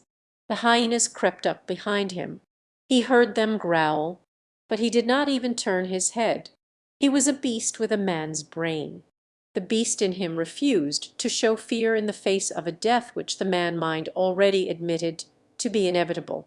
Ukaway, not yet ready to give his victim to the beasts, rushed upon the hyenas with his knob stick. There was a short scrimmage in which the Brutus came off second best. As they always did, Tarzan watched it. He saw and realized the hatred which existed between the two animals and the hideous semblance of a man. Ukaway returned to the baiting of Tarzan, but finding that the ape-man understood nothing he said, the witch doctor finally desisted. Then he withdrew into the corridor and pulled the lattice work barrier across the opening. He went back into the cave and got a sleeping mat, which he brought to the opening, that he might lie down and watch the spectacle of his revenge in comfort. The hyenas were sneaking furtively around the ape-man. Tarzan strained at his bonds for a moment, but soon realized that the rope he had braided to hold Numa, the lion, would hold him quite as successfully. He did not wish to die, but he could look death in the face now as he had many times before without a quaver. As he pulled upon the rope, like a flash of the cinematograph upon the screen, a picture was flashed before his mind's eye from the storehouse of his memory. He saw a lithe, boyish figure swinging high above the ground at the end of a rope. He saw many apes watching from below, and then he saw the rope part, and the boy hurtled downward toward the ground. Tarzan smiled. Immediately he commenced to draw the rope rapidly back and forth across the tree trunk. The hyenas, gaining courage, came closer. They sniffed at his legs, but when he struck at them with his free arms they slunk off. He knew that with the growth of hunger they would attack. Coolly, methodically, without haste, Tarzan drew the rope back and forth against the rough trunk of the small tree. In the entrance to the cavern Bukaway fell asleep. He thought it would be some time before the beasts gained sufficient courage or hunger to attack the captive. Their growls and the cries of the victim would awaken him. In the meantime he might as well rest. And he did. Thus the day wore on, for the hyenas were not famished, and the rope with which Tarzan was bound was a stronger one than that of his boyhood, which had parted so quickly to the chafing of the rough tree bark. Yet all the while hunger was growing upon the beasts, and the strands of the grass rope were wearing thinner and thinner. Ukaway slept. It was late afternoon before one of the beasts, irritated by the gnawing of appetite, made a quick, rolling dash at the ape-man. The noise awoke Bukaway. He sat up quickly and watched what went on within the crater. He saw the hungry hyena charge the man leaping for the unprotected. He saw Tarzan reach out and seize the growling animal, and then he saw the second beast spring for the devil god's shoulder. There was a mighty heave of the great, smooth-skinned body. Rounded muscles shot into great, tensed piles beneath the brown hide. The ape-man surged forward with all his weight and all his great strength. The bonds parted, and the three were rolling upon the floor of the crater, snarling, snapping, and rending. Ukaway leaped to his feet. Could it be that the devil god was to prevail against his servants? Impossible. The creature was unarmed. and he was down with two hyenas on top of him. But Bukaway did not know Tarzan. The ape-man fastened his fingers upon the throat of one of the hyenas and rose to one knee, though the other beast tore at him frantically in an effort to pull him down. With a single hand Tarzan held the one, and with the other hand he reached forth and pulled toward him the second beast. And then Bukaway, seeing the battle going against his forces, rushed forward from the cavern brandishing his knob stick. Tarzan saw him coming, and rising now to both feet, a hyena in each hand, he hurled one of the foaming beasts straight at the witch doctor's head. Down went the two in a snarling, biting heap. Tarzan tossed the second hyena across the crater, while the first gnawed at the rotting face of its master. But this did not suit the ape-man. With a kick he sent the beast howling after its companion, and springing to the side of the prostrate witch doctor, dragged him to his feet. Bukaway, still conscious, saw death, immediate and terrible, in the cold eyes of his captor. So he turned upon Tarzan with teeth and nails. The ape-man shuddered at the proximity of that raw face to his. The hyenas had had enough and disappeared through the small aperture leading into the cave. Tarzan had little difficulty in overpowering and binding Bukaway. Then he led him to the very tree to which he had been bound. But in binding Bukaway, Tarzan saw to it that escape after the same fashion that he had escaped would be out of the question.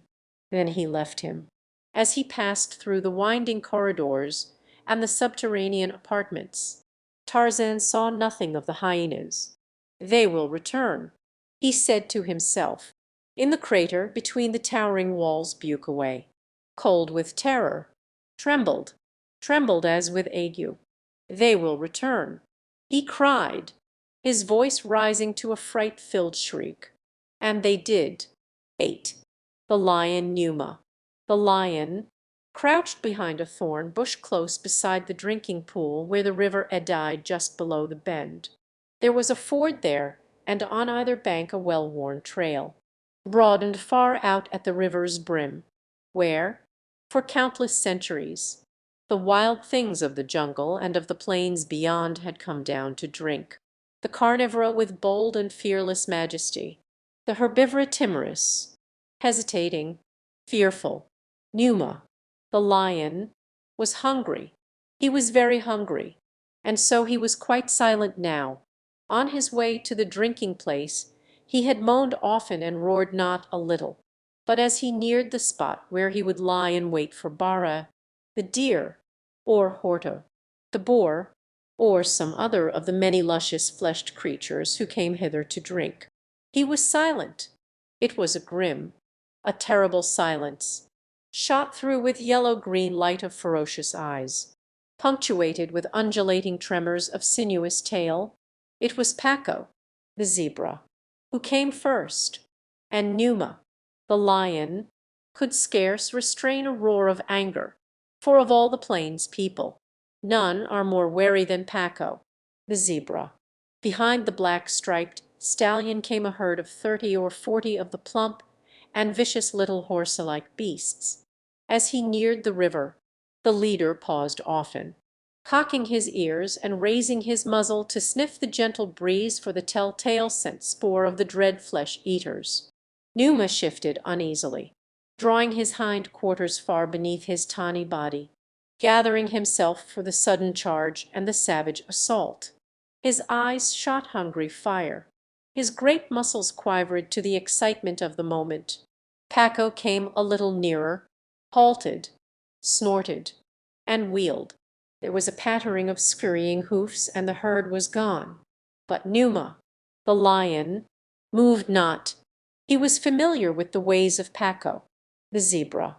He knew that he would return, though many times he might wheel and fly before he summoned the courage to lead his harem and his offspring to the water.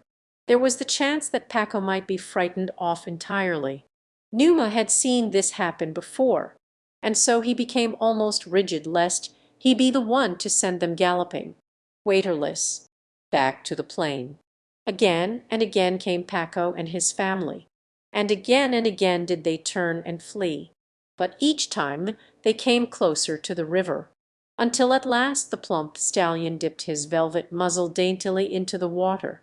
The others, stepping warily, approached their leader. Numa selected a sleek, fat filly, and his flaming eyes burned greedily as they feasted upon her. For Numa, the lion, loves scarce anything better than the meat of Paco, perhaps because Paco is, of all the grass eaters, the most difficult to catch. Slowly the lion rose, and as he rose, a twig snapped beneath one of his great, padded paws. Like a shot from a rifle, he charged upon the filly, but the snapped twig had been enough to startle the timorous quarry, so that they were in instant flight simultaneously with Numa's charge. The stallion was last, and with a prodigious leap the lion catapulted through the air to seize him. But the snapping twig had robbed Numa of his dinner, though his mighty talons raked the zebra's glossy rump, leaving 4 crimson bars across the beautiful coat. It was an angry Numa that quitted the river and prowled, fierce, dangerous, and hungry, into the jungle. Far from particular now was his appetite. Even Dango, the hyena, would have seemed a tidbit to that ravenous maw.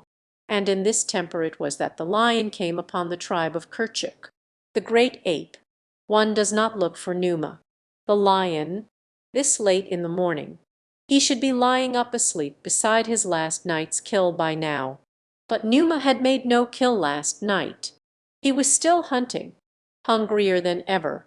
The anthropoids were idling about the clearing, the first keen desire of the morning's hunger having been satisfied. Numa scented them long before he saw them.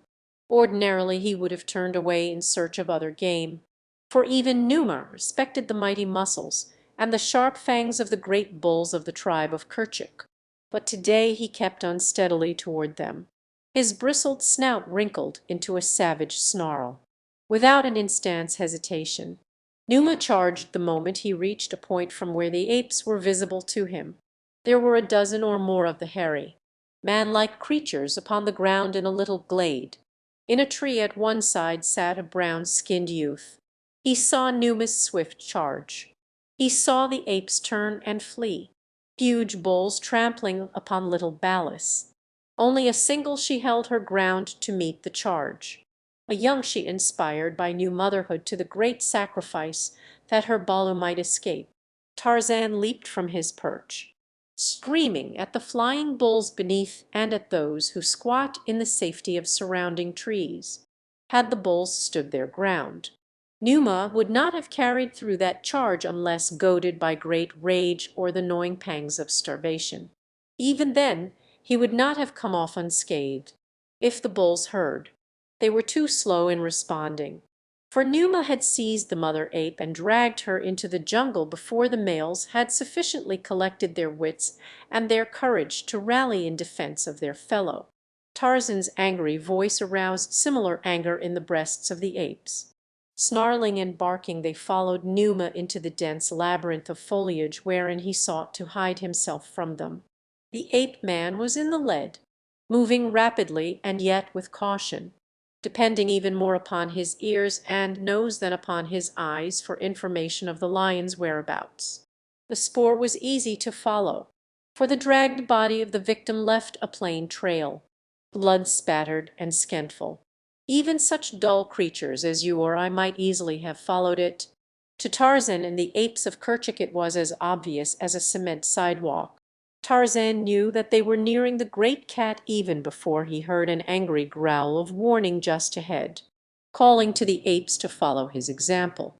He swung into a tree, and a moment later Numa was surrounded by a ring of growling beasts, well out of reach of his fangs and talons, but within plain sight of him. The carnivore crouched with his forequarters upon the she-ape. Tarzan could see that the latter was already dead, but something within him made it seem quite necessary to rescue the useless body from the clutches of the enemy and to punish him. He shrieked taunts and insults at Numa, and tearing dead branches from the tree in which he danced, hurled them at the lion. The apes followed his example. Numa roared out in rage and vexation. He was hungry, but under such conditions he could not feed. The apes, if they had been left to themselves, would doubtless soon have left the lion to peaceful enjoyment of his feast. For was not the she dead?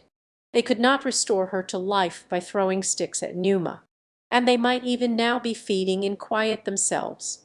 But Tarzan was of a different mind. Numa must be punished and driven away. He must be taught that even though he killed a Mangani, he would not be permitted to feed upon his kill. The man mind looked into the future, while the apes perceived only the immediate present. They would be content to escape today the menace of Numa, while Tarzan saw the necessity, and the means as well, of safeguarding the days to come. So he urged the great anthropoids on until Numa was showered with missiles that kept his head dodging and his voice pealing forth its savage protest. But still he clung desperately to his kill. The twigs and branches hurled at Numa, Tarzan soon realized, did not hurt him greatly even when they struck him, and did not injure him at all. So the ape man looked about for more effective missiles. Nor did he have to look long. An outcropping of decomposed granite not far from Numa suggested ammunition of a much more painful nature. Calling to the apes to watch him, Tarzan slipped to the ground and gathered a handful of small fragments. He knew that when once they had seen him carry out his idea, they would be much quicker to follow his lead than to obey his instructions, were he to command them to procure pieces of rock and hurl them at Numa. For Tarzan was not then king of the apes of the tribe of Kerchuk. That came in later years. Now he was but a youth, though one who already had wrested for himself a place in the councils of the savage beasts, among whom a strange fate had cast him. The sullen bulls of the older generation still hated him as beasts hate those of whom they are suspicious, whose scent characteristic is the scent characteristic of an alien order and, therefore, of an enemy order.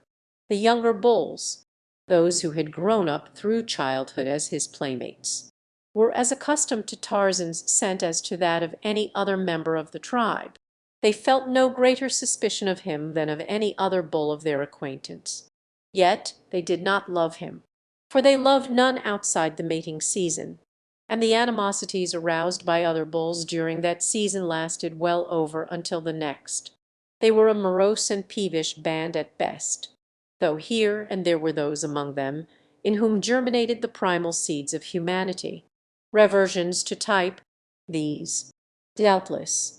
Reversions to the ancient progenitor who took the first step out of apehood toward humanness, when he walked more often upon his hind feet and discovered other things for idle hands to do. So now Tarzan led where he could not yet command. He had long since discovered the apish propensity for mimicry and learned to make use of it. Having filled his arms with fragments of rotted granite, he clambered again into a tree, and it pleased him to see that the apes had followed his example during the brief respite while they were gathering their ammunition. Numa had settled himself to feed, but scarce had he arranged himself and his kill when a sharp piece of rock hurled by the practised hand of the ape man struck him upon the cheek. His sudden roar of pain and rage was smothered by a volley from the apes, who had seen Tarzan's act. Numa shook his massive head and glared upward at his tormentors. For a half hour they pursued him with rocks and broken branches, and though he dragged his kill into densest thickets, yet they always found a way to reach him with their missiles, giving him no opportunity to feed, and driving him on and on. The hairless ape thing with the man scent was worst of all, for he had even the temerity to advance upon the ground that he might with greater accuracy and force hurl the sharp bits of granite and the heavy sticks at him. Time and again did Numa charge. Sudden, vicious charges, but the lithe, active tormentor always managed to elude him, and with such insolent ease that the lion forgot even his great hunger in the consuming passion of his rage, leaving his meat for considerable spaces of time in vain efforts to catch his enemy. The apes and Tarzan pursued the great beast to a natural clearing, where Numa evidently determined to make a last stand, taking up his position in the center of the open space, which was far enough from any tree to render him practically immune from the rather erratic throwing of the apes, though Tarzan still found him with most persistent and aggravating frequency. This, however, did not suit the ape man, since Numa now suffered an occasional missile with no more than a snarl, while he settled himself to partake of his delayed feast. Tarzan scratched his head, pondering some more effective method of offense, for he had determined to prevent Numa from profiting in any way through his attack upon the tribe.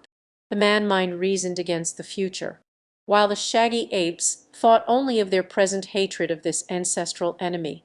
Tarzan guessed that should Numa find it an easy thing to snatch a meal from the tribe of Kerchuk, it would be but a short time before their existence would be one living nightmare of hideous watchfulness and dread. Numa must be taught that the killing of an ape brought immediate punishment and no rewards. It would take but a few lessons to ensure the former safety of the tribe.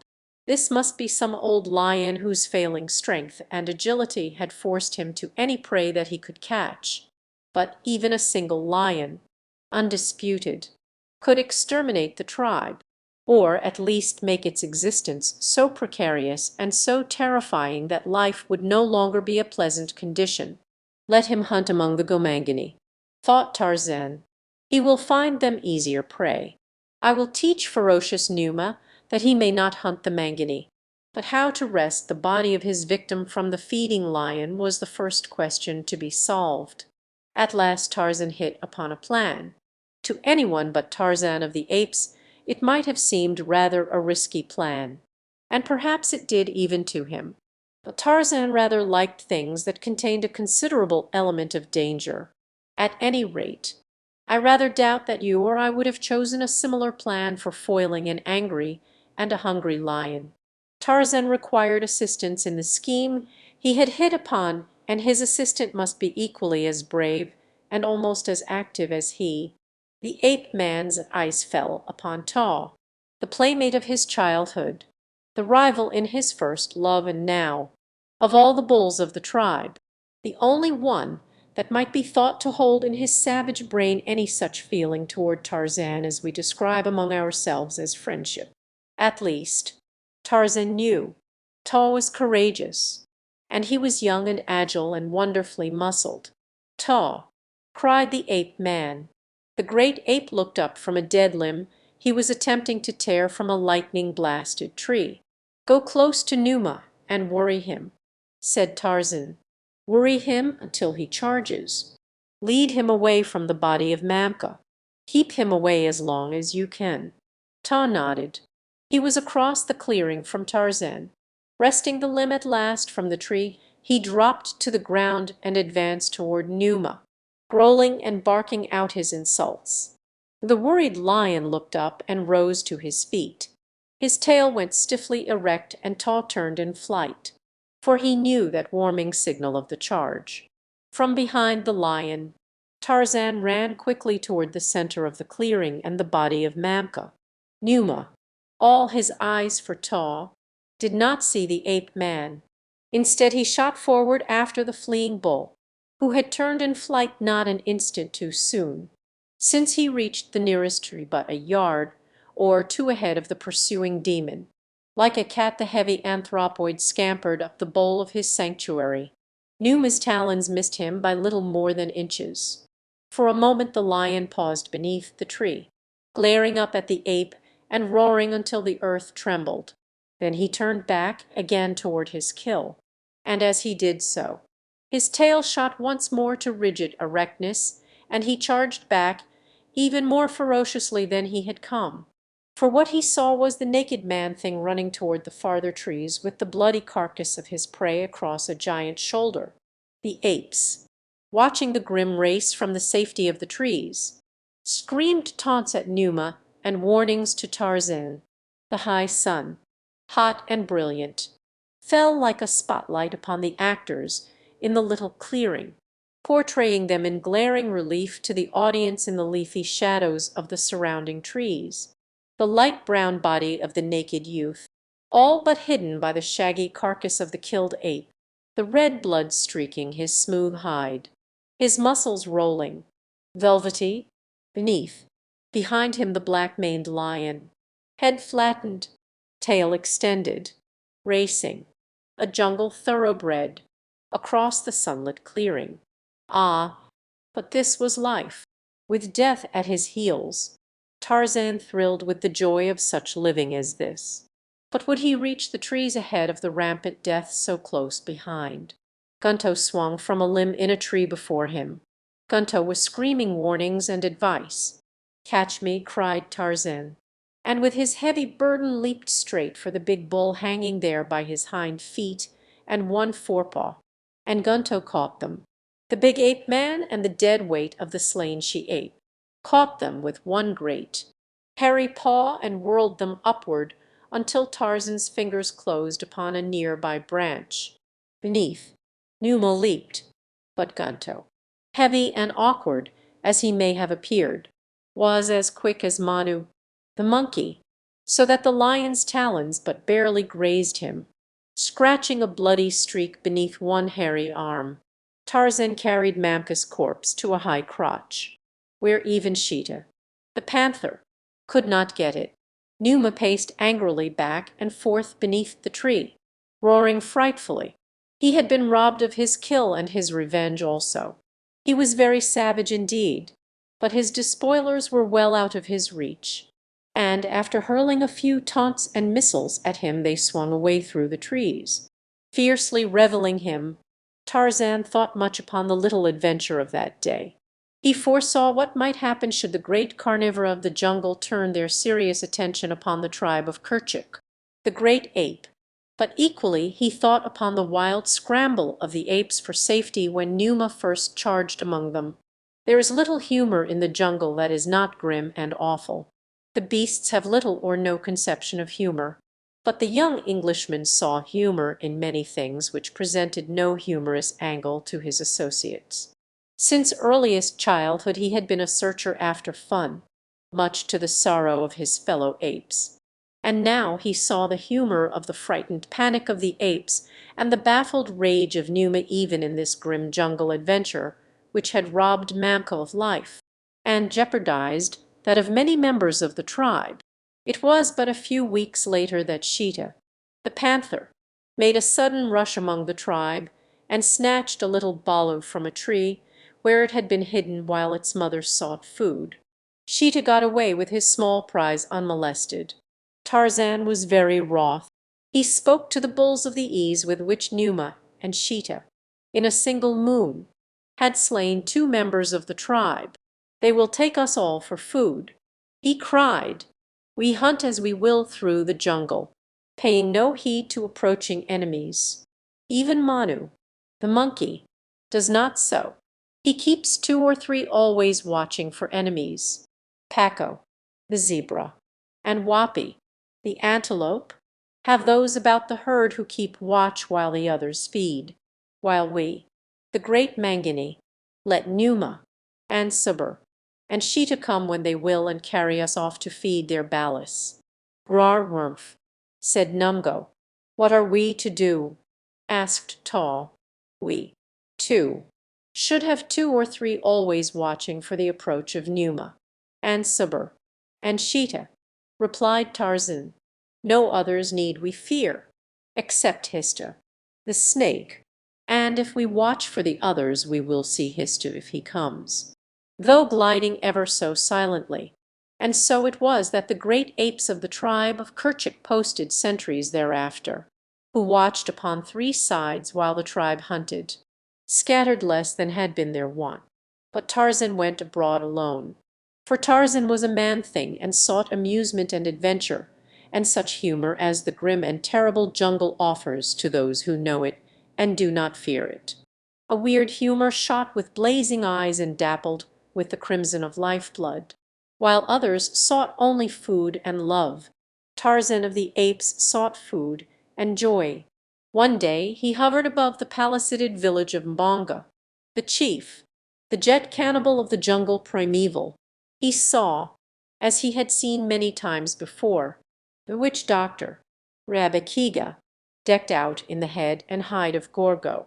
The buffalo, it amused Tarzan to see a Gomangani parading as Gorgo, but it suggested nothing in particular to him until he chanced to see stretched against the side of Mbonga's hut the skin of a lion with the head still on.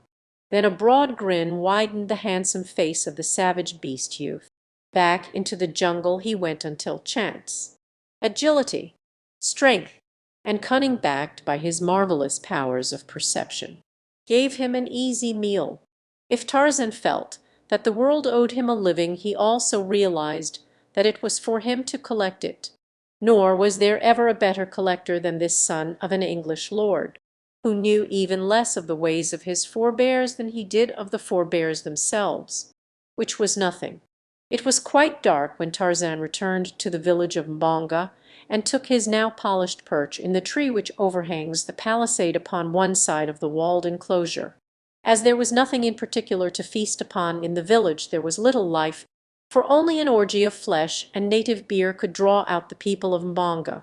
Tonight they sat gossiping about their cooking fires, the older members of the tribe, or, if they were young, paired off in the shadows cast by the palm-thatched huts. Tarzan dropped lightly into the village, and sneaking stealthily in the concealment of the denser shadows, approached the hut of the chief, Mbonga. Here he found that which he sought.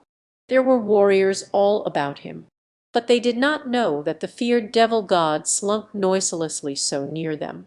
Nor did they see him possess himself of that which he coveted and depart from their village as noiselessly as he had come.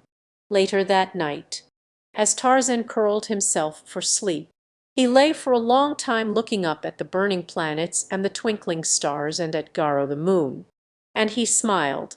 He recalled how ludicrous the great bulls had appeared in their mad scramble for safety that day when Numa had charged among them and seized Mamka. And yet he knew them to be fierce and courageous. It was the sudden shock of surprise that always sent them into a panic. But of this Tarzan was not as yet fully aware. That was something he was to learn in the near future. He fell asleep with a broad grin upon his face. Manu, the monkey, awoke him in the morning by dropping discarded bean pods upon his upturned face from a branch a short distance above him. Tarzan looked up and smiled. He had been awakened thus before many times. He and Manu were fairly good friends, their friendship operating upon a reciprocal basis. Sometimes Manu would come running early in the morning to awaken Tarzan and tell him that Bara, the deer, was feeding close at hand, or that Horta, the boar, was asleep in a mud-hole hard by. And in return Tarzan broke open the shells of the harder nuts and fruits for Manu, or frightened away Hista, the snake, and Sheeta, the panther. The sun had been up for some time, and the tribe had already wandered off in search of food. Manu indicated the direction they had taken with a wave of his hand and a few piping notes of his squeaky little voice. "Come, Manu," said Tarzan, "and you will see that which shall make you dance for joy and squeal your wrinkled little head off. Come, follow Tarzan of the Apes." With that he set off in the direction Manu had indicated, and above him, chattering, scolding and squealing, skipped Manu, the monkey. Across Tarzan's shoulders was the thing he had stolen from the village of Mbonga, the chief, the evening before. The tribe was feeding in the forest beside the clearing where Gunto and Tarzan had so harassed Numa and finally taken away from him the fruit of his kill. Some of them were in the clearing itself. In peace and content they fed, for were there not 3 sentries, each watching upon a different side of the herd? Tarzan had taught them this, and though he had been away for several days hunting alone, as he often did, or visiting at the cabin by the sea, they had not as yet forgotten his admonitions, and if they continued for a short time longer to post sentries, it would become a habit of their tribal life and thus be perpetuated indefinitely. But Tarzan, who knew them better than they knew themselves, was confident that they had ceased to place the watchers about them the moment that he had left them, and now he planned not only to have a little fun at their expense, but to teach them a lesson in preparedness, which, by the way, is even a more vital issue in the jungle than in civilized places. That you and I exist today must be due to the preparedness of some shaggy anthropoid of the Oligocene. Of course, the apes of Kerchak were always prepared, after their own way. Tarzan had merely suggested a new and additional safeguard. Gunto was posted today to the north of the clearing. He squat in the fork of a tree from where he might view the jungle for quite a distance about him. It was he who first discovered the enemy. A rustling in the undergrowth attracted his attention, and a moment later he had a partial view of a shaggy mane and tawny yellow back. Just a glimpse it was through the mad foliage beneath him, but it brought from Gunto's leathern lungs a shrill kriegah, which is the ape for beware, or danger. Instantly the tribe took up the cry until kriegahs rang through the jungle about the clearing as apes swung quickly to places of safety among the lower branches of the trees, and the great bulls hastened in the direction of Gunto. And then into the clearing strode Numa, the lion, majestic and mighty, and from a deep chest issued the moan and the cough and the rumbling roar that set stiff hairs to bristling from shaggy craniums down the length of mighty spines. Inside the clearing, Numa paused, and on the instant there fell upon him from the trees near by a shower of broken rock and dead limbs torn from age-old trees. A dozen times he was hit, and then the apes ran down and gathered other rocks. Pelting him unmercifully, Numa turned to flee, but his way was barred by a fusillade of sharp, cornered missiles. And then, upon the edge of the clearing, Great Toe met him with a huge fragment of rock as large as a man's head, and down went the lord of the jungle beneath the stunning blow. With shrieks and roars and loud barkings, the great apes of the tribe of Kerchak rushed upon the fallen lion. Sticks and stones and yellow fangs menaced the still form.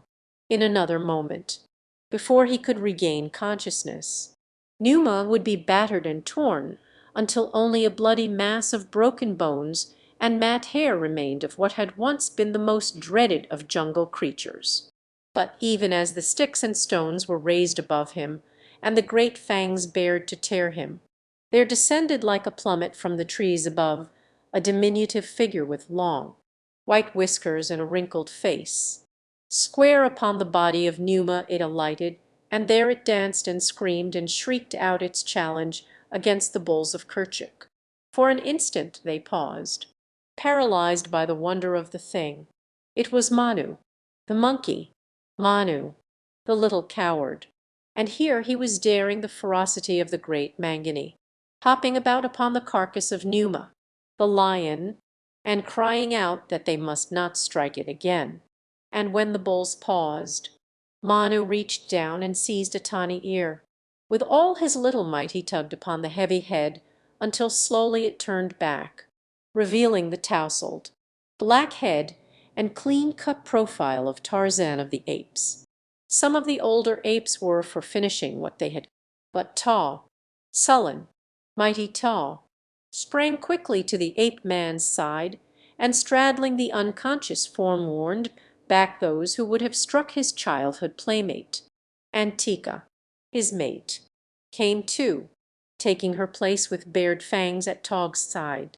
Others followed their example, until at last Tarzan was surrounded by a ring of hairy champions who would permit no enemy to approach him.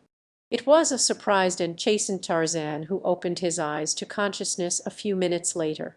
He looked about him at the surrounding apes, and slowly there returned to him a realization of what had occurred. Gradually a broad grin illuminated his features. His bruises were many and they hurt, but the good that had come from his adventure was worth all that it had cost. He had learned, for instance, that the apes of Kerchak had heeded his teaching, and he had learned that he had good friends among the sullen beasts whom he had thought without sentiment. He had discovered that Manu, the monkey, even little, Cowardly Manu had risked his life in his defense. It made Tarzan very glad to know these things. But at the other lesson he had been taught he reddened. He had always been a joker, the only joker in the grim and terrible company. But now as he lay there half dead from his hurts, he almost swore a solemn oath forever to forego practical joking. Almost, but not quite. 9. The nightmare the blacks of the village of Mbonga, the chief, were feasting, while above them in a large tree sat Tarzan of the Apes, grim, terrible, empty, and envious. Hunting had proved poor that day, for there are lean days as well as fat ones for even the greatest of the jungle hunters. Oftentimes Tarzan went empty for more than a full sun, and he had passed, but such times were infrequent. There once had been a period of sickness among the grass-eaters which had left the plains almost bare of game for several years. And again the great cats had increased so rapidly and so overrun the country that their prey, which was also Tarzan's, had been frightened off for a considerable time. But for the most part Tarzan had fed well always. Today, though, he had gone empty, one misfortune following another as rapidly as he raised new quarry. So that now, as he sat perched in the tree above the feasting blacks, he experienced all the pangs of famine, and his hatred for his lifelong enemies waxed strong in his breast. It was tantalizing, indeed, to sit there hungry while these Gomangani filled themselves so full of food that their stomachs seemed almost upon the point of bursting, and with elephant steaks at that. It was true that Tarzan and Tantor were the best of friends, and that Tarzan never yet had tasted of the flesh of the elephant. But the Gomangani evidently had slain one, and as they were eating of the flesh of their kill, Tarzan was assailed by no doubts as to the ethics of his doing likewise. Should he have the opportunity, had he known that the elephant had died of sickness several days before the blacks discovered the carcass, he might not have been so keen to partake of the feast, for Tarzan of the Apes was no carrion eater. Hunger, however, may blunt the most epicurean taste, and Tarzan was not exactly an epicure. What he was at this moment was a very hungry wild beast, whom caution was holding in leash. For the great cooking pot in the center of the village was surrounded by black warriors, through whom not even Tarzan of the Apes might hope to pass unharmed. It would be necessary, therefore, for the watcher to remain there hungry until the blacks had gorged themselves to stupor, and then, if they had left any scraps, to make the best meal he could from such. But to the impatient Tarzan it seemed that the greedy Gomangani would rather burst than leave the feast before the last morsel had been devoured. For a time they broke the monotony of eating by executing portions of a hunting dance, a maneuver which sufficiently stimulated digestion to permit them to fall to once more with renewed vigor. But with the consumption of appalling quantities of elephant meat and native beer they presently became too loggy for physical exertion of any sort, some reaching a stage where they no longer could rise from the ground, but lay conveniently close to the great cooking pot, stuffing themselves into unconsciousness. It was well past midnight before Tarzan even could begin to see the end of the orgy. The blacks were now falling asleep rapidly, but a few still persisted. From before their condition Tarzan had no doubt but that he easily could enter the village and snatch a handful of meat from before their noses. But a handful was not what he wanted. Nothing less than a stomachful would allay the gnawing craving of that great emptiness. He must therefore have ample time to forage in peace. At last but a single warrior remained true to his ideals, an old fellow whose once wrinkled belly was now as smooth and as tight as the head of a drum, with evidences of great discomfort, and even pain.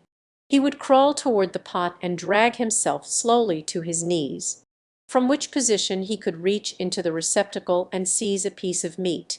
Then he would roll over on his back with a loud groan and lie there while he slowly forced the food between his teeth and down into his gorged stomach. It was evident to Tarzan that the old fellow would eat until he died, or until there was no more meat. The ape man shook his head in disgust. What foul creatures were these Gomangani? Yet of all the jungle folk they alone resembled Tarzan closely in form. Tarzan was a man, and they, too, must be some manner of men, just as the little monkeys, and the great apes, and Bolgani, the gorilla, were quite evidently of one great family, though differing in size and appearance and customs. Tarzan was ashamed, for of all the beasts of the jungle, then, man was the most disgusting. Man and Dango, the hyena. Only man and Dango ate until they swelled up like a dead rat. Tarzan had seen Dango eat his way into the carcass of a dead elephant, and then continue to eat so much that he had been unable to get out of the hole through which he had entered. Now he could readily believe that man, given the opportunity, would do the same. Man, too, was the most unlovely of creatures, with his skinny legs and his big stomach, his filed teeth, and his thick, red lips. Man was disgusting. Tarzan's gaze was riveted upon the hideous old warrior wallowing in filth beneath him. There, the thing was struggling to its knees to reach for another morsel of flesh. It groaned aloud in pain, and yet it persisted in eating, eating, ever eating. Tarzan could endure it no longer, neither his hunger nor his disgust. Silently he slipped to the ground with the bole of the great tree between himself and the feaster. The man was still kneeling, bent almost double in agony, before the cooking pot. His back was toward the ape man. Swiftly and noiselessly Tarzan approached him. There was no sound as steel fingers closed about the black throat. The struggle was short, for the man was old and already half stupefied from the effects of the gorging and the beer. Tarzan dropped the inert mass and scooped several large pieces of meat from the cooking pot, enough to satisfy even his great hunger. Then he raised the body of the feaster and shoved it into the vessel.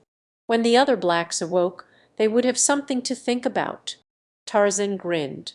As he turned toward the tree with his meat, he picked up a vessel containing beer and raised it to his lips. But at the first taste he spat the stuff from his mouth and tossed the primitive tankard aside. He was quite sure that even Dango would draw the line at such filthy-tasting drink as that, and his contempt for man increased with the conviction. Tarzan swung off into the jungle some half-mile or so before he paused to partake of his stolen food. He noticed that it gave forth a strange and unpleasant odor, but assumed that this was due to the fact that it had stood in a vessel of water above a fire. Tarzan was, of course, unaccustomed to cooked food. He did not like it, but he was very hungry and had eaten a considerable portion of his haul before it was really borne in upon him that the stuff was nauseating. It required far less than he had imagined it would to satisfy his appetite. Throwing the balance to the ground, he curled up in a convenient crotch and sought slumber. But slumber seemed difficult to woo. Ordinarily Tarzan of the Apes was asleep as quickly as a dog after it curls itself upon a hair-thrig before a roaring blaze, but tonight he squirmed and twisted. For at the pit of his stomach was a peculiar feeling that resembled nothing more closely than an attempt upon the part of the fragments of elephant meat reaping there to come out into the night and search for their elephant. But Tarzan was adamant. He gritted his teeth and held them back. He was not to be robbed of his meal after waiting so long to obtain it. He had succeeded in dozing when the roaring of a lion awoke him. He sat up to discover that it was broad daylight. Tarzan rubbed his eyes. Could it be that he had really slept? He did not feel particularly refreshed, as he should have after a good sleep. A noise attracted his attention, and he looked down to see a lion standing at the foot of the tree gazing hungrily at him. Tarzan made a face at the king of beasts, where at Numa, greatly to the ape man's surprise, started to climb up into the branches toward him. Now, never before had Tarzan seen a lion climb a tree. Yet, for some unaccountable reason, he was not greatly surprised that this particular lion should do so. As the lion climbed slowly toward him, Tarzan sought higher branches, but to his chagrin he discovered that it was with the utmost difficulty that he could climb at all. Again and again he slipped back, losing all that he had gained, while the lion kept steadily at his climbing, coming ever closer and closer to the ape-man. Tarzan could see the hungry light in the yellow-green eyes. He could see the slaver on the drooping jowls, and the great fangs agape to seize and destroy him. Clawing desperately, the ape-man at last succeeded in gaining a little upon his pursuer. He reached the more slender branches far aloft where he well knew no lion could follow. Yet on and on came devil-faced Numa. It was incredible, but it was true. Yet what most amazed Tarzan was that though he realized the incredibility of it all, he at the same time accepted it as a matter of course. First, that a lion should climb at all, and second, that he should enter the upper terraces where even Sheeta, the panther, dared not venture. To the very top of a tall tree the ape-man clawed his awkward way, and after him came Numa, the lion, moaning dismally. At last Tarzan stood balanced upon the very utmost pinnacle of a swaying branch, high above the forest. He could go no farther. Below him the lion came steadily upward, and Tarzan of the Apes realized that at last the end had come. He could not do battle upon a tiny branch with Numa, the lion, especially with such a Numa, to which swaying branches 200 feet above the ground provided as substantial footing as the ground itself. Nearer and nearer came the lion. Another moment, and he could reach up with one great paw and drag the ape-man downward to those awful jaws. A great bird was circling close above him. He never had seen so large a bird in all his life. Yet he recognized it immediately, for had he not seen it hundreds of times in one of the books in the little cabin by the land-locked bay, the moss-grown cabin that with its contents was the sole heritage left by his dead and unknown father to the young Lord Greystoke. In the picture book the great bird was shown flying far above the ground with a small child in its talons, while beneath a distracted mother stood with uplifted hands. The lion was already reaching forth a taloned paw to seize him when the bird swooped and buried no less formidable talons in Tarzan's back. The pain was numbing, but it was with a sense of relief that the ape-man felt himself snatched from the clutches of Numa. With a great whirring of wings the bird rose rapidly until the forest lay far below. It made Tarzan sick and dizzy to look down upon it from so great a height. So he closed his eyes tight and held his breath. Higher and higher climbed the huge bird. Tarzan opened his eyes. The jungle was so far away that he could see only a dim green blur below him, but just above and quite close was the sun. Tarzan reached out his hands and warmed them, for they were very cold. Then a sudden madness seized him. Where was the bird taking him? Was he to submit thus passively to a feathered creature however enormous? Was he, Tarzan of the Apes, mighty fighter, to die without striking a blow in his own defense? Never. He snatched the hunting blade from his G-string and thrusting upward drove it once, twice, thrice into the breast above him. The mighty wings fluttered a few more times. Spasmodically, the talons relaxed their hold, and Tarzan of the Apes fell hurtling downward toward the distant jungle. It seemed to the ape-man that he fell for many minutes before he crashed through the leafy verdure of the tree-tops. The smaller branches broke his fall, so that he came to rest for an instant upon the very branch upon which he had sought slumber the previous night. For an instant he toppled there in a frantic attempt to regain his equilibrium, but at last he rolled off. Yet, clutching wildly, he succeeded in grasping the branch and hanging on. Once more he opened his eyes, which he had closed during the fall. Again it was night. With all his old agility he clambered back to the crotch from which he had toppled. Below him a lion roared, and, looking downward, Tarzan could see the yellow-green eyes shining in the moonlight as they bored hungrily upward through the darkness of the jungle night toward him. The ape-man gasped for breath. Cold sweat stood out from every pore. There was a great sickness at the pit of Tarzan's stomach. Tarzan of the Apes had dreamed his first dream. For a long time he sat watching for Numa to climb into the tree after him, and listening for the sound of the great wings from above. For to Tarzan of the Apes his dream was a reality. He could not believe what he had seen, and yet, having seen even these incredible things, he could not disbelieve the evidence of his own perceptions. Never in all his life had Tarzan's senses deceived him badly, and so, naturally, he had great faith in them. Each perception which ever had been transmitted to Tarzan's brain had been, with varying accuracy, a true perception. He could not conceive of the possibility of apparently having passed through such a weird adventure in which there was no grain of truth, that a stomach, disordered by decayed elephant flesh, a lion roaring in the jungle, a picture book, and sleep could have so truly portrayed all the clear-cut details of what he had seemingly experienced was quite beyond his knowledge. Yet he knew that Numa could not climb a tree. He knew that there existed in the jungle no such bird as he had seen. And he knew, too, that he could not have fallen a tiny fraction of the distance he had hurtled downward, and lived, to say the least.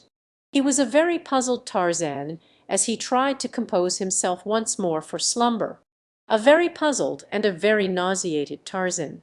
As he thought deeply upon the strange occurrences of the night, he witnessed another remarkable happening. It was indeed quite preposterous, yet he saw it all with his own eyes. It was nothing less than Hista, the snake, wreathing his sinuous and slimy way up the bole of the tree below him. Hista, with the head of the old man Tarzan had shoved into the cooking pot. The head and the round, tight, black, distended stomach, as the old man's frightful face, with upturned eyes, set and glassy, came close to Tarzan. The jaws opened to seize him. The ape-man struck furiously at the hideous face, and as he struck the apparition disappeared. Tarzan sat straight up upon his branch, trembling in every limb, wide-eyed and panting. He looked all around him with his keen, jungle-trained eyes, but he saw naught of the old man with the body of Hista, the snake, but on his naked thigh the ape-man saw a caterpillar, dropped from a branch above him. With a grimace he flicked it off into the darkness beneath. And so the night wore on, dream following dream, nightmare following nightmare, until the distracted ape-man started like a frightened deer at the rustling of the wind in the trees about him, or leaped to his feet as the uncanny laugh of a hyena burst suddenly upon a momentary jungle silence. But at last the tardy morning broke, and a sick and feverish Tarzan wound sluggishly through the dank and gloomy mazes of the forest in search of water. His whole body seemed on fire. A great sickness surged upward to his throat. He saw a tangle of almost impenetrable thicket, and, like the wild beast he was, he crawled into it to die alone and unseen, safe from the attacks of predatory carnivora. But he did not die. For a long time he wanted to. But presently nature and an outraged stomach relieved themselves in their own therapeutic manner. The ape-man broke into a violent perspiration and then fell into a normal and untroubled sleep which persisted well into the afternoon. When he awoke he found himself weak but no longer sick. Once more he sought water, and after drinking deeply, took his way slowly toward the cabin by the sea. In times of loneliness and trouble it had long been his custom to seek there the quiet and restfulness which he could find nowhere else. As he approached the cabin and raised the crude latch which his father had fashioned so many years before, two small, bloodshot eyes watched him from the concealing foliage of the jungle close by. From beneath shaggy, beetling brows they glared maliciously upon him, maliciously and with a keen curiosity. Then Tarzan entered the cabin and closed the door after him. Here, with all the world shut out from him, he could dream without fear of interruption. He could curl up and look at the pictures in the strange things which were books. He could puzzle out the printed word he had learned to read without knowledge of the spoken language it represented. He could live in a wonderful world of which he had no knowledge beyond the covers of his beloved books. Numa and Sibber might prowl about close to him. The elements might rage in all their fury. But here, at least, Tarzan might be entirely off his guard in a delightful relaxation which gave him all his faculties for the uninterrupted pursuit of this greatest of all his pleasures. Today he turned to the picture of the huge bird which bore off the little Tarmangani in its talons. Tarzan puckered his brows as he examined the colored print. Yes, this was the very bird that had carried him off the day before. For to Tarzan the dream had been so great a reality that he still thought another day and a night had passed since he had lain down in the tree to sleep. But the more he thought upon the matter the less positive he was as to the verity of the seeming adventure through which he had passed. Yet where the real had ceased and the unreal commenced he was quite unable to determine. Had he really then been to the village of the blacks at all? Had he killed the old Gomangani? Had he eaten of the elephant meat? Had he been sick? Tarzan scratched his tousled black head and wondered. It was all very strange. Yet he knew that he never had seen Numa climb a tree, or Hista with the head and belly of an old black man whom Tarzan already had slain. Finally, with a sigh he gave up trying to fathom the unfathomable. Yet in his heart of hearts he knew that something had come into his life that he never before had experienced. Another life which existed when he slept and the consciousness of which was carried over into his waking hours. Then he commenced to wonder if some of these strange creatures which he met in his sleep might not slay him. For at such times Tarzan of the Apes seemed to be a different Tarzan, sluggish, helpless, and timid, wishing to flee his enemies as fled Bara, the deer, most fearful of creatures. Thus, with a dream, came the first faint tinge of a knowledge of fear, a knowledge which Tarzan, awake, had never experienced. And perhaps he was experiencing what his early forebears passed, for they, as Tarzan, had seen things at night which they could not explain by the daylight standards of sense perception or of reason, and so had built for themselves a weird explanation which included grotesque shapes, possessed of strange and uncanny powers, to whom they finally came to attribute all those inexplicable phenomena of nature which with each recurrence filled them with awe, with wonder, or with terror. And as Tarzan concentrated his mind on the little bugs upon the printed page before him, the active recollection of the strange adventures presently merged into the text of that which he was reading, a story of Bolgani, the gorilla, in captivity. There was a more or less lifelike illustration of Bolgani in colors and in a cage, with many remarkable-looking Tarmanganis standing against a rail and peering curiously at the snarling brute. Tarzan wondered not a little, as he always did, at the odd and seemingly useless array of colored plumage which covered the bodies of the Tarmangani. It always caused him to grin a trifle when he looked at these strange creatures. He wondered if they so covered their bodies from shame of their hirelessness, or because they thought the odd things they wore added any to the beauty of their appearance. Particularly was Tarzan amused by the grotesque headdresses of the pictured people. He wondered how some of the Shiz succeeded in balancing theirs in an upright position, and he came as near to laughing aloud as he ever had, as he contemplated the funny little round things upon the heads of these. Slowly the ape-man picked out the meaning of the various combinations of letters on the printed page, and as he read, the little bugs, for as such he always thought of the letters, commenced to run about in a most confusing manner, blurring his vision and fuddling his thoughts. Twice he brushed the back of a hand smartly across his eyes, but only for a moment could he bring the bugs back to coherent and intelligible form. He had slept ill the night before, and now he was exhausted from loss of sleep, from sickness, and from the slight fever he had had, so that it became more and more difficult to fix his attention, or to keep his eyes open. Tarzan realized that he was falling asleep, and just as the realization was borne in upon him, and he had decided to relinquish himself to an inclination which had assumed almost the proportions of a physical pain, he was aroused by the opening of the cabin door. Turning quickly toward the interruption, Tarzan was amazed, for a moment, to see bulking large in the doorway the huge and hairy form of Bolgani, the gorilla. Now there was scarcely a denizen of the great jungle with whom Tarzan would rather not have been cooped up inside the small cabin than Bolgani, the gorilla. Yet he felt no fear, even though his quick eye noted that Bolgani was in the throes of that jungle madness which seizes upon so many of the fiercer males. Ordinarily the huge gorillas avoid conflict, hide themselves from the other jungle folk, and are generally the best of neighbors. But when they are attacked, or the madness seizes them, there is no jungle denizen so bold and fierce as to deliberately seek a quarrel with them. But for Tarzan there was no escape. Bolgani was glowering at him from red-rimmed, wicked eyes.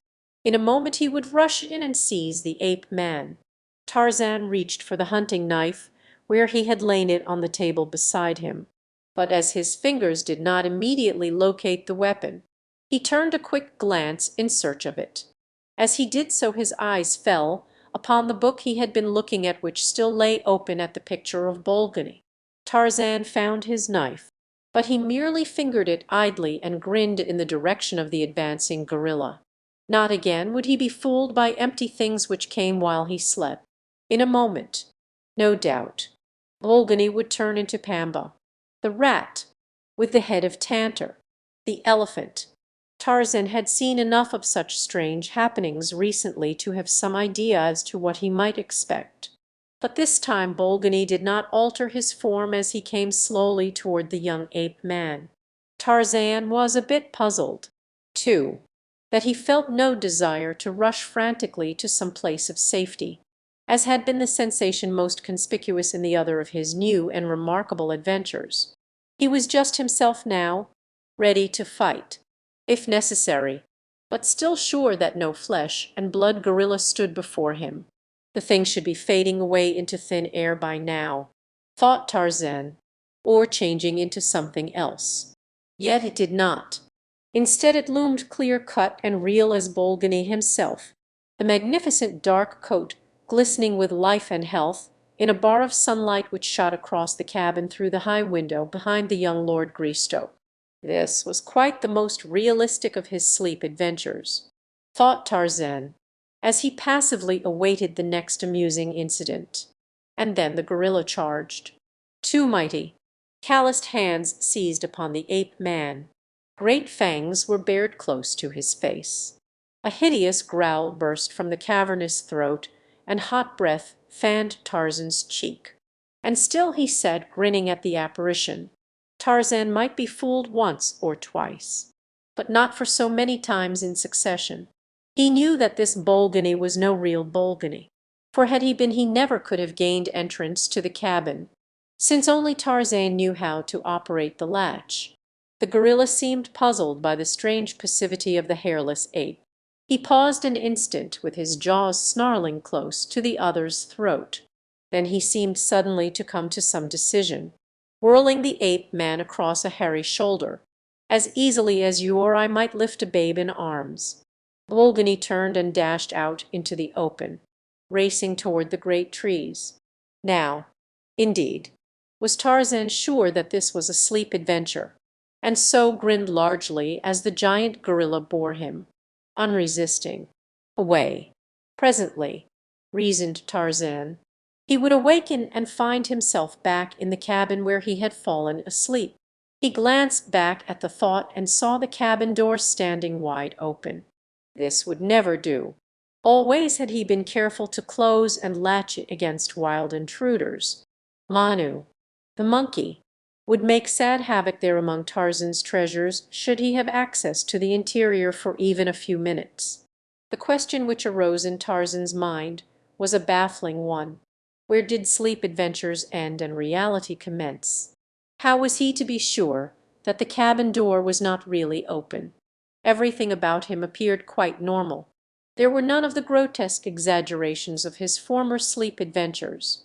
It would be better then to be upon the safe side and make sure that the cabin door was closed. It would do no harm even if all that seemed to be happening were not happening at all. Tarzan essayed to slip from Bolganis' shoulder, but the great beast only growled ominously and gripped him tighter.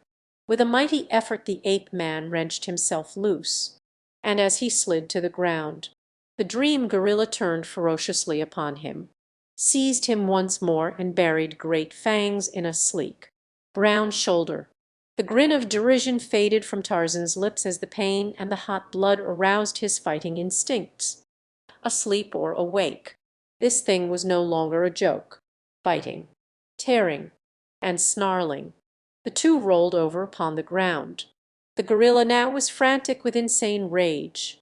Again and again he loosed his hold upon the ape-man's shoulder in an attempt to seize the jugular. But Tarzan of the Apes had fought before with creatures who struck first for the vital vein, and each time he wriggled out of harm's way as he strove to get his fingers upon his adversary's throat. At last he succeeded. His great muscles tensed and knotted beneath his smooth hide as he forced with every ounce of his mighty strength to push the hairy torso from him, and as he choked Bolgani and strained him away, his other hand crept slowly upward between them until the point of the hunting knife rested over the savage heart. There was a quick movement of the steel-thewed wrist, and the blade plunged to its goal. Bolgani, the gorilla, voiced a single frightful shriek, tore himself loose from the grasp of the ape-man, rose to his feet, staggered a few steps, and then plunged to earth. There were a few spasmodic movements of the limbs, and the brute was still. Tarzan of the Apes stood looking down upon his kill, and as he stood there he ran his fingers through his thick, black shock of hair. Presently he stooped and touched the dead body. Some of the red life blood of the gorilla crimsoned his fingers. He raised them to his nose and sniffed. Then he shook his head and turned toward the cabin. The door was still open. He closed it and fastened the latch. Returning toward the body of his kill, he again paused and scratched his head. If this was a sleep adventure, what then was reality? How was he to know the one from the other? How much of all that had happened in his life had been real, and how much unreal?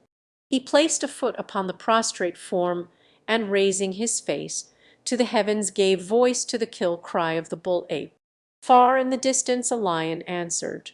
It was very real, and yet he did not know. Puzzled, he turned away into the jungle. No, he did not know what was real and what was not. But there was one thing that he did know. Never again would he eat of the flesh of Tantor. The elephant. 10. The battle for Tika. The day was perfect. A cool breeze tempered the heat of the equatorial sun. Peace had reigned within the tribe for weeks, and no alien enemy had trespassed upon its preserves from without. To the ape mind all this was sufficient evidence that the future would be identical with the immediate past, that utopia would persist. The sentinels, now from habit become a fixed tribal custom, either relaxed their vigilance or entirely deserted their posts. As the whim seized them, the tribe was far scattered in search of food.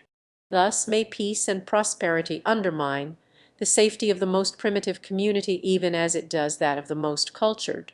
Even the individuals became less watchful and alert, so that one might have thought Numa and Subur and Shitu entirely deleted from the scheme of things. The Shiz and the Balas roamed unguarded through the sullen jungle, while the greedy males foraged far afield, and thus it was that Tika and Gazan, Herbalu, hunted upon the extreme southern edge of the tribe, with no great male near them. Still farther south there moved through the forest a sinister figure, a huge bull-ape, maddened by solitude and defeat. A week before he had contended for the kingship of a tribe far distant, and now battered. and still sore, he roamed the wilderness an outcast.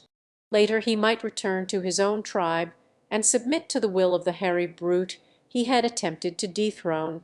But for the time being he dared not do so, since he had sought not only the crown but the wives, as well, of his lord and master. It would require an entire moon at least to bring forgetfulness to him he had wronged, and so too wandered a strange jungle, grim, terrible, hate-filled. It was in this mental state that two came unexpectedly upon a young she feeding alone in the jungle, a stranger she, lithe and strong and beautiful beyond compare. Two caught his breath and slunk quickly to one side of the trail where the dense foliage of the tropical underbrush concealed him from Tika while permitting him to feast his eyes upon her loveliness.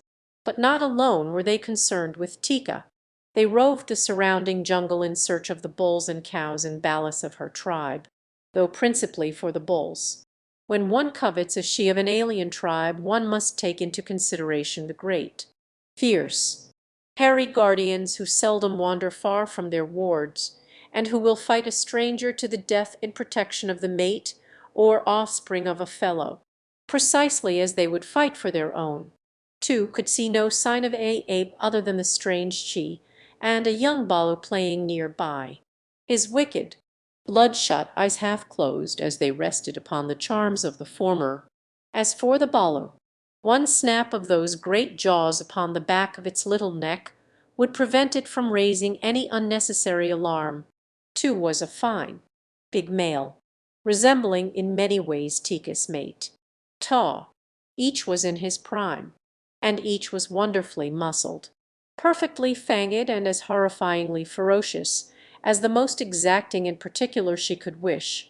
Had Two been of her own tribe, Tika might as readily have yielded to him as to Taw when her mating time arrived. But now she was Tog's, and no other male could claim her without first defeating Taw in personal combat. And even then Tika retained some rights in the matter. If she did not favor a correspondent, she could enter the lists with her rightful mate and do her part toward discouraging his advances. A part, too, which would prove no mean assistance to her lord and master. For Tika, even though her fangs were smaller than a male's, could use them to excellent effect. Just now Tika was occupied in a fascinating search for beetles, to the exclusion of all else. She did not realize how far she and Gazin had become separated from the balance of the tribe, nor were her defensive senses upon the alert as they should have been. Months of immunity from danger under the protecting watchfulness of the sentries, which Tarzan had taught the tribe to post, had lulled them all into a sense of peaceful security based on that fallacy which has wrecked many enlightened communities in the past and will continue to wreck others in the future, that because they have not been attacked they never will be. 2. Having satisfied himself that only the she and her Balu were in the immediate vicinity, crept stealthily forward. Tika's back was toward him when he finally rushed upon her, but her senses were at last awakened to the presence of danger, and she wheeled to face the strange bull just before he reached her. Two halted a few paces from her. His anger had fled before the seductive feminine charms of the stranger. He made conciliatory noises, a species of clucking sound with his broad, flat lips that were, too, not greatly dissimilar to that which might be produced in an esculatory solo. But Tika only bared her fangs and growled. Little Gazin started to run toward his mother, but she warned him away with a quick krieg, telling him to run high into a tall tree. Evidently Tika was not favorably impressed by her new suitor. Tu realized this and altered his methods accordingly. He swelled his giant chest, beat upon it with his calloused knuckles, and swaggered to and fro before her. "I am Tu," he boasted. "Look at my fighting fangs. Look at my great arms and my mighty legs. With one bite I can slay your biggest bull. Alone have I slain Sheeta. I am Tu. Tu wants you." Then he waited for the effect, nor did he have long to wait. Tika turned with a swiftness which belied her great weight and bolted in the opposite direction. 2, with an angry growl, leaped, but the smaller, lighter female was too fleet for him. He chased her for a few yards and then, foaming and barking, he halted and beat upon the ground with his hard fists. From the tree above him little Gazin looked down and witnessed the stranger bull's discomfiture. Being young, and thinking himself safe above the reach of the heavy male, Gazin screamed an ill-timed insult at their tormentor. Two looked up. Tika had halted at a little distance. She would not go far from her balu, that too quickly realized and as quickly determined to take advantage of. He saw that the tree in which the young ape squat was isolated, and that Gazin could not reach another without coming to earth. He would obtain the mother through her love for her young. He swung himself into the lower branches of the tree. Little Gazin ceased to insult him. His expression of deviltry changed to one of apprehension, which was quickly followed by fear as two commenced to ascend toward him. Tika screamed to Gazin to climb higher, and the little fellow scampered upward among the tiny branches, which would not support the weight of the great bull. But nevertheless two kept on climbing. Tika was not fearful. She knew that he could not ascend far enough to reach Gazin. So she sat at a little distance from the tree and applied jungle opprobrium to him. Being a female, she was a past master of the art, but she did not know the malevolent cunning of Tu's little brain. She took it for granted that the bull would climb as high as he could toward Gazin and then, finding that he could not reach him, resume his pursuit of her, which she knew would prove equally fruitless. So sure was she of the safety of her balu and her own ability to take care of herself that she did not voice the cry for help which would soon have brought the other members of the tribe flocking to her side. Tu slowly reached the limit to which he dared risk his great weight to the slender branches. Gazin was still 15 feet above him. The bull braced himself and seized the main branch in his powerful hands. Then he commenced shaking it vigorously. Tika was appalled. Instantly she realized what the bull proposed. Gazin clung far out upon a swaying limb. At the first shake he lost his balance, though he did not quite fall, clinging still with his 4 hands. But Tu redoubled his efforts. The shaking produced a violent snapping of the limb to which the young ape clung. Tika saw all too plainly what the outcome must be, and forgetting her own danger in the depth of her mother love, rushed forward to ascend the tree and give battle to the fearsome creature that menaced the life of her little one. But before ever she reached the bowl, Tu had succeeded, by violent shaking of the branch, to loosen Gazin's hold. With a cry the little fellow plunged down through the foliage, clutching futilely for a new hold, and alighted with a sickening thud at his mother's feet, where he lay silent and motionless, moaning. Tika stooped to lift the still form in her arms, but at the same instant Tu was upon her.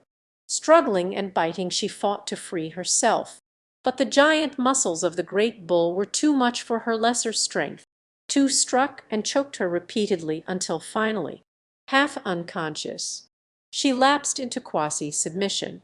Then the bull lifted her to his shoulder and turned back to the trail toward the south from whence he had come.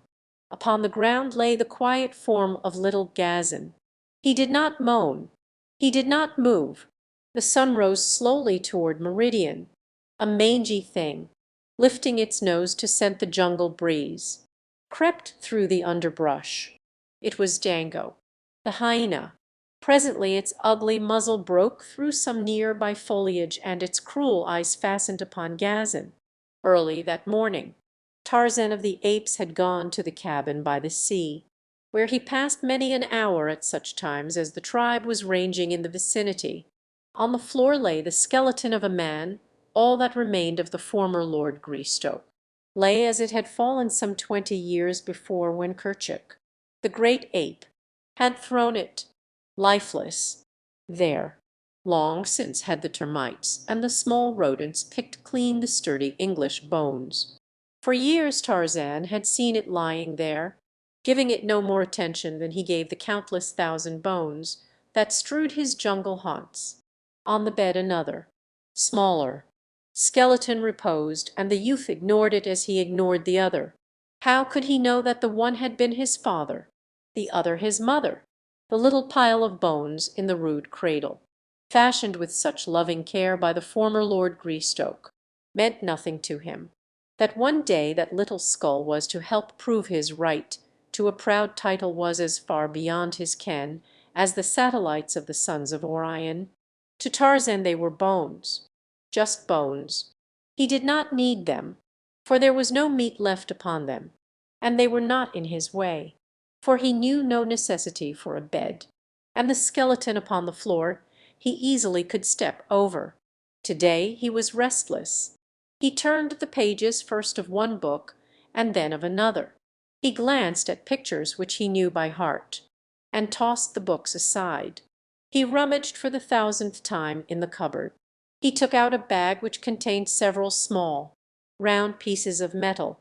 He had played with them many times in the years gone by, but always he replaced them carefully in the bag, and the bag in the cupboard, upon the very shelf where first he had discovered it. In strange ways did heredity manifest itself in the ape-man, come of an orderly race. He himself was orderly without knowing why. The apes dropped things wherever their interest in them waned, in the tall grass or from the high-flung branches of the trees. What they dropped they sometimes found again, by accident, but not so the ways of Tarzan. For his few belongings he had a place, and scrupulously he returned each thing to its proper place when he was done with it. The round pieces of metal in the little bag always interested him. Raised pictures were upon either side, the meaning of which he did not quite understand. The pieces were bright and shiny. It amused him to arrange them in various figures upon the table. Hundreds of times had he played thus. Today, while so engaged, he dropped a lovely yellow piece, an English sovereign, which rolled beneath the bed where lay all that was mortal of the once beautiful Lady Alice. True to form, Tarzan at once dropped to his hands and knees and searched beneath the bed for the lost gold piece. Strange as it might appear, he had never before looked beneath the bed. He found the gold piece, and something else he found, too, a small wooden box with a loose cover. Bringing them both out he returned the sovereign to its bag and the bag to its shelf within the cupboard. Then he investigated the box. It contained a quantity of cylindrical bits of metal, cone-shaped at one end and flat at the other, with a projecting rim. They were all quite green and dull, coated with years of verdigris. Tarzan removed a handful of them from the box and examined them. He rubbed one upon another and discovered that the green came off, leaving a shiny surface for 2/3 of their length and a dull gray over the cone-shaped end.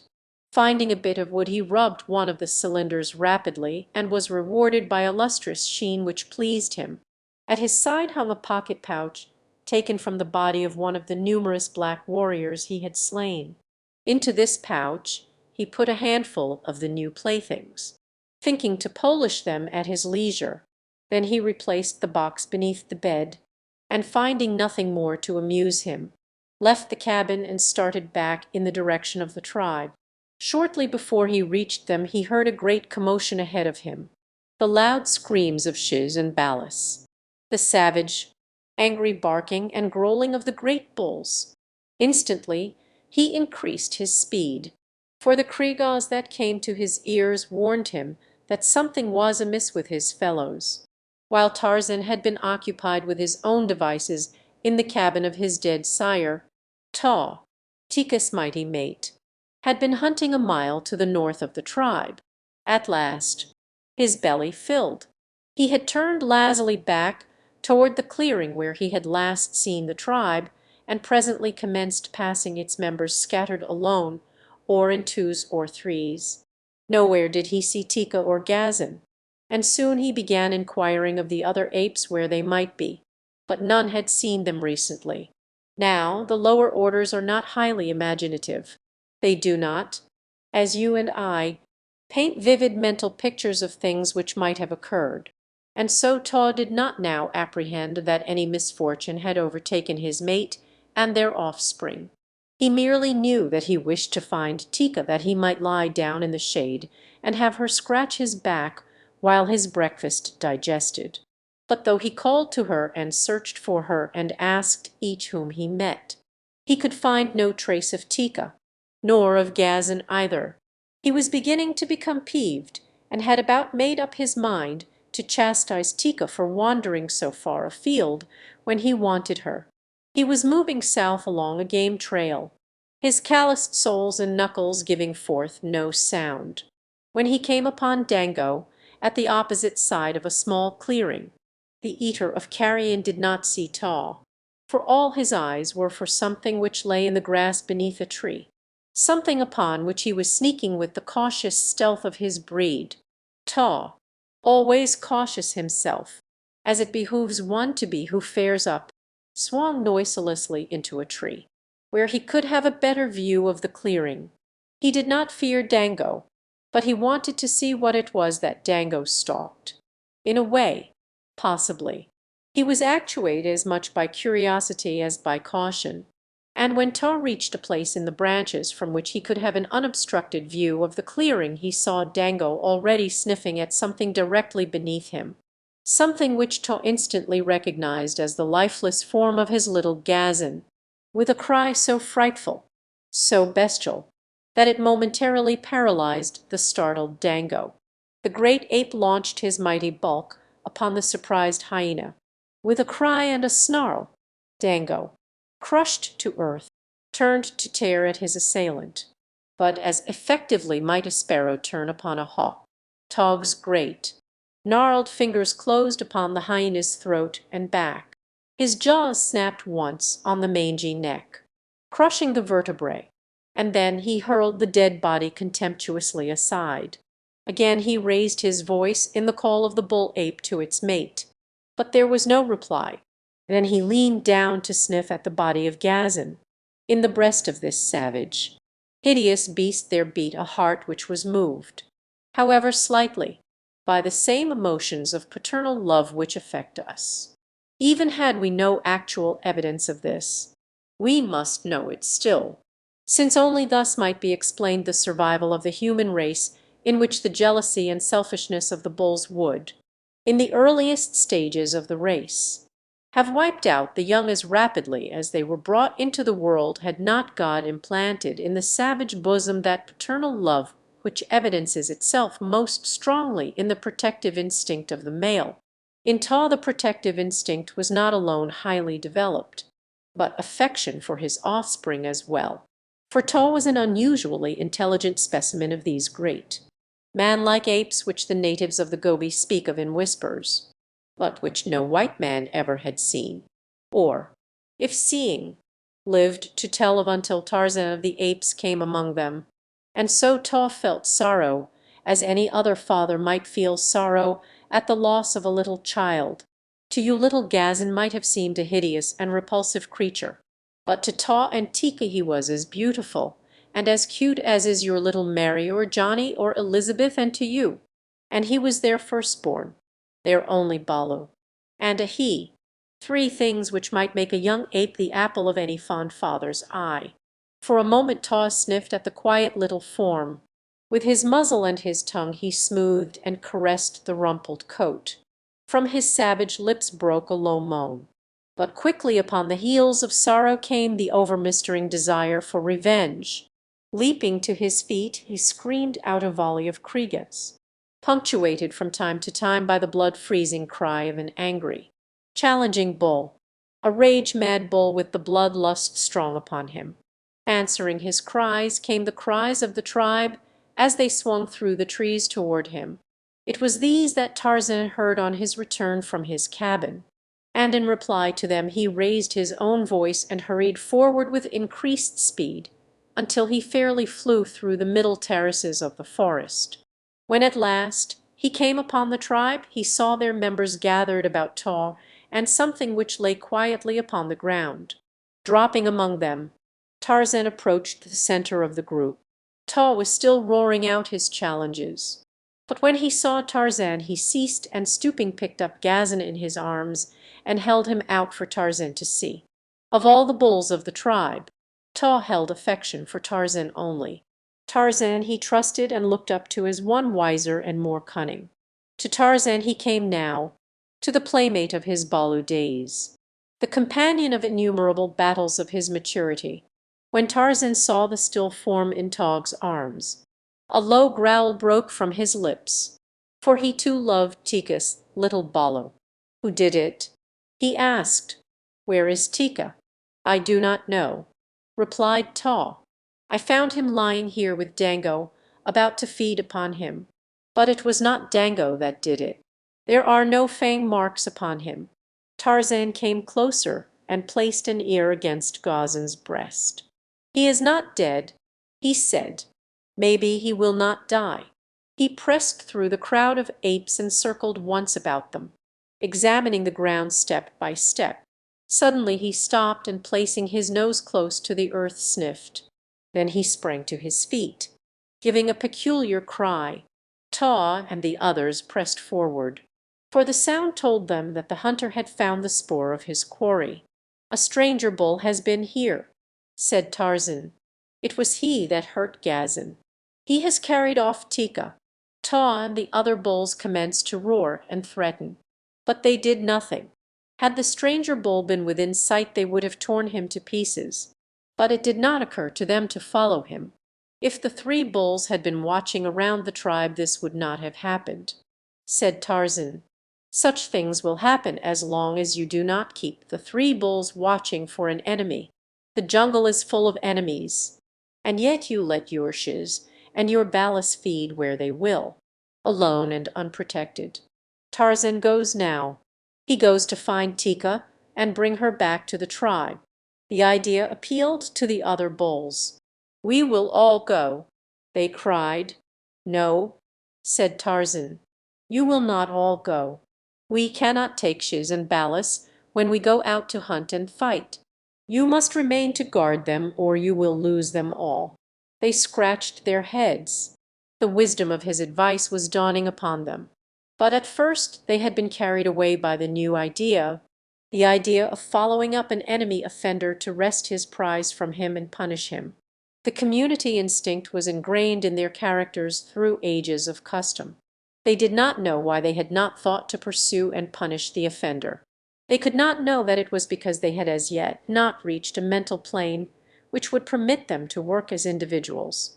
In times of stress, the community instinct sent them huddling into a compact herd where the great bulls, by the weight of their combined strength and ferocity, could best protect them from an enemy. The idea of separating to do battle with a foe had not yet occurred to them.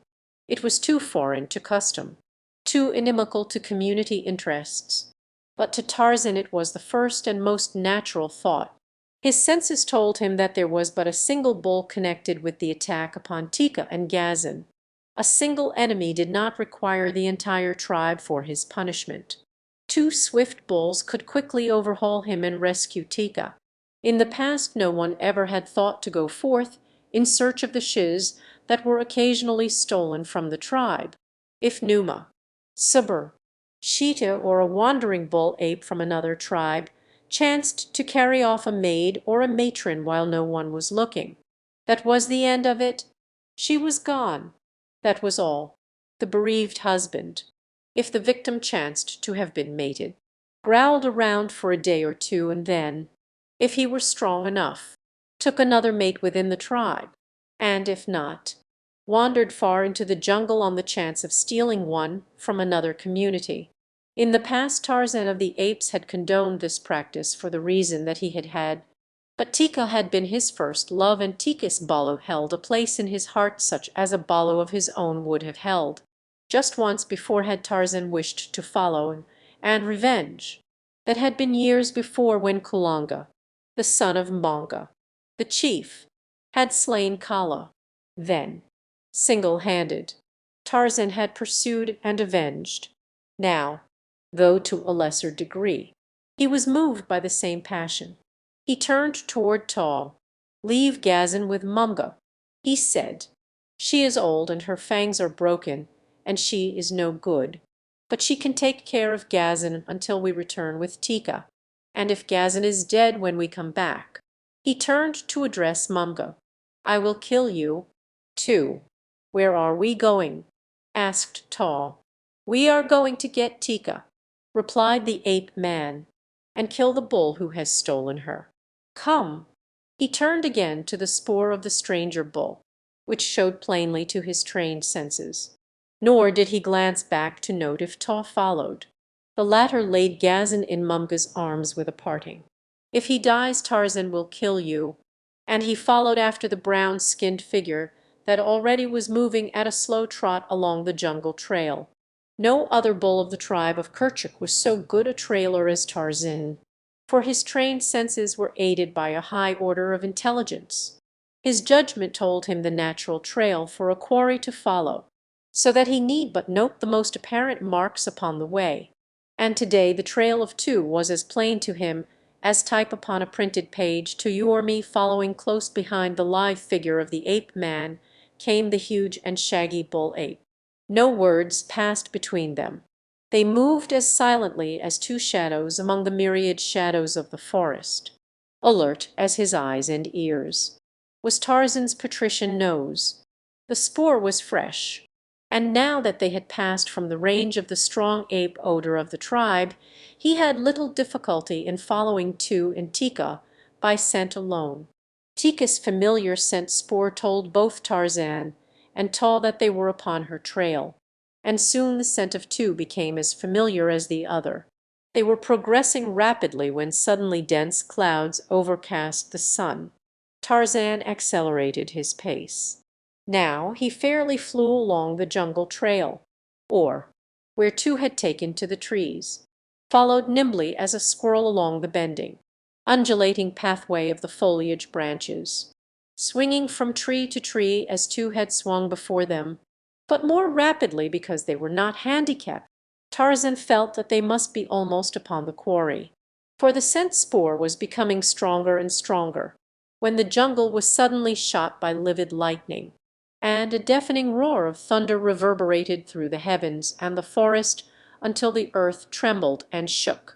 Then came the rain, not as it comes to us of the temperate zones, but as a mighty avalanche of water, a deluge which spills tons instead of drops upon the bending forest giants and the terrified creatures which haunt their shade. And the rain did what Tarzan knew that it would do. It wiped the spoor of the quarry from the face of the earth. For a half hour the torrents fell. Then the sun burst forth, jewelling the forest with a million scintillant gems. But today the ape man, usually alert to the changing wonders of the jungle, saw them not. Only the fact that the spoor of Tika and her abductor was obliterated found lodgment in his thoughts. Even among the branches of the trees there are well-worn trails, just as there are trails upon the surface of the ground. But in the trees they branch and cross more often, since the way is more open than among the dense undergrowth at the surface. Along one of these well-marked trails Tarzan and Taw continued after the rain had ceased, because the ape man knew that this was the most logical path for the thief to follow. But when they came to a fork, they were at a loss. Here they halted, while Tarzan examined every branch and leaf which might have been touched by the fleeing ape. He sniffed the bole of the tree, and with his keen eyes he sought to find upon the bark some sign of the way the quarry had taken. It was slow work, and all the time, Tarzan knew, the bull of the alien tribe was forging steadily away from them, gaining precious minutes that might carry him to safety before they could catch up with him. First along one fork he went, and then another, applying every test that his wonderful jungler craft was cognizant of. But again and again he was baffled, for the scent had been washed away by the heavy downpour, in every exposed place. For a half hour Tarzan and Taw searched, until at last, upon the bottom of a broad leaf, Tarzan's keen nose caught the faint trace of the scent spoor of two, where the leaf had brushed a hairy shoulder as the great ape passed through the foliage. Once again the two took up the trail, but it was slow work now, and there were many discouraging delays when the spoor seemed lost beyond recovery. To you or me there would have been no spoor. even before the coming of the rain, except, possibly, where two had come to earth and followed a game trail. In such places the imprint of a huge hand-like foot and the knuckles of one great hand were sometimes plain enough for an ordinary mortal to read.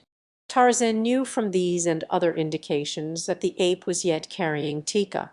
The depth of the imprint of his feet indicated a much greater weight than that of any of the larger bulls, for they were made under the combined weight of two Tika, while the fact that the knuckles of but one hand touched the ground at any time showed that the other hand was occupied in some other business. The business of holding the prisoner to a hairy shoulder, Tarzan could follow, in sheltered places, the changing of the burden from one shoulder to another, as indicated by the deepening of the foot imprint upon the side of the load, and the changing of the knuckle imprints from one side of the trail to the other. There were stretches along the surface paths where the ape had gone for considerable distances entirely erect upon his hind feet, walking as a man walks, but the same might have been true of any of the great anthropoids of the same species, for, unlike the chimpanzee and the gorilla, they walk without the aid of their hands quite as readily as with.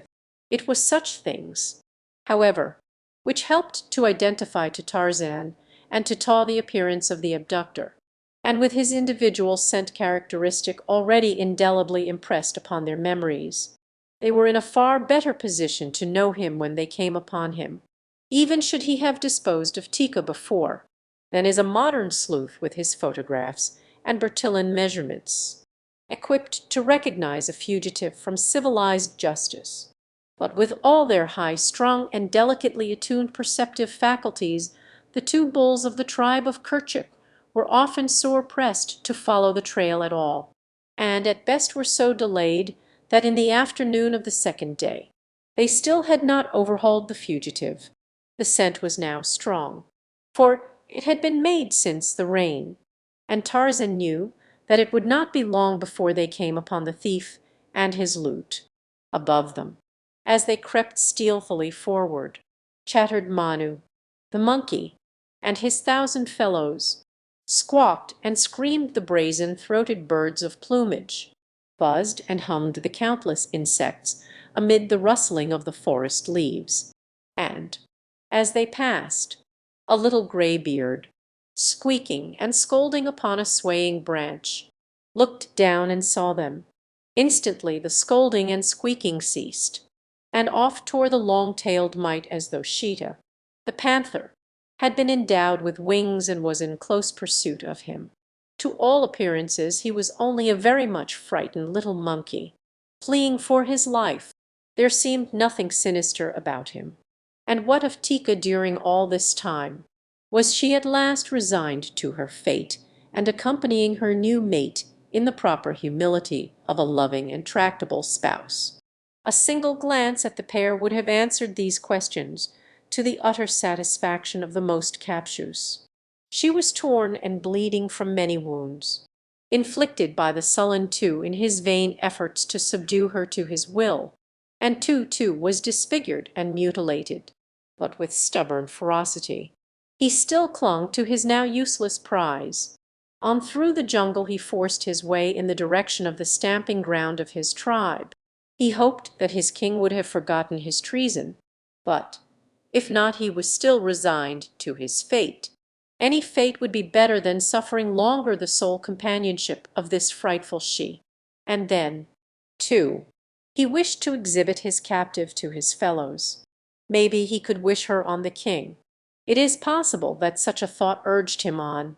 At last they came upon two bulls feeding in a park-like grove, a beautiful grove dotted with huge boulders half embedded in the rich loam, mute monuments, possibly, to a forgotten age when mighty glaciers rolled their slow course, where now a torrid sun beats down upon a tropic jungle. The two bulls looked up, bearing long fighting fangs. As Two appeared in the distance, the latter recognized the two as friends. "It is Two," he growled. "Two has come back with a new she." The apes waited his nearer approach. Tika turned a snarling, fanged face toward them. She was not pretty to look upon, Yet through the blood and hatred upon her countenance they realized that she was beautiful, and they envied too. Alas! they did not know Tika. As they squat looking at one another there raced through the trees toward them a long-tailed little monkey with gray whiskers. He was a very excited little monkey when he came to a halt upon the limb of a tree directly overhead. Two strange bulls come, he cried. One is a mangani, the other a hideous ape without hair upon his body. They follow the spoor of two. I saw them. The four apes turned their eyes backward along the trail two had just come. Then they looked at one another for a minute. "Come," said the larger of two's two friends. "We will wait for the strangers in the thick bushes beyond the clearing." He turned and waddled away across the open place, the others following him. The little monkey danced about, all excitement. His chief diversion in life was to bring about bloody encounters between the larger denizens of the forest, that he might sit in the safety of the trees and witness the spectacles. He was a glutton for gore, was this little, whiskered, gray monkey, so long as it was the gore of others. A typical fight fan was the graybeard. The apes hid themselves in the shrubbery beside the trail along which the two stranger bulls would pass. Tika trembled with excitement.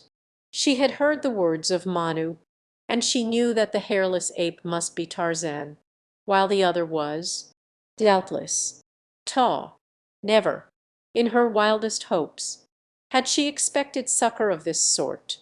Her one thought had been to escape and find her way back to the tribe of Kerchit. But even this had appeared to her practically impossible. So closely did two watch her.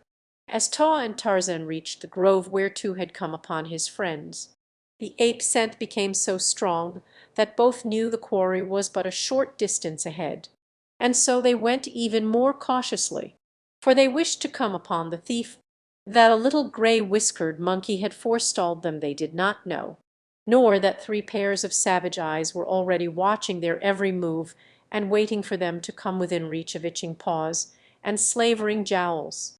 On they came across the grove, and as they entered the path leading into the dense jungle beyond, a sudden kriegah shrilled out close before them, a kriegah in the familiar voice of Tika.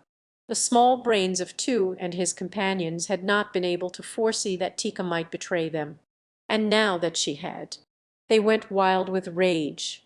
Two struck the she a mighty blow that felled her, and then the three rushed forth to do battle with Tarzan and Ta. The little monkey danced upon his perch and screamed with delight. And indeed he might well be delighted, for it was a lovely fight. There were no preliminaries, no formalities, no introductions. The five bulls merely charged and clinched. They rolled in the narrow trail and into the thick verdure beside it. They bit and clawed and scratched and struck, and all the while they kept up the most frightful chorus of growlings and barkings and roarings. In 5 minutes they were torn and bleeding, and the little graybeard leaped high, shrilling his primitive bravos, but always his attitude was thumbs down. He wanted to see something killed. He did not care whether it were friend or foe. It was blood he wanted, blood and death. Ta had been set upon by two and another of the apes, while Tarzan had the third, a huge brute with the strength of a buffalo. Never before had Tarzan's assailant beheld so strange a creature as this slippery, hairless bull with which he battled. Sweat and blood covered Tarzan's sleek, brown hide. Again and again he slipped from the clutches of the great bull, and all the while he struggled to free his hunting knife from the scabbard in which it had stuck. At length he succeeded. A brown hand shot out and clutched a hairy throat. Another flew upward, clutching the sharp blade. 3 swift, powerful strokes, and the bull relaxed with a groan, falling limp beneath his antagonist. Instantly Tarzan broke from the clutches of the dying bull and sprang to Tog's assistance. Two saw him coming and wheeled to meet him. In the impact of the charge, Tarzan's knife was wrenched from his hand, and then two closed with him. Now was the battle even, 2 against 2. while on the verge. Tika, now recovered from the blow that had felled her, slunk waiting for an opportunity to aid. She saw Tarzan's knife and picked it up. She never had used it, but knew how Tarzan used it. Always had she been afraid of the thing which dealt death to the mightiest of the jungle people with the ease that Tantor's great tusks deal death to Tantor's enemies. She saw Tarzan's pocket pouch torn from his side, and with the curiosity of an ape that even danger and excitement cannot entirely dispel, she picked this up, too. Now the bulls were standing. The clinches had been broken. Blood streamed down their sides. Their faces were crimsoned with it. Little Greybeard was so fascinated that at last he had even forgotten to scream and dance, but sat rigid with delight in the enjoyment of the spectacle. Back across the grove Tarzan and Tau forced their adversaries. Tika followed slowly. She scarce knew what to do. She was lame and sore and exhausted from the frightful ordeal through which she had passed, and she had the confidence of her sex in the prowess of her mate and the other bull of her tribe. They would not need the help of a she in their battle with these two strangers. The roars and screams of the fighters reverberated through the jungle, awakening the echoes in the distant hills. From the throat of Tarzan's antagonist had come a score of kriegahs, and now from behind came the reply he had awaited. Into the grove, barking and growling, came a score of huge bull apes, the fighting men of Tu's tribe. Tika saw them first and screamed a warning to Tarzan and Tau. Then she fled past the fighters toward the opposite side of the clearing, fear for a moment claiming her. Nor can one censure her after the frightful ordeal from which she was still suffering. Down upon them came the great apes. In a moment Tarzan and Tau would be torn to shreds that would later form the piece de resistance of the savage orgy of a dum-dum. Tika turned to glance back. She saw the impending fate of her defenders, and there sprung to life in her savage bosom the spark of martyrdom that some common forebear had transmitted alike to Tika, the wild ape, and the glorious women of a higher order who have invited death for their men. With a shrill scream she ran toward the battlers, who were rolling in a great mass at the foot of one of the huge boulders which dotted the grove. But what could she do? The knife she held she could not use to advantage because of her lesser strength. She had seen Tarzan throw missiles, and she had learned this with many other things from her childhood playmate. She sought for something to throw, and at last her fingers touched upon the hard objects in the pouch that had been torn from the ape man. Tearing the receptacle open, she gathered a handful of shiny cylinders. Heavy for their size, they seemed to her, and good missiles. With all her strength she hurled them at the apes battling in front of the granite boulder. The result surprised Tika quite as much as it did the apes. There was a loud explosion, which deafened the fighters, and a puff of acrid smoke. Never before had one there heard such a frightful noise. Screaming with terror, the stranger bulls leaped to their feet and fled back toward the stamping ground of their tribe, while Tau and Tarzan slowly gathered themselves together and arose, lame and bleeding, to their feet. They, too, would have fled had they not seen Tika standing there before them, a knife and the pocket pouch in her hands. "What was it?" asked Tarzan. Tika shook her head.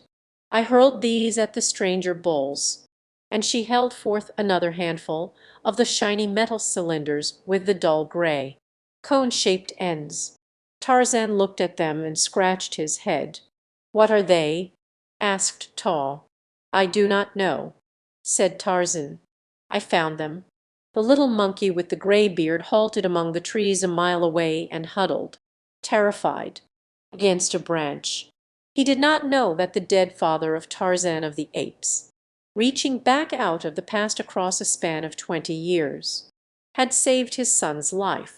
Nor did Tarzan, Lord Greystoke, know it either. 11. A jungle joke time seldom hung heavily upon Tarzan's hands. Even where there is sameness there cannot be monotony if most of the sameness consists in dodging death first in one form and then in another, or in inflicting death upon others. There is a spice to such an existence. But even this Tarzan of the apes varied in activities of his own invention.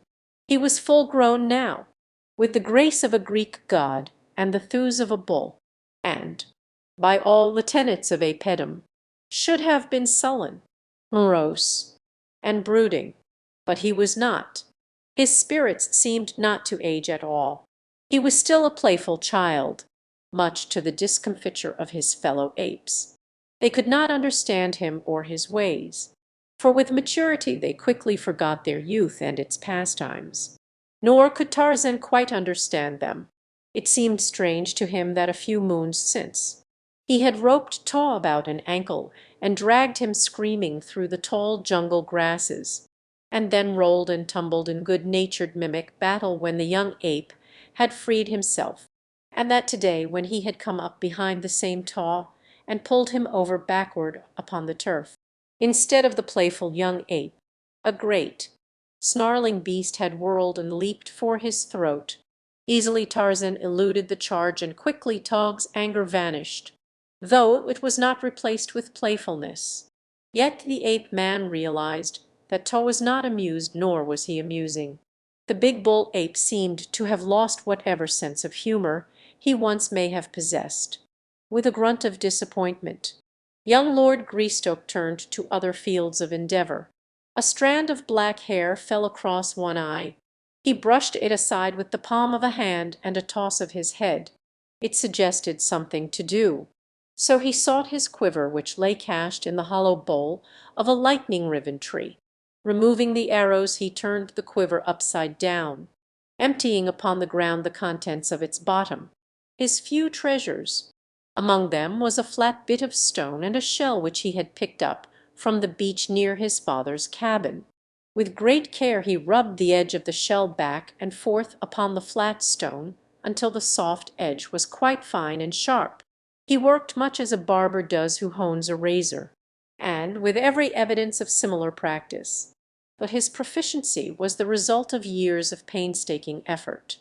Unaided, he had worked out a method of his own for putting an edge upon the shell. He even tested it with the ball of his thumb, and when it met with his approval, he grasped a wisp of hair which fell across his eyes, grasped it between the thumb and first finger of his left hand, and sawed upon it with the sharpened shell until it was severed. All around his head he went until his black shock was rudely bobbed with a ragged bang in front. For the appearance of it he cared nothing, but in the matter of safety and comfort it meant everything. A lock of hair falling in one's eyes at the wrong moment might mean all the difference between life and death, while straggly strands hanging down one's back were most uncomfortable, especially when wet with dew or rain or perspiration. As Tarzan labored at his tonsorial task, his active mind was busy with many things. He recalled his recent battle with Bolgani, the gorilla, the wounds of which were but just healed. He pondered the strange sleep adventures of his first dreams, and he smiled at the painful outcome of his last practical joke upon the tribe, when, dressed in the hide of Numa, the lion, he had come roaring upon them, only to be leaped upon and almost killed by the great bulls whom he had taught how to defend themselves from an attack of their ancient enemy. His hair lopped off to his entire satisfaction, and seeing no possibility of pleasure in the company of the tribe, Tarzan swung leisurely into the trees and set off in the direction of his cabin. But when part way there his attention was attracted by a strong scent spoor coming from the north. It was the scent of the gomangani, curiosity that best developed, common heritage of man and ape, always prompted Tarzan to investigate where the gomangani were concerned. There was that about them which aroused his imagination. Possibly it was because of the diversity of their activities and interests. The apes lived to eat and sleep and propagate. The same was true of all the other denizens of the jungle, save the gomangani. These black fellows danced and sang, scratched around in the earth, they watched things grow, and when they had ripened, they cut them down and put them in straw-thatched huts. They made bows and spears and arrows, poison, cooking pots, things of metal to wear around their arms and legs. If it hadn't been for their black faces, their hideously disfigured features, and the fact that one of them had slain Kala, Tarzan might have wished to be one of them. At least he sometimes thought so. But always at the thought there rose within him a strange revulsion of feeling, which he could not interpret or understand. He simply knew that he hated the Gomangani, and that he would rather be Hista, the snake, than one of these. But their ways were interesting, and Tarzan never tired of spying upon them, and from them he learned much more than he realized, though always his principal thought was of some new way in which he could render their lives miserable. The baiting of the blacks was Tarzan's chief divertissement. Tarzan realized now that the blacks were very near, and that there were many of them. So he went silently and with great caution. Noiselessly he moved through the lush grasses of the open spaces, and where the forest was dense, swung from one swaying branch to another, or leaped lightly over tangled masses of fallen trees where there was no way through the lower terraces, and the ground was choked and impassable. And so presently he came within sight of the black warriors of Mbonga, the chief. They were engaged in a pursuit with which Tarzan was more or less familiar, having watched them at it upon other occasions. They were placing and baiting a trap for Numa, the lion. In a cage upon wheels they were tying a kid, so fastening it that when Numa seized the unfortunate creature, the door of the cage would drop behind him, making him a prisoner. These things the blacks had learned in their old home, before they escaped through the untracked jungle to their new village. Formerly they had dwelt in the Belgian Congo until the cruelties of their heartless oppressors had driven them to seek the safety of unexplored solitudes beyond the boundaries of Leopold's domain. In their old life they often had trapped animals for the agents of European dealers, and had learned from them certain tricks, such as this one, which permitted them to capture even Numa without injuring him, and to transport him in safety and with comparative ease to their village. No longer was there a white market for their savage wares, but there was still a sufficient incentive for the taking of Numa alive. First was the necessity for ridding the jungle of man-eaters, and it was only after depredations by these grim and terrible scourges that a lion hunt was organized. Secondarily was the excuse for an orgy of celebration was the hunt successful, and the fact that such fetes were rendered doubly pleasurable by the presence of a live creature that might be put to death by torture. Tarzan had witnessed these cruel rites in the past, being himself more savage than the savage warriors of the Gomangani. He was not so shocked by the cruelty of them as he should have been. Yet they did shock him. He could not understand the strange feeling of revulsion which possessed him at such times. He had no love for Numa, the lion, yet he bristled with rage when the blacks inflicted upon his enemy such indignities and cruelties as only the mind of the one creature moulded in the image of God can conceive. Upon 2 occasions he had freed Numa from the trap before the blacks had returned to discover the success or failure of their venture. He would do the same today. That he decided immediately he realized the nature of their intentions. Leaving the trap in the center of a broad elephant trail near the drinking hole, the warriors turned back toward their village. On the morrow they would come again. Tarzan looked after them, upon his lips an unconscious sneer, the heritage of unguessed caste. He saw them file along the broad trail, beneath the overhanging verdure of leafy branch and looped and festooned creepers, brushing ebon shoulders against gorgeous blooms which inscrutable nature has seen fit to lavish most profusely farthest from the eye of man, as Tarzan watched, through narrowed lids, the last of the warriors disappear beyond a turn in the trail. His expression altered to the urge of a newborn thought. A slow, grim smile touched his lips. He looked down upon the frightened, bleating kid, advertising, in its fear and its innocence, its presence and its helplessness, dropping to the ground. Tarzan approached the trap and entered. without disturbing the fiber cord, which was adjusted to drop the door at the proper time. He loosened the living bait, tucked it under an arm, and stepped out of the cage. With his hunting knife he quieted the frightened animal, severing its jugular.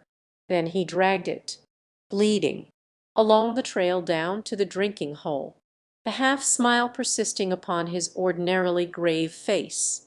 At the water's edge the ape-man stooped, and with hunting knife and quick strong fingers deftly removed the dead kid's viscera. Scraping a hole in the mud, he buried these parts which he did not eat, and swinging the body to his shoulder took to the trees.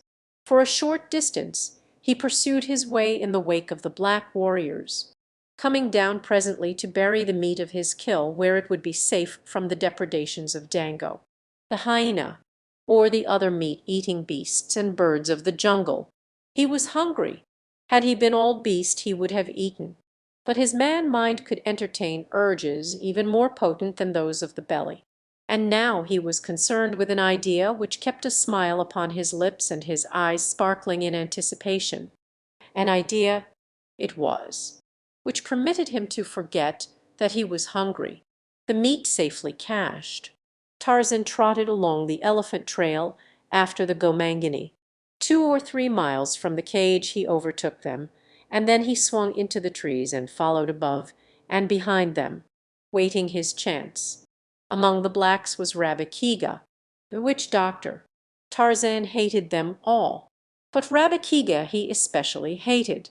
As the blacks filed along the winding path, Rabikiga, being lazy, dropped behind. This Tarzan noted, and it filled him with satisfaction. His being radiated a grim and terrible content. Like an angel of death he hovered above the unsuspecting black. Rabikiga, knowing that the village was but a short distance ahead, sat down to rest. Rest well, O Rabikiga, it is thy last opportunity. Tarzan crept stealthily among the branches of the tree above the well-fed, self-satisfied witch doctor. He made no noise that the dull ears of man could hear above the soughing of the gentle jungle breeze among the undulating foliage of the upper terraces, and when he came close above the black man he halted, well concealed by leafy branch and heavy creeper.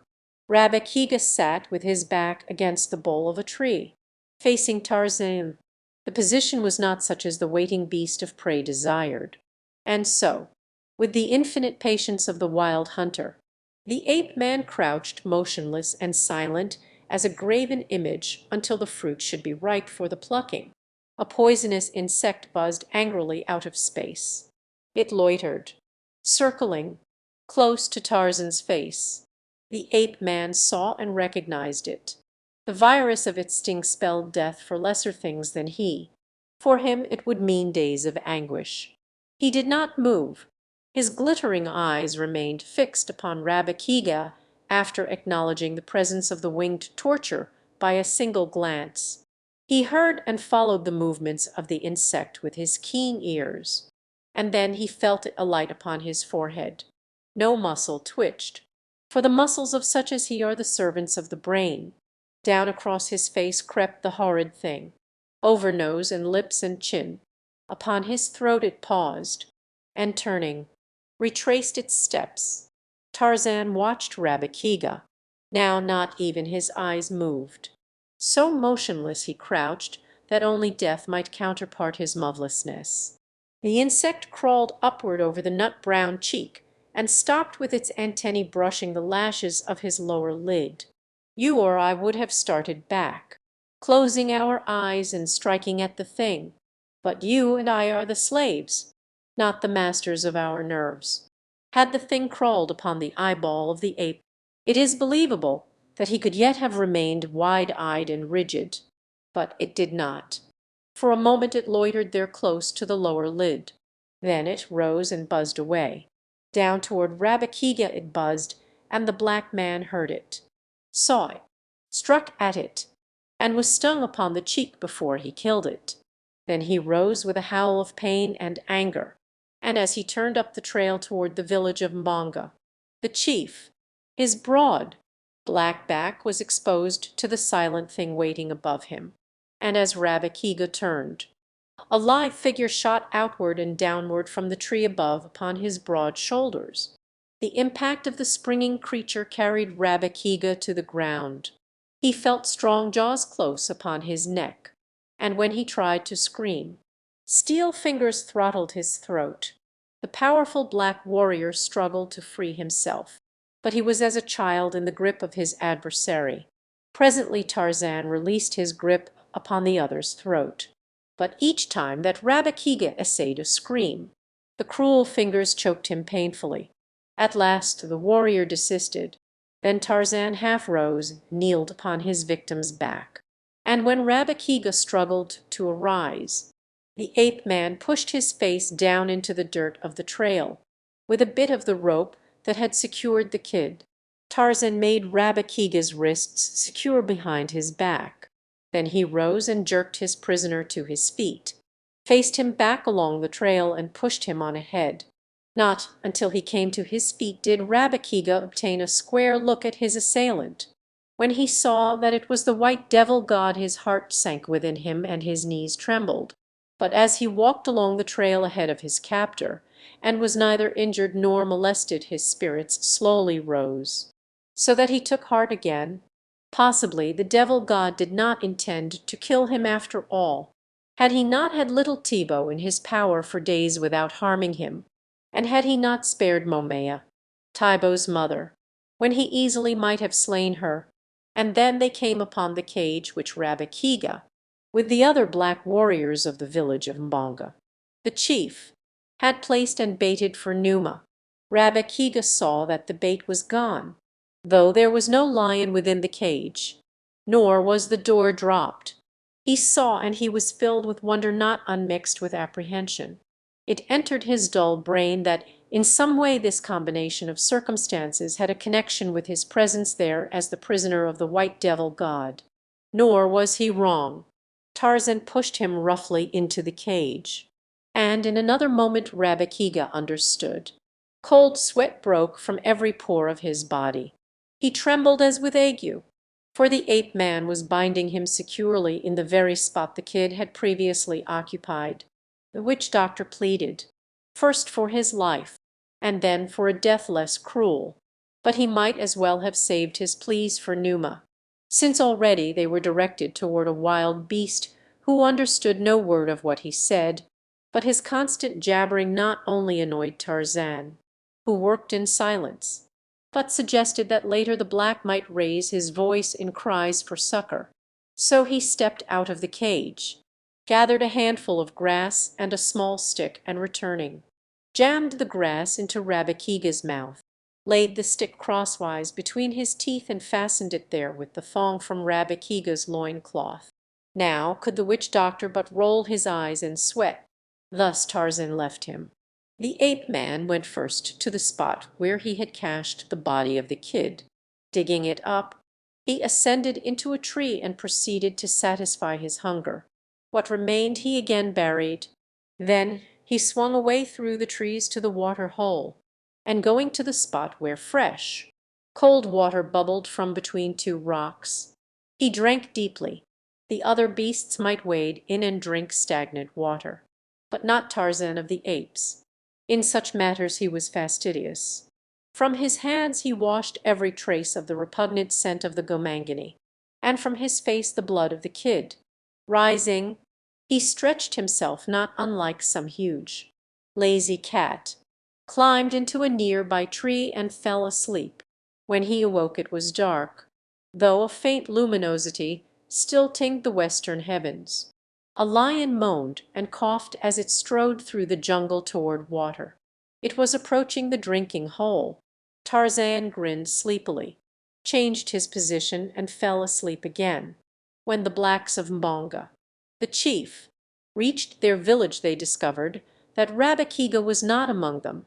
When several hours had elapsed they decided that something had happened to him, and it was the hope of the majority of the tribe that whatever had happened to him might prove fatal. They did not love the witch-doctor. Love and fear seldom are playmates. But a warrior is a warrior, and so Mbonga organized a searching party. That his own grief was not unassuagable might have been gathered from the fact that he remained at home and went to sleep. The young warriors whom he sent out remained steadfast to their purpose for fully half an hour, when, unfortunately for Rabikiga, upon so slight a thing may the fate of a man rest. A honey bird attracted the attention of the searchers and led them off for the delicious store it previously had marked down for betrayal, and Rabikiga's doom was sealed. When the searchers returned empty-handed, Mbonga was wroth. But when he saw the great store of honey they brought with them, his rage subsided. Already Tubuto, young, agile, and evil-minded, with face hideously painted, was practising the black art upon a sick infant in the fond hope of succeeding to the office and perquisites of Rabikiga. Tonight the women of the old witch doctor would moan and howl. Tomorrow he would be forgotten. Such is life, such is fame, such is power, in the center of the world's highest civilization, or in the depths of the black, primeval jungle. Always, everywhere, man is man, nor has he altered greatly beneath his veneer since he scurried into a hole between two rocks to escape the Tyrannosaurus 6 million years ago, the morning following the disappearance of Rabikiga. The warriors set out with Mbonga, the chief, to examine the trap they had set for Numa. Long before they reached the cage, they heard the roaring of a great lion and guessed that they had made a successful bag. So it was with shouts of joy that they approached the spot where they should find their captive. Yes, there he was, a great, magnificent specimen, a huge, black-maned lion. The warriors were frantic with delight. They leaped into the air and uttered savage cries, hoarse victory cries. And then they came closer, and the cries died upon their lips, and their eyes went wide so that the whites showed all around their irises, and their pendulous lower lips drooped with their drooping jaws. They drew back in terror at the sight within the cage, the mauled and mutilated corpse of what had, yesterday, been Rabikiga, the witch doctor. The captured lion had been too angry and frightened to feed upon the body of his kill, but he had vented upon it much of his rage, until it was a frightful thing to behold. From his perch in a near-by tree Tarzan of the apes, Lord Greystoke, looked down upon the black warriors and grinned. Once again his self-pride in his ability as a practical joker asserted itself. It had lain dormant for some time following the painful mauling he had received that time he leaped among the apes of Kerchak clothed in the skin of Numa. But this joke was a decided success. After a few moments of terror, the blacks came closer to the cage, rage taking the place of fear, rage and curiosity. How had Rabikiga happened to be in the cage? Where was the kid? There was no sign nor remnant of the original bait. They looked closely, and they saw, to their horror, that the corpse of their erstwhile fellow was bound with the very cord with which they had secured the kid. Who could have done this thing? They looked at one another. Tubuto was the first to speak. He had come hopefully out with the expedition that morning. Somewhere he might find evidence of the death of Rabikiga. Now he had found it, and he was the first to find an explanation. The white devil god. He whispered, "It is the work of the white devil god." No one contradicted Tubuto. For, indeed, who else could it have been but the great, hairless ape they all so feared? And so their hatred of Tarzan increased again with an increased fear of him. And Tarzan sat in his tree and hugged himself. No one there felt sorrow because of the death of Rabikiga, but each of the blacks experienced a personal fear of the ingenious mind which might discover for any of them a death equally horrible to that which the witch doctor had suffered. It was a subdued and thoughtful company which dragged the captive lion along the broad elephant path back to the village of Mbonga. The chief, and it was with a sigh of relief that they finally rolled it into the village and closed the gates behind them. Each had experienced the sensation of being spied upon from the moment they left the spot where the trap had been set. though none had seen or heard aught to give tangible food to his fears, at the sight of the body within the cage with the lion.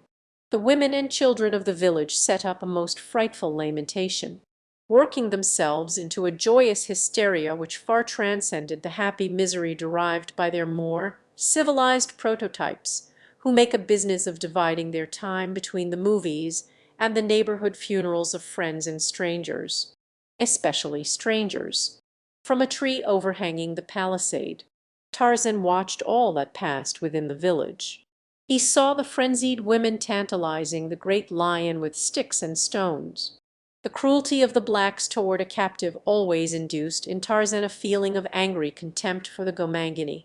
Had he attempted to analyze this feeling he would have found it difficult, for during all his life he had been accustomed to sights of suffering and cruelty. He, himself, was cruel. All the beasts of the jungle were cruel.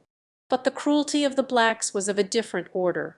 It was the cruelty of wanton torture of the helpless, while the cruelty of Tarzan and the other beasts was the cruelty of necessity or of passion.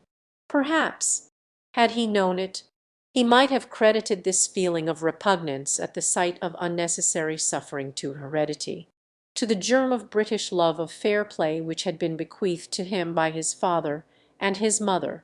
But, of course, he did not know, since he still believed that his mother had been Kala, the great ape, and just in proportion as his anger rose against the Gomangani his savage sympathy went out to Numa, the lion, for, though Numa was his lifetime enemy, there was neither bitterness nor contempt in Tarzan's sentiments toward him, in the ape-man's mind. Therefore, the determination formed to thwart the blacks and liberate the lion. But he must accomplish this in some way which would cause the Gomangani the greatest chagrin and discomfiture. As he squat there watching the proceeding beneath him, he saw the warriors seize upon the cage once more and drag it between two huts. Tarzan knew that it would remain there now until evening, and that the blacks were planning a feast and orgy in celebration of their capture, when he saw that two warriors were placed beside the cage, and that these drove off the women and children and young men. He knew that the lion would be safe until he was needed for the evening's entertainment, when he would be more cruelly and scientifically tortured for the edification of the entire tribe. Now Tarzan preferred to bait the blacks in as theatric a manner as his fertile imagination could evolve. He had some half-formed conception of their superstitious fears and of their especial dread of night, and so he decided to wait until darkness fell and the blacks partially worked to hysteria by their dancing and religious rites before he took any steps toward the freeing of Numa. In the meantime, he hoped an idea adequate to the possibilities of the various factors at hand would occur to him. Nor was it long before one did. He had swung off through the jungle to search for food when the plan came to him. At first it made him smile a little and then look dubious, for he still retained a vivid memory of the dire results that had followed the carrying out of a very wonderful idea along almost identical lines. Yet he did not abandon his intention, and a moment later, food temporarily forgotten, he was swinging through the middle terraces in rapid flight toward the stamping ground of the tribe of Kerchak, the great ape, as was his wont. He alighted in the midst of the little band without announcing his approach, save by a hideous scream just as he sprang from a branch above them. Fortunate are the apes of Kerchak that their kind is not subject to heart failure, for the methods of Tarzan subjected them to one severe shock after another, nor could they ever accustom themselves to the ape-man's peculiar style of humor. Now, when they saw who it was, they merely snarled and grumbled angrily for a moment, and then resumed their feeding or their napping which he had interrupted, and he, having had his little joke, made his way to the hollow tree where he kept his treasures hid from the inquisitive eyes and fingers of his fellows and the mischievous little Manus. Here he withdrew a closely rolled hide, the hide of Numa with the head on, a clever bit of primitive curing and mounting, which had once been the property of the witch doctor, Rabekiga, until Tarzan had stolen it from the village. With this he made his way back through the jungle toward the village of the blacks, stopping to hunt and feed upon the way, and, in the afternoon, even napping for an hour, so that it was already dusk when he entered the great tree which overhung the palisade and gave him a view of the entire village. He saw that Numa was still alive and that the guards were even dozing beside the cage. A lion is no great novelty to a black man in the lion country, and the first keen edge of their desire to worry the brute having worn off, the villagers paid little or no attention to the great cat, preferring now to await the grand event of the night. Nor was it long after dark before the festivities commenced, to the beating of tom-toms. A lone warrior, crouched half doubled, leaped into the firelight in the center of a great circle of other warriors, behind whom stood or squat the women and the children. The dancer was painted and armed for the hunt, and his movements and gestures suggested the search for the spoor of game. Bending low, sometimes resting for a moment on one knee, he searched the ground for signs of the quarry. Again he poised, statuesque, listening. The warrior was young and lithe and graceful. He was full-muscled and arrow-straight. The firelight glistened upon his ebon body and brought out into bold relief the grotesque designs painted upon his face, breasts, and abdomen. Presently he bent low to the earth, then leaped high in air. Every line of face and body showed that he had struck the scent. Immediately he leaped toward the circle of warriors about him, telling them of his find and summoning them to the hunt. It was all in pantomime, but so truly done that even Tarzan could follow it all to the least detail. He saw the other warriors grasp their hunting spears and leap to their feet to join in the graceful, stealthy stalking dance. It was very interesting, but Tarzan realized that if he was to carry his design to a successful conclusion he must act quickly.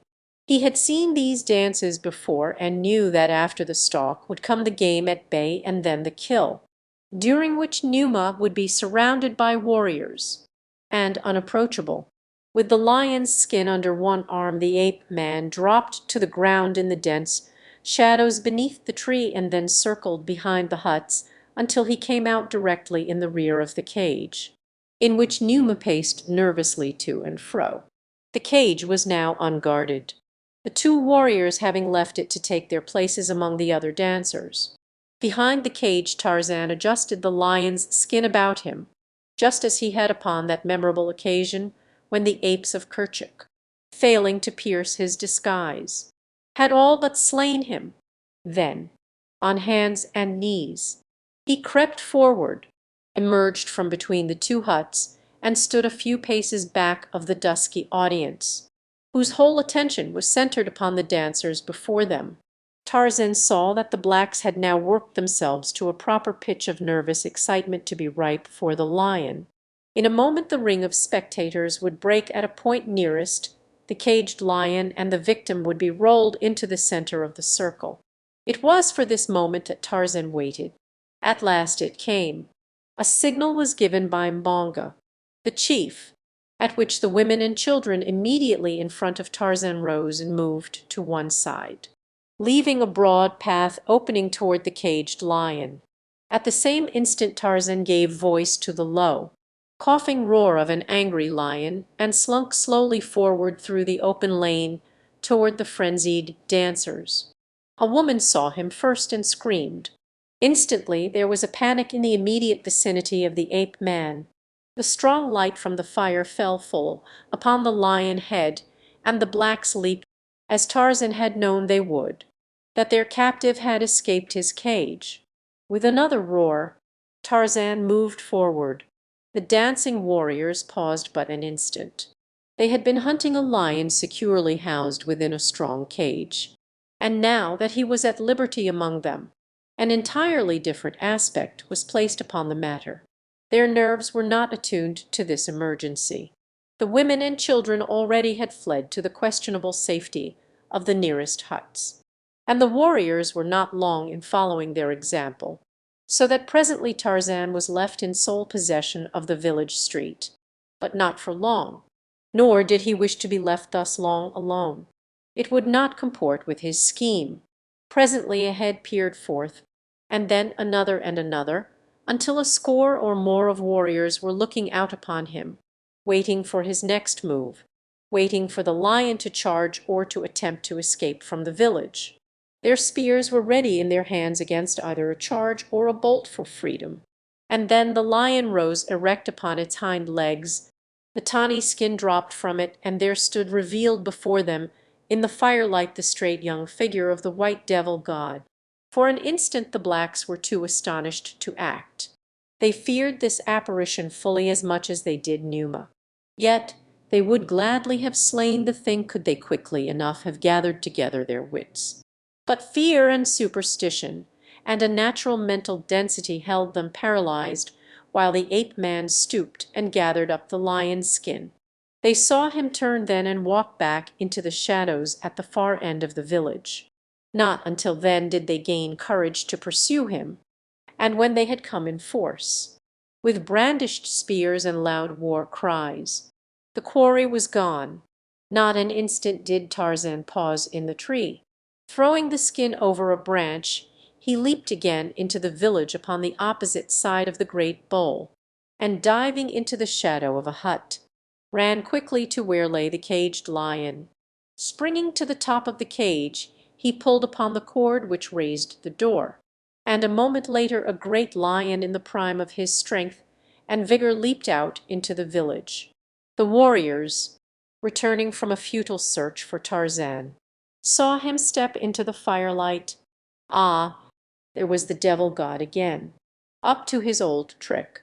Did he think he could twice fool the men of Mbonga, the chief, the same way in so short a time? They would show him. For long they had waited for such an opportunity to rid themselves forever of this fearsome jungle demon. As one they rushed forward with raised spears. The women and the children came from the huts to witness the slaying of the devil god. The lion turned blazing eyes upon them, and then swung about toward the advancing warriors. With shouts of savage joy and triumph they came toward him, menacing him with their spears. The devil god was theirs. And then, with a frightful roar, Numa, the lion, charged. The men of Mbonga, the chief, met Numa with ready spears and screams of raillery. In a solid mass of muscled ebony they waited the coming of the devil god. Yet beneath their brave exteriors lurked a haunting fear that all might not be quite well with them, that this strange creature could yet prove invulnerable to their weapons and inflict upon them full punishment for their effrontery. The charging lion was all too lifelike. They saw that in the brief instant of the charge. But beneath the tawny hide they knew was hid the soft flesh of the white man, and how could that withstand the assault of many war spears? In their forefront stood a huge young warrior in the full arrogance of his might and his youth. Afraid? Not he. He laughed as Numa bore down upon him. He laughed and couched his spear, setting the point for the broad breast. And then the lion was upon him. A great paw swept away the heavy war spear, splintering it as the hand of man might splinter a dry twig. Down went the black, his skull crushed by another blow. And then the lion was in the midst of the warriors, clawing and tearing to right and left. Not for long did they stand their ground, but a dozen men were mauled before the others made good their escape from those frightful talons and gleaming fangs. In terror the villagers fled hither and thither. No hut seemed a sufficiently secure asylum, with Numa ranging within the palisade. From one to another fled the frightened blacks, while in the center of the village Numa stood glaring and growling above his kills. At last a tribesman flung wide the gates of the village and sought safety amid the branches of the forest trees beyond. Like sheep his fellows followed him, until the lion and his dead remained alone in the village. From the nearer trees the men of Mbonga saw the lion lower his great head and seize one of his victims by the shoulder, and then with slow and stately tread move down the village street past the open gates and on into the jungle. They saw and shuddered. And from another tree Tarzan of the Apes saw and smiled. A full hour elapsed after the lion had disappeared with his feast before the blacks ventured down from the trees and returned to their village. Wide eyes rolled from side to side, and naked flesh contracted more to the chill of fear than to the chill of the jungle night. "It was he all the time," murmured one. "It was the devil god. He changed himself from a lion to a man and back again into a lion," whispered another. "And he dragged Muiza into the forest and is eating him," said a third. Shuddering, "We are no longer safe here," wailed a fourth. "Let us take our belongings and search for another village site far from the haunts of the wicked devil god." But with morning came renewed courage, so that the experiences of the preceding evening had little other effect than to increase their fear of Tarzan and strengthen their belief in his supernatural origin.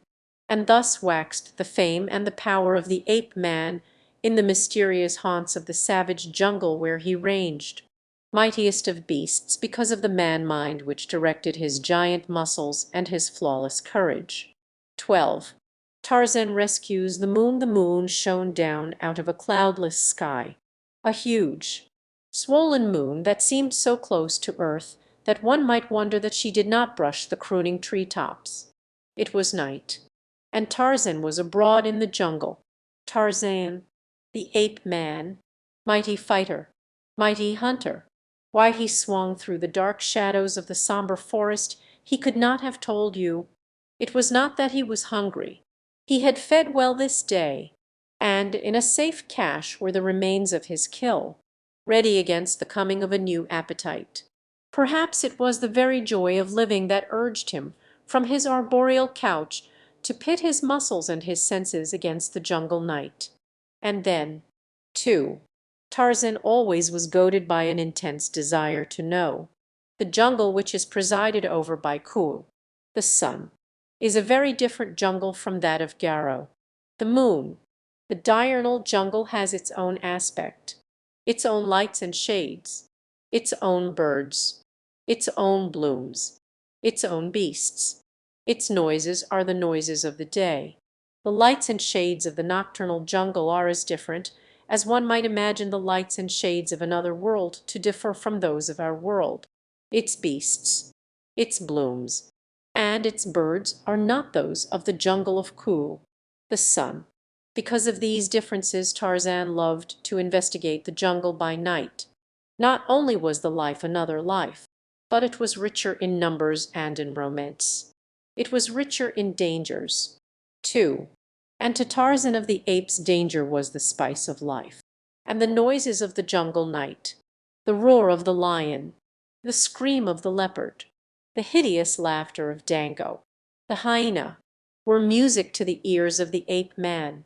The soft padding of unseen feet, the rustling of leaves and grasses to the passage of fierce beasts, the sheen of opalesque eyes flaming through the dark, the million sounds which proclaimed the teeming life that one might hear and scent, though seldom see, constituted the appeal of the nocturnal jungle to Tarzan. Tonight he had swung a wide circle, toward the east first, and then toward the south. And now he was rounding back again into the north.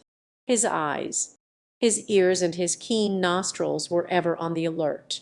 Mingled with the sounds he knew, there were strange sounds, weird sounds which he never heard until after Ku had sought his lair below the far edge of the big water. Sounds which belonged to Garo, the moon, and to the mysterious period of Goro's supremacy. These sounds often caused Tarzan profound speculation. They baffled him because he thought that he knew his jungle so well that there could be nothing within it unfamiliar to him. Sometimes he thought that as colors and forms appeared to differ by night from their familiar daylight aspects, so sounds altered with the passage of Ku and the coming of Garo. And these thoughts roused within his brain a vague conjecture that perhaps Garo and Ku influenced these changes. And what more natural that eventually he came to attribute to the sun and the moon personalities as real as his own. The sun was a living creature and ruled the day. The moon, endowed with brains and miraculous powers, ruled the night. Thus functioned the untrained man, mind groping through the dark night of ignorance for an explanation of the things he could not touch or smell or hear, and of the great, unknown powers of nature which he could not see. As Tarzan swung north again upon his wide circle, the scent of the Gomangani came to his nostrils, mixed with the acrid odor of wood smoke. The ape-man moved quickly in the direction from which the scent was borne down to him upon the gentle night wind. Presently the ruddy sheen of a great fire filtered through the foliage to him ahead, and when Tarzan came to a halt in the trees near it, he saw a party of half a dozen black warriors huddled close to the blaze. It was evidently a hunting party from the village of Mbonga. The chief, caught out in the jungle after dark, in a rude circle about them they had constructed a thorn boma which, with the aid of the fire, they apparently hoped would discourage the advances of the larger carnivora. That hope was not conviction was evidenced by the very palpable terror in which they crouched, wide-eyed and trembling, for already Numa and Subur were moaning through the jungle toward them. There were other creatures, too, in the shadows beyond the firelight. Tarzan could see their yellow eyes flaming there. The blacks saw them and shivered. Then one arose and grasping a burning branch from the fire hurled it at the eyes, which immediately disappeared. The black sat down again. Tarzan watched and saw that it was several minutes before the eyes began to reappear in twos and fours. Then came Numa, the lion, and Subur, his mate. The other eyes scattered to right and left before the menacing growls of the great cats. And then the huge orbs of the man-eaters flamed alone out of the darkness. Some of the blacks threw themselves upon their faces and moaned. But he who before had hurled the burning branch now hurled another straight at the faces of the hungry lions. And they, too, disappeared as had the lesser lights before them. Tarzan was much interested. He saw a new reason for the nightly fires maintained by the blacks. A reason in addition to those connected with warmth and light and cooking. The beasts of the jungle feared fire, and so fire was, in a measure, a protection from them. Tarzan himself knew a certain awe of fire. Once he had, in investigating an abandoned fire in the village of the blacks, picked up a live coal. Since then he had maintained a respectful distance from such fires as he had seen. One experience had sufficed. For a few minutes after the black hurled the firebrand no eyes appeared, though Tarzan could hear the soft padding of feet all about him. Then flashed once more the twin fire spots that marked the return of the lord of the jungle, and a moment later, upon a slightly lower level, there appeared those of Subur, his mate. For some time they remained fixed and unwavering, a constellation of fierce stars in the jungle night. Then the male lion advanced slowly toward the boma, where all but a single black still crouched in trembling terror. When this lone guardian saw that Numa was again approaching, he threw another firebrand, and, as before, Numa retreated, and with him Subur, the lioness, but not so far this time, nor for so long. Almost instantly they turned and began circling the boma, their eyes turning constantly toward the firelight, while low, throaty growls evidenced their increasing displeasure. Beyond the lions glowed the flaming eyes of the lesser satellites, until the black jungle was shot all around the black men's camp with little spots of fire. Again and again the black warrior hurled his puny brands at the two big cats. But Tarzan noticed that Numa paid little or no attention to them after the first few retreats. The ape-man knew by Numa's voice that the lion was hungry, and surmised that he had made up his mind to feed upon a Gomangani. But would he dare a closer approach to the dreaded flames, even as the thought was passing in Tarzan's mind? Numa stopped his restless pacing and faced the boma. For a moment he stood motionless, except for the quick, nervous upcurving of his tail. Then he walked deliberately forward, while Subur moved restlessly to and fro where he had left her. The black man called to his comrades that the lion was coming, but they were too far gone in fear to do more than huddle closer together and moan more loudly than before. Seizing a blazing branch, the man cast it straight into the face of the lion. There was an angry roar, followed by a swift charge. With a single bound the savage beast cleared the boma wall as, with almost equal agility, the warrior cleared it upon the opposite side and, chancing the dangers lurking in the darkness, bolted for the nearest tree. Numa was out of the boma almost as soon as he was inside it, but as he went back over the low thorn wall, he took a screaming negro with him. Dragging his victim along the ground, he walked back towards Sabur, the lioness, who joined him, and the two continued into the blackness, their savage growls mingling with the piercing shrieks of the doomed and terrified man. At a little distance from the blaze the lions halted. There ensued a short succession of unusually vicious growls and roars, during which the cries and moans of the black man ceased forever. Presently Numa reappeared in the firelight. He made a second trip into the boma, and the former grisly tragedy was reenacted with another howling victim. Tarzan rose and stretched lazily. The entertainment was beginning to bore him. He yawned and turned upon his way toward the clearing where the tribe would be sleeping in the encircling trees. Yet, even when he had found his familiar crotch and curled himself for slumber, he felt no desire to sleep. For a long time he lay awake thinking and dreaming. He looked up into the heavens and watched the moon and the stars. He wondered what they were and what power kept them from falling. His was an inquisitive mind. Always he had been full of questions concerning all that passed around him, but there never had been one to answer his questions. In childhood he had wanted to know, and denied almost all knowledge. He still, in manhood, was filled with the great, unsatisfied curiosity of a child. He was never quite content merely to perceive that things happened. He desired to know why they happened. He wanted to know what made things go. The secret of life interested him immensely. The miracle of death he could not quite fathom. Upon innumerable occasions he had investigated the internal mechanism of his kills, and once or twice he had opened the chest cavity of victims in time to see the heart still pumping.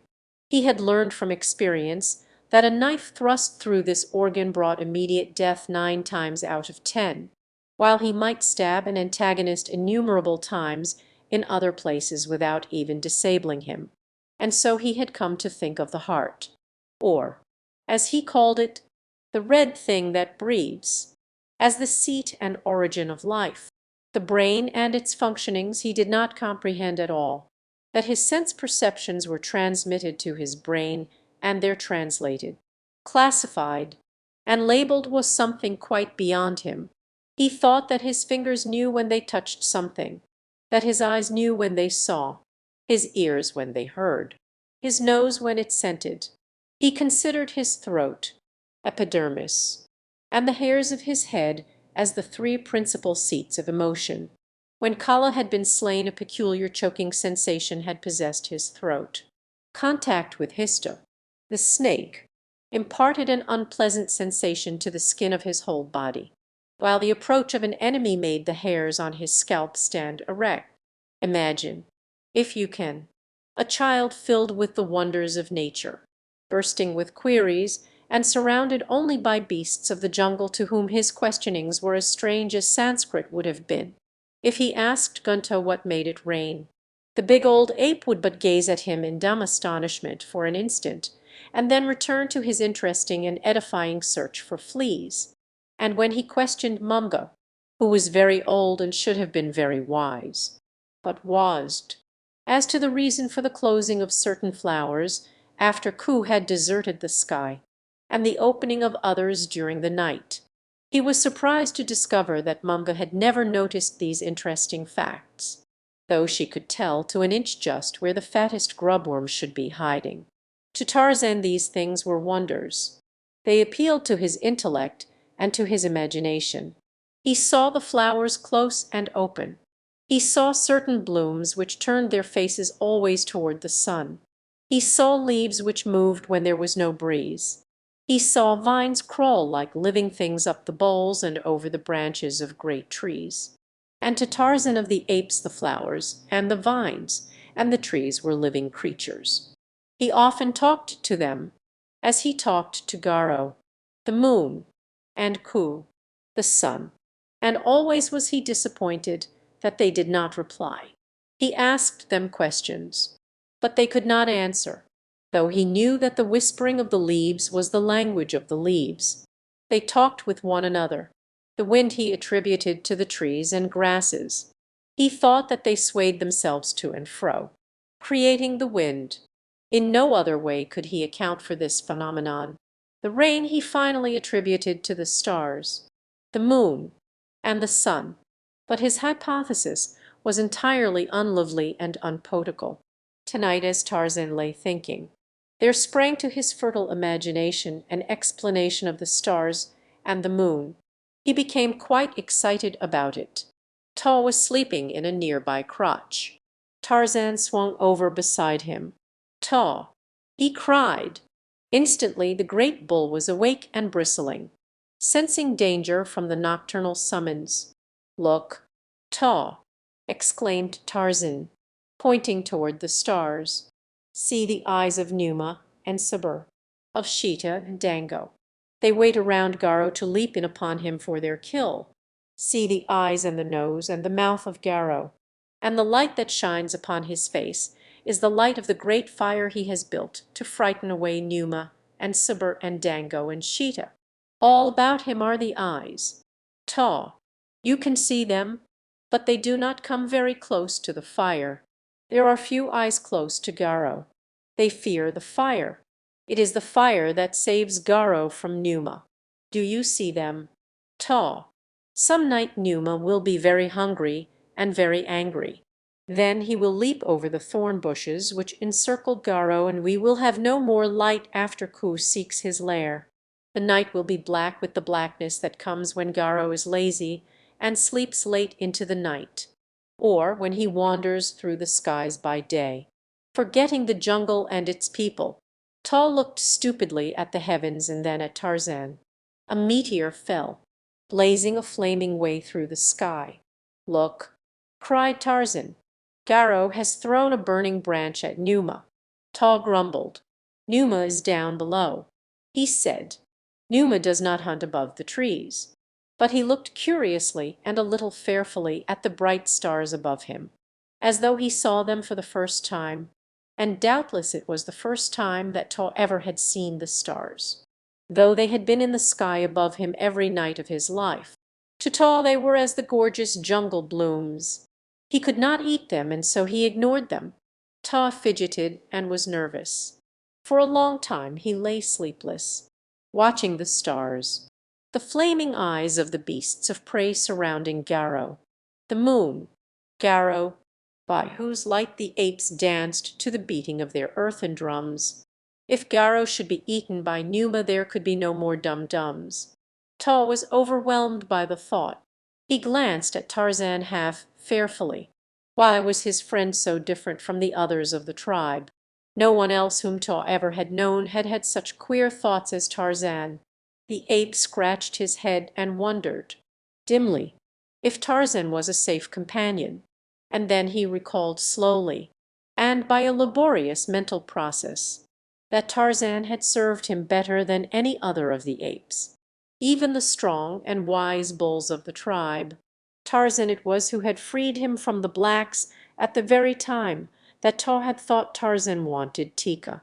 It was Tarzan who had saved Tog's little Balu from death. It was Tarzan who had conceived and carried out the plan to pursue Tika's abductor and rescue the stolen one. Tarzan had fought and bled in Tog's service so many times that Taw, although only a brutal ape, had impressed upon his mind a fierce loyalty which nothing now could swerve.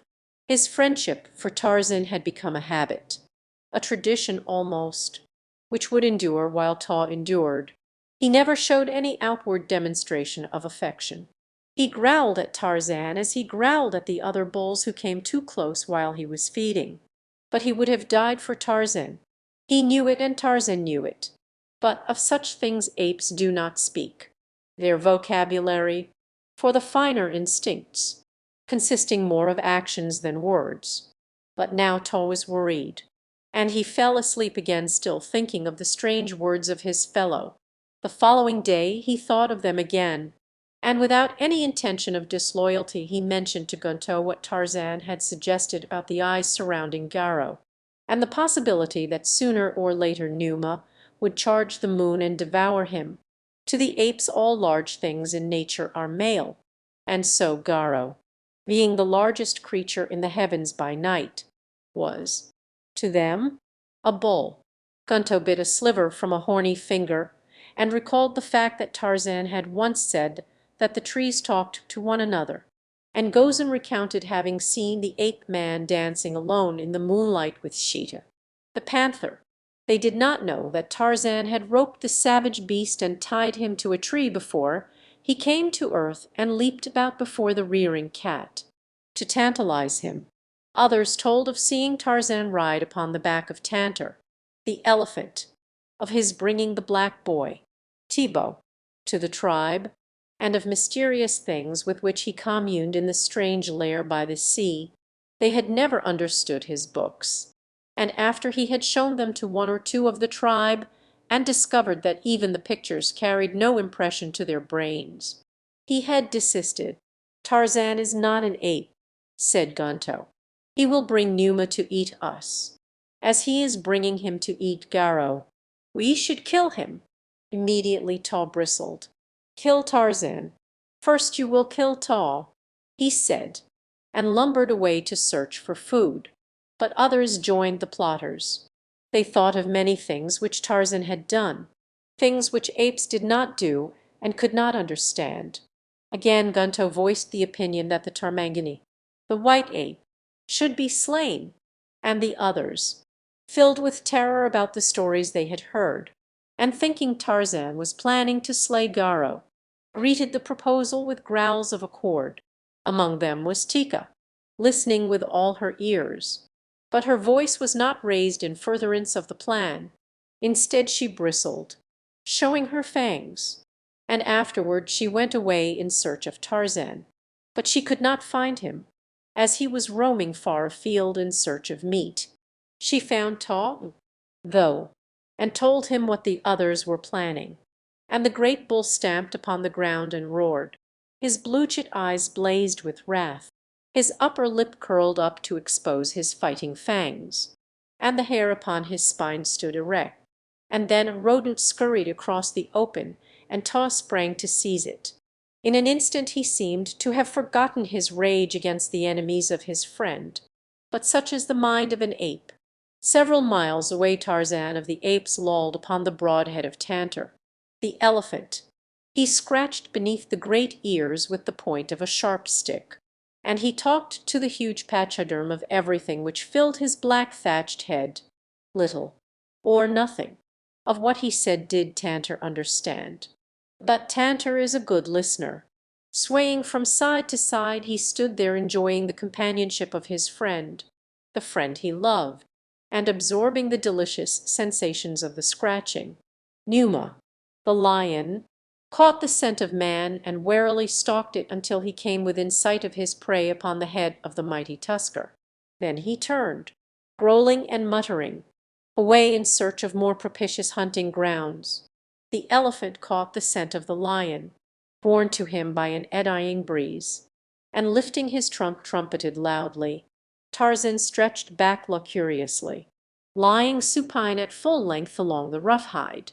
Flies swarmed about his face, but with a leafy branch torn from a tree he lazily brushed them away. "Tantor," he said, "it is good to be alive. It is good to lie in the cool shadows. It is good to look upon the green trees and the bright colors of the flowers, upon everything which Bulamutumumo has put here for us. He is very good to us.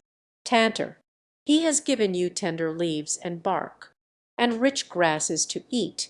To me he has given bara and horto and pish, the fruits and the nuts and the roots. He provides for each the food that each likes best. All that he asks is that we be strong enough or cunning enough to go forth and take it. Yes, Tantor, it is good to live. I should hate to die." Tantor made a little sound in his throat and curled his trunk upward that he might caress the ape man's cheek with the finger at its tip. "Tantor," said Tarzan presently, "turn and feed in the direction of the tribe of Kerchuk, the great ape, that Tarzan may ride home upon your head without walking." The tusker turned and moved slowly off along a broad, tree-arched trail, pausing occasionally to pluck a tender branch, or strip the edible bark from an adjacent tree. Tarzan sprawled face downward upon the beast's head and back, his legs hanging on either side, his head supported by his open palms, his elbows resting on the broad cranium, and thus they made their leisurely way toward the gathering place of the tribe. Just before they arrived at the clearing from the north there reached it from the south another figure, that of a well-knit black warrior, who stepped cautiously through the jungle, every sense upon the alert against the many dangers which might lurk anywhere along the way. Yet he passed beneath the southernmost sentry that was posted in a great tree commanding the trail from the south. The ape permitted the Gomangani to pass unmolested, for he saw that he was alone. But the moment that the warrior had entered the clearing a loud krieg rang out from behind him, immediately followed by a chorus of replies from different directions. As the great bulls crashed through the trees in answer to the summons of their fellow, the black man halted at the first cry and looked about him. He could see nothing, but he knew the voice of the hairy tree men whom he and his kind feared, not alone because of the strength and ferocity of the savage beings, but as well through a superstitious terror engendered by the man-like appearance of the apes. But Bulabantu was no coward. He heard the apes all about him. He knew that escape was probably impossible, so he stood his ground, his spear ready in his hand and a war cry trembling on his lips. He would sell his life dearly, would Bulabantu, under chief of the village of Mbonga. The chief, Tarzan and Tantor were but a short distance away when the first cry of the sentry rang out through the quiet jungle. Like a flash the ape man leaped from the elephant's back to a near-by tree and was swinging rapidly in the direction of the clearing before the echoes of the first krieg had died away. When he arrived he saw a dozen bulls circling a single Gomangani. With a blood-curdling scream Tarzan sprang to the attack. He hated the blacks even more than did the apes, and here was an opportunity for a kill in the open. What had the Gomangani done? Had he slain one of the tribe? Tarzan asked. No, the Gomangani had harmed none. Gozan, being on watch, had seen him coming through the forest and had warned the tribe. That was all. The ape man pushed through the circle of bulls, none of which as yet had worked himself into sufficient frenzy for a charge, and came where he had a full and close view of the black. He recognized the man instantly. Only the night before he had seen him facing the eyes in the dark, while his fellows grovelled in the dirt at his feet, too terrified even to defend themselves. Here was a brave man, and Tarzan had deep admiration for bravery. Even his hatred of the blacks was not so strong a passion as his love of courage. He would have joyed in battling with a black warrior at almost any time, but this one he did not wish to kill. He felt, vaguely, that the man had earned his life by his brave defense of it on the preceding night, nor did he fancy the odds that were pitted against the lone warrior. He turned to the apes. "Go back to your feeding," he said, "and let this Gomangani go his way in peace. He has not harmed us, and last night I saw him fighting Numa and Subur with fire, alone in the jungle. He is brave. Why should we kill one who is brave and who has not attacked us? Let him go." The apes growled. They were displeased. "Kill the Gomangani," cried one. "Yes," roared another. "Kill the Gomangani and the Tarmangani as well. Kill the white ape," screamed Gozan. He is no ape at all, but a Gomangani with his skin off. Kill Tarzan, bellowed Gunto. Kill, kill, kill. The bulls were now indeed working themselves into the frenzy of slaughter, but against Tarzan rather than the black man. A shaggy form charged through them, hurling those it came in contact with to one side as a strong man might scatter children. It was Taw, great, savage Taw, who says kill Tarzan. He demanded. Who kills Tarzan must kill Taw. 2. Who can kill Taw? Taw will tear your insides from you and feed them to Dango. We can kill you all, replied Gunto. There are many of us and few of you. And he was right. Tarzan knew that he was right. Taw knew it. But neither would admit such a possibility. It is not the way of bull apes. I am Tarzan, cried the ape man. I am Tarzan, mighty hunter, mighty fighter. In all the jungle none so great as Tarzan. Then, one by one, the opposing bulls recounted their virtues and their prowess. And all the time the combatants came closer and closer to one another. Thus do the bulls work themselves to the proper pitch before engaging in battle. Gunto came, stiff-legged, close to Tarzan and sniffed at him, with bared fangs. Tarzan rumbled forth a low, menacing growl. They might repeat these tactics a dozen times, but sooner or later one bull would close with another, and then the whole hideous pack would be tearing and rending at their prey. Bullabuntu, the black man, had stood wide-eyed in wonder from the moment he had seen Tarzan approaching through the apes. He had heard much of this devil god who ran with the hairy tree people, but never before had he seen him in full daylight.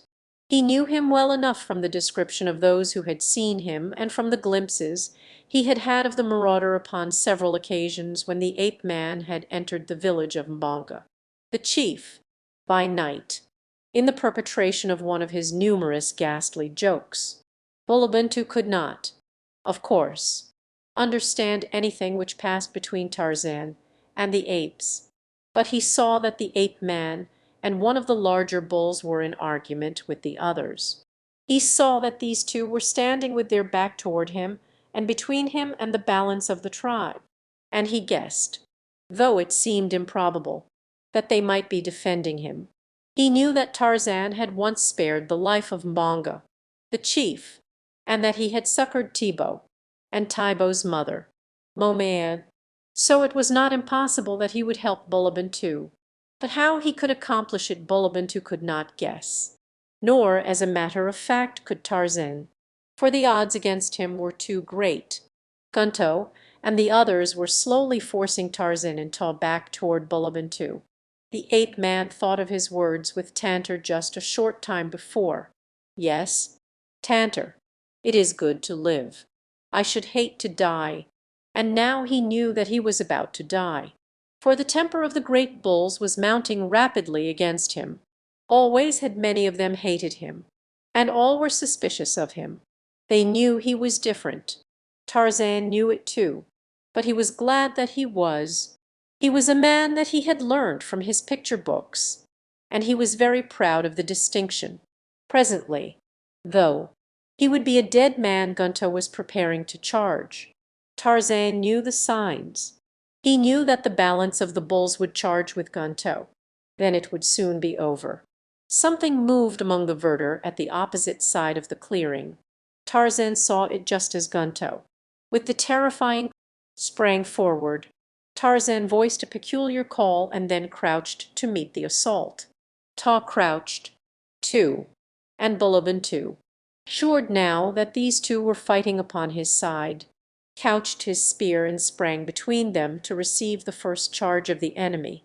Simultaneously a huge bulk broke into the clearing from the jungle behind the charging bulls. The trumpeting of a mad tusker rose shrill above the cries of the anthropoids, as Tantor, the elephant, dashed swiftly across the clearing to the aid of his friend. Gunto never closed upon the ape man, nor did a fang enter flesh upon either side. The terrific reverberation of Tantor's challenge sent the bulls scurrying to the trees. jabbering and scolding. Taw raced off with them. Only Tarzan and Bulabantu remained. The latter stood his ground because he saw that the devil god did not run, and because the black had the courage to face a certain and horrible death beside one who had quite evidently dared death for him. But it was a surprised Gomangani who saw the mighty elephant come to a sudden halt in front of the ape man and caress him with his long, sinuous trunk. Tarzan turned toward the black man. "Go," he said in the language of the apes, and pointed in the direction of the village of Mbonga. Bulabantu understood the gesture, if not the word, nor did he lose time in obeying. Tarzan stood watching him until he had disappeared. He knew that the apes would not follow. Then he said to the elephant, "Pick me up," and the tusker swung him lightly to his head. "Tarzan goes to his lair by the big water," shouted the ape man to the apes in the trees.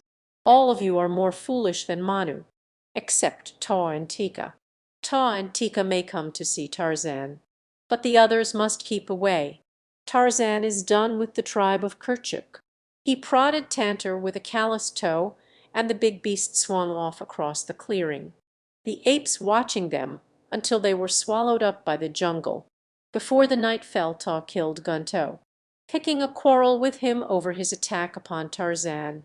For a moon the tribe saw nothing of Tarzan of the Apes.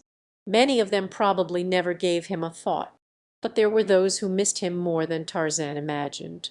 Taw and Tika often wished that he was back, and Taw determined a dozen times to go and visit Tarzan in his seaside lair. But first one thing and then another interfered.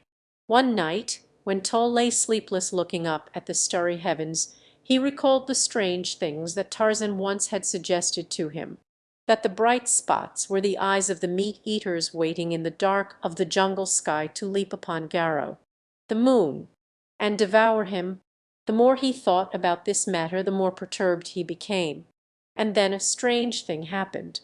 Even as Taw looked at Garo, he saw a portion of one edge disappear, precisely as though something was gnawing upon it. Larger and larger became the hole in the side of Garo. With a scream, Taw leaped. His frenzied kriegaz brought the terrified tribe screaming and chattering toward him. "Look!" cried Taw, pointing at the moon. "Look! It is as Tarzan said. Numa has sprung through the fires and is devouring Garo. You called Tarzan names and drove him from the tribe. Now see how wise he was. Let one of you who hated Tarzan go to Goro's aid. See the eyes in the dark jungle all about Garo. He is in danger and none can help him. None except Tarzan. Soon Garo will be devoured by Numa, and we shall have no more light after Ku seeks his lair. How shall we dance the dum-dum without the light of Garo?" The apes trembled and whimpered. Any manifestation of the powers of nature always filled them with terror, for they could not understand. "Go and bring Tarzan," cried one, and then they all took up the cry of Tarzan. "Bring Tarzan. He will save Garo." "But I will go," volunteered Taw, and an instant later he was off through the Stygian gloom toward the little land-locked harbor by the sea, and as the tribe waited they watched the slow devouring of the moon. Already Numa had eaten out a great semicircular piece. At that rate Garo would be entirely gone before Ku came again. The apes trembled at the thought of perpetual darkness by night. They could not sleep. Restlessly they moved here and there among the branches of trees, watching Numa of the skies at his deadly feast, and listening for the coming of Taw with Tarzan. Garo was nearly gone when the apes heard the sounds of the approach. Through the trees of the two they awaited, and presently Tarzan, followed by Taw, swung into a nearby tree. The ape man wasted no time in idle words. In his hand was his long bow, and at his back hung a quiver full of arrows, poisoned arrows that he had stolen from the village of the blacks, just as he had stolen the bow. Up into a great tree he clambered, higher and higher, until he stood swaying upon a small limb which bent low beneath his weight. Here he had a clear and unobstructed view of the heavens. He saw Garo and the inroads which the hungry Numa had made into his shining surface. Raising his face to the moon, Tarzan shrilled forth his hideous challenge. Faintly and from afar came the roar of an answering lion. The apes shivered. Numa, the skies had answered Tarzan. Then the ape man fitted an arrow to his bow, and drawing the shaft far back, aimed its point at the heart of Numa where he lay in the heavens devouring Garo. There was a loud twang as the released bolt shot into the dark heavens. Again and again did Tarzan of the Apes launch his arrows at Numa, and all the while the apes of the tribe of Kerchik huddled together in terror. At last came a cry from Taw. "Look, look!" He screamed. "Numa is killed. Tarzan has killed Numa. See, Garo is emerging from the belly of Numa."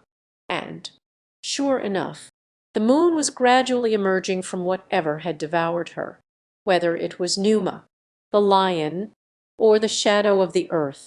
But were you to try to convince an ape of the tribe of Kerchik that it was aught but Numa who so nearly devoured Garo that night, or that another than Tarzan preserved the brilliant god of their savage and mysterious rites from a frightful death, you would have difficulty, and a fight on your hands.